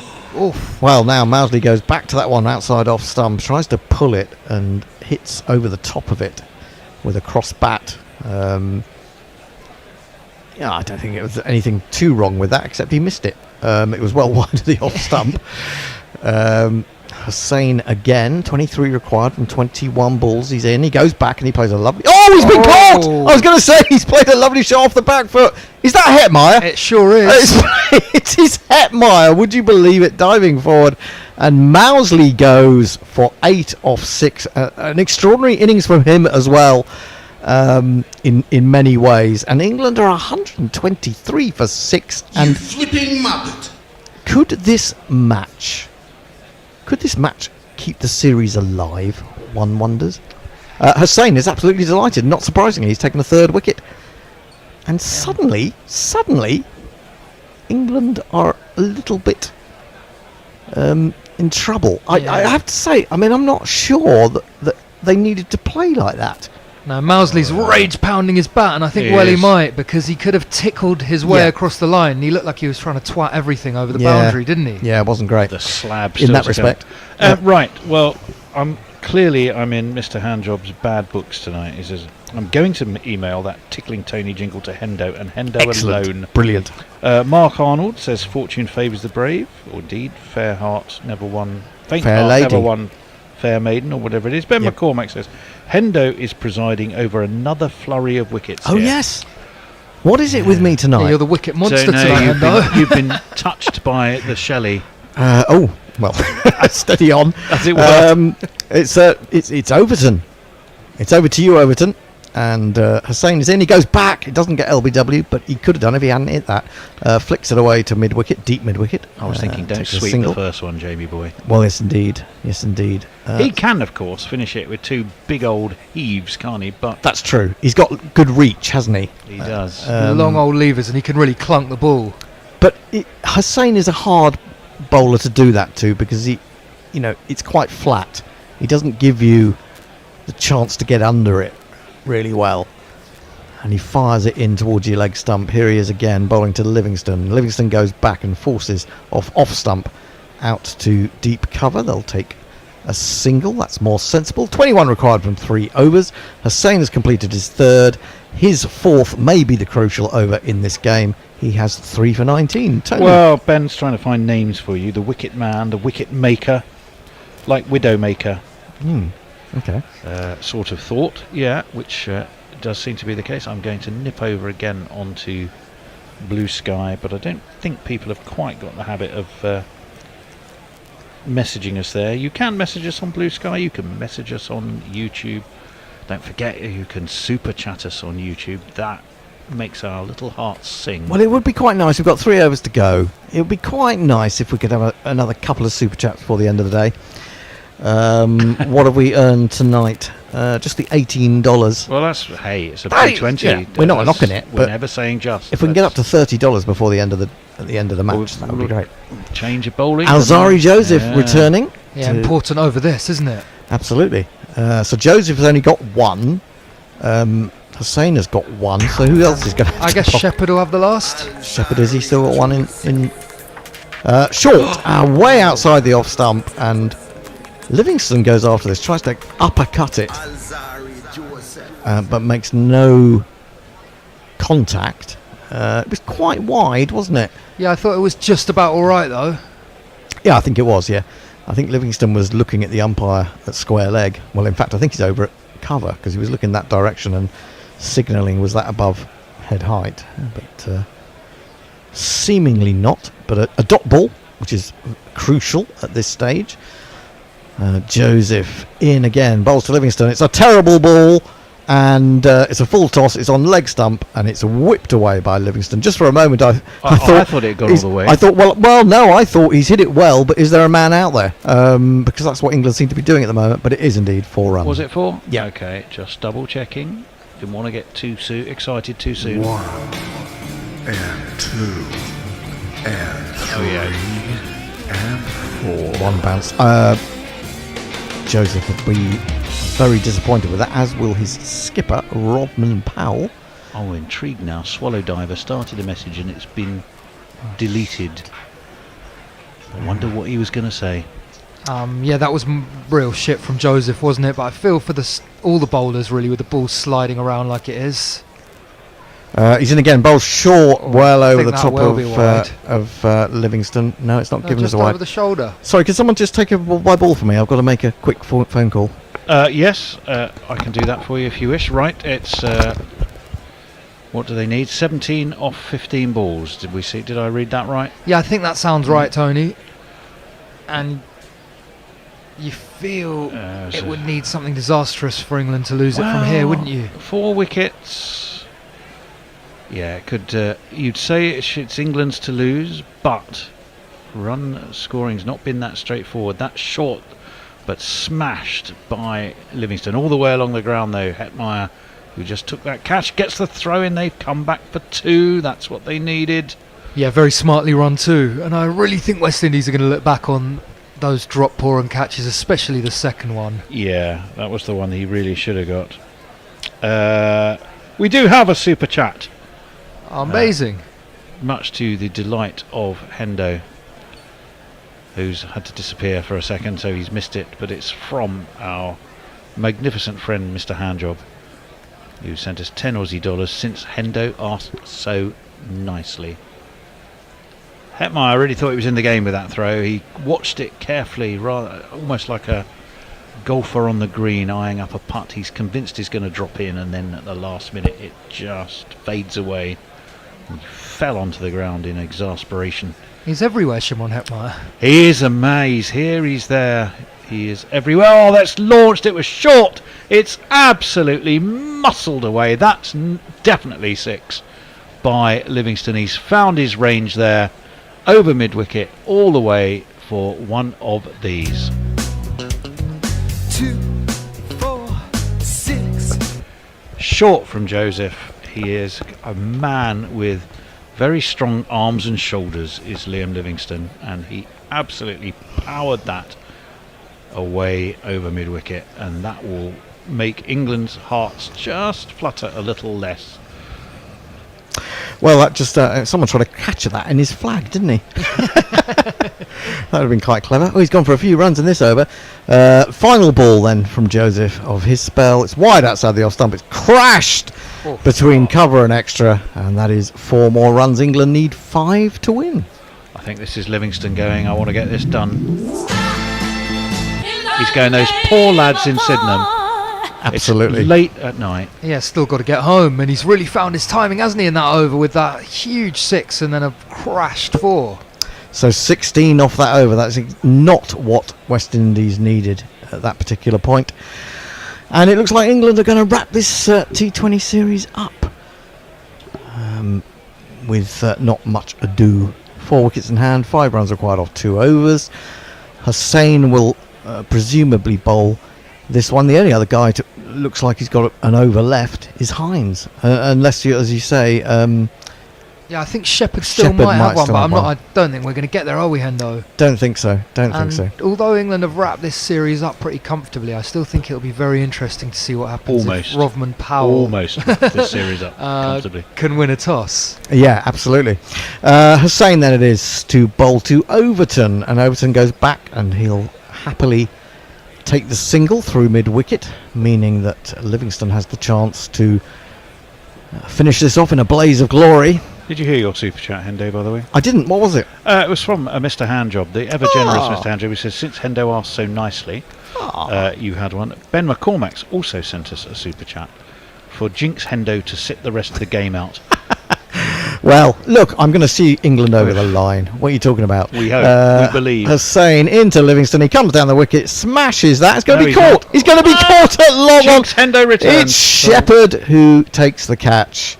And Livingston, I mean, I saw him do this in the 100 when, in the semi-finals, I think it was, when he was playing brilliantly. He got a 50 and then decided to try and do it all in one shot and hit the ball to deep mid-wicket, and then I forget which team he was playing for. The team fell away and they lost. I think was it in a super over at the end. Oh shit! This is really fucking bad. No. God, I thought the bear was in here with us for a moment. He does have a tendency to do that, though, Liam Livingston. Absolutely. And you are the wicket maker tonight, Hendo. I am the wicket maker. You go out and he slams a 6, and you come back and he slams it down long on's throat. Very, very strange. And the worrying thing, there's no Adil Rashid to come into bat and save England. 4 required. It's Rayan Ahmed who has taken over from the Yorkshire. Can you call him a Yorkshire leg spinner anymore? I'm not sure he plays for Yorkshire very much. No, I think he's still technically a Yorkshire leg spinner. Rayan can bat. And he's got a big smile on his face. Which is what we always say about Adil. You know you're in trouble when you're saying, well, Adil Rashid can bat, you're on the cusp of a defeat. Well, he's got a best of 11 in this form of the game in T20 International, so he should be capable. He's just going to be very watchful on this occasion. Just goes back to it. Defends. Resolute defence first up. I think that's wise, isn't it? Just to get the pace of the pitch. And yeah, then still just work it around. 9. I mean, it shouldn't be any drama, should it? I mean, there should be a loose ball in at least the next over, even if we don't get one from the final 3 balls of this from Hussain. He's in again, and he pushes out to the offside comfortably. There's certainly going to be 1. They're not going to think about 2. Just the single, 3 required from 8 balls. So Rayan off the mark. Overton has a couple to his name. 143 for 7. 146 is the target. And there are 8 balls in which to get them. It would take something remarkable, really, from Hussain and then Shepherd, presumably. But, stranger things have happened. They have happened. Stranger things have happened. Well, I can't think of anything. Well, I can certainly think of at least one thing recently. Oh, can you? What was that? Well, the election. Hello. It's more super chats going down. Hussain in, bowls to Overton, who steers it to mid-wicket. It should have been a dot ball, but somehow... is it Lewis or is that Rodman? I think it's Rodman Powell. Rodman Big himself. slap on his thigh. Yeah, he's let that get away from him. They've come through for the easiest of singles. YouTube comments. We're not getting a mention. So I'm playing it on the down low, so you can talk over it as we approach the denouement. Hee hong, hee hong.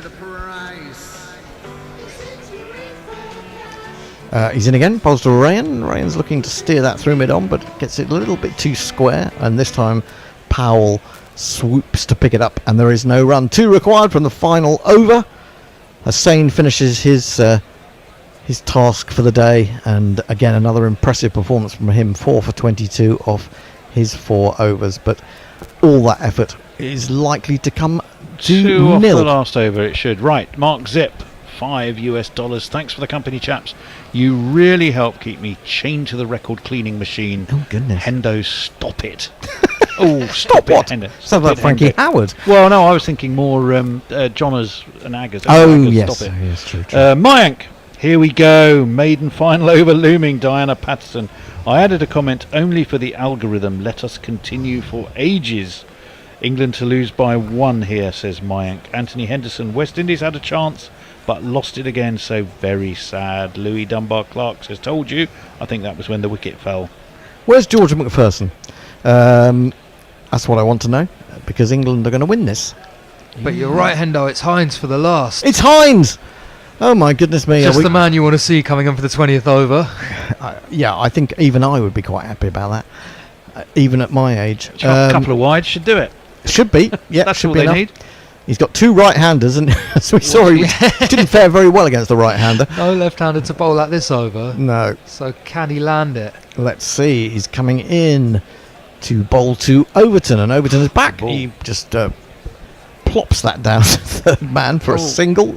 Turns quickly, looking for a second, but it isn't really there. England need 1 to win, and that possibility falls to Rayan Ahmed. Ashley Partridge just says England. Hmm. Short, sweet. It's true. It's true. You can't deny it. Not wrong. No. Be a decent night sport-wise then. 3-0 win in Greece. Yeah. 3-0 in the series here. Absolutely. It's all about 3-0s for It's England. all 3s, isn't it? Right. This could be it. Rayan Ahmed on a single. Can he finish it off? With 5 balls to go. I think he can. He's lifted it up and over. Yeah. Square cover. It's 1 bounce over the boundary. He's done it in style. He's done what Livingston couldn't do. And England win by 3 wickets, and they win the series 3-0.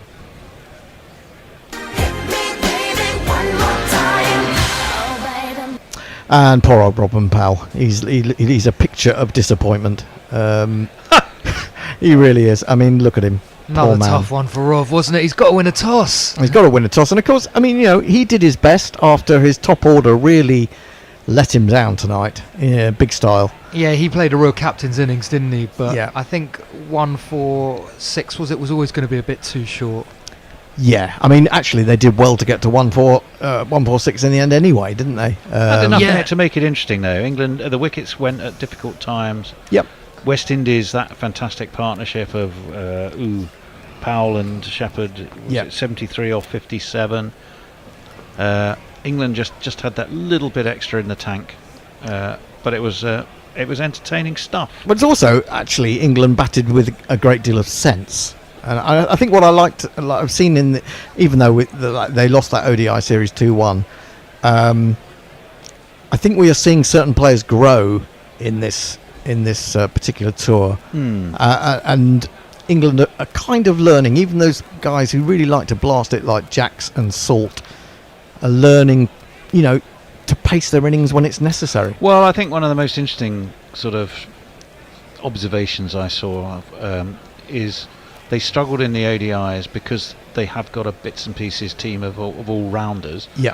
But shorten the format, then those all-rounders are more effective when you're playing the shorter format than they are in. So I think we kind of learnt that in ODIs, the squad wouldn't do it, but we knew they were missing a number of players.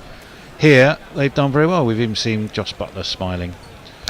Well, which is just about. But it was a sort of gritty chase tonight, wasn't it? Yeah. Although it was disciplined. Yeah. Disciplined. Well, that's what I like about England. They're not. I mean, they learnt from the way that the West Indies went after it early on today, and and the West Indies have really shown a lack of application, haven't they? Especially their top order. Oh, it's been terrible. I mean, most of their runs in this series have come from down the order, haven't they? So yeah, from 6 or lower. Yeah, Romario Shepherd has had to do lots of work. So Salt made 4, Jacks 32, Butler 4, Bethel 4, Curran batted beautifully, 41. He did. Livingston, well, it was an odd one. He powered some shots into the crowd, but also was dropped a couple of times. 39 off 28 is not slouching on a tricky pitch. No, it's not. But then he could have, as I say, he should have probably been out twice. Mousley made a quick fire 8 off 6. Overton was 4 not out. Rayan Ahmed 5 not out. England did it with 4 balls to spare. A little bit squeakier than the last two have been, I suppose, in that respect. The bum was definitely a little squeaked. Speaking of which, there are some final messages though. Not Jeff Thomas, not that Jeff Thomas, says, as always, thanks for the entertainment, Gorilla. We are delighted, Jeff. Mr. Handjob has not been idle. No. He's never idle. Idle, disinterested the hands. hand job cannot never be idle. Disinterested hands do can make light work of something. Embarrassingly, he says, I have just done a What's Tickling Tony jingle. Yay! I'm looking forward to getting that when I get home. Ramel Ramanoop, well done the England. That's good message there. Great work, chaps. Even Hendo, says Ben McCormick. Harsh. Thanks, Gorillas, says Jonathan Shawland. Win, says Ashley Partridge, man of few words, having previously said England. Oh, maybe that's what they meant to say the first time. No, just I missed think off the win. He's just gone a tad monosyllabic on us, as Ashley. Well, it's that in time fact, of night. that's his style. Have you not? I have noticed that Ashley messages are short and sweet. Are short, not short, always sweet, not but definitely short. Hussain bowled beautifully, 4 for 22, but otherwise it was. It wasn't too great from the West Indies, you have to say. No, he's been the shining star of their attack all series, hasn't he? Absolutely, and as I say, their lower order has kept them in games, if you want to call it that. Certainly tonight, anyway, in terms of pushing England into the last over to win it. So there we are. We've got 2 more games to come, Saturday night and Sunday night. We look forward to having your company for those. I think I'm going to be here. Tony's going to be wetting the baby's head. Are you in on Saturday and Sunday? I'll be here on Saturday, Hendo. Saturday, and I don't know who else is in on those days, but it appears Bears in on Saturday. Bears Saturday. I'm hopefully in on Sunday, but it depends if my hangover is just too much. Right, and on that note, we shall love you and leave you. Well, let me just have a quick look. We did get the super chat up to $30, $32.45. So thank you for your generosity. Late charge. Late charge, absolutely, like England do so often. Anyway, that's it from us. It's goodbye from Nick. Goodbye. It's goodbye from the bear in the kitchen. It's goodbye from Jason, who's just gone. Indeed. And it's goodbye from Tony. Goodbye. He's not tickled. And it's goodbye from me. Good night. Bye-bye. Good night. Here we go. Guerrilla crickets. Whoa. Guerrilla crickets. Whoa. Guerrilla. Take guard, man the barricades, patrol the cover boundary. At last the time has come. This is a cricketing emergency.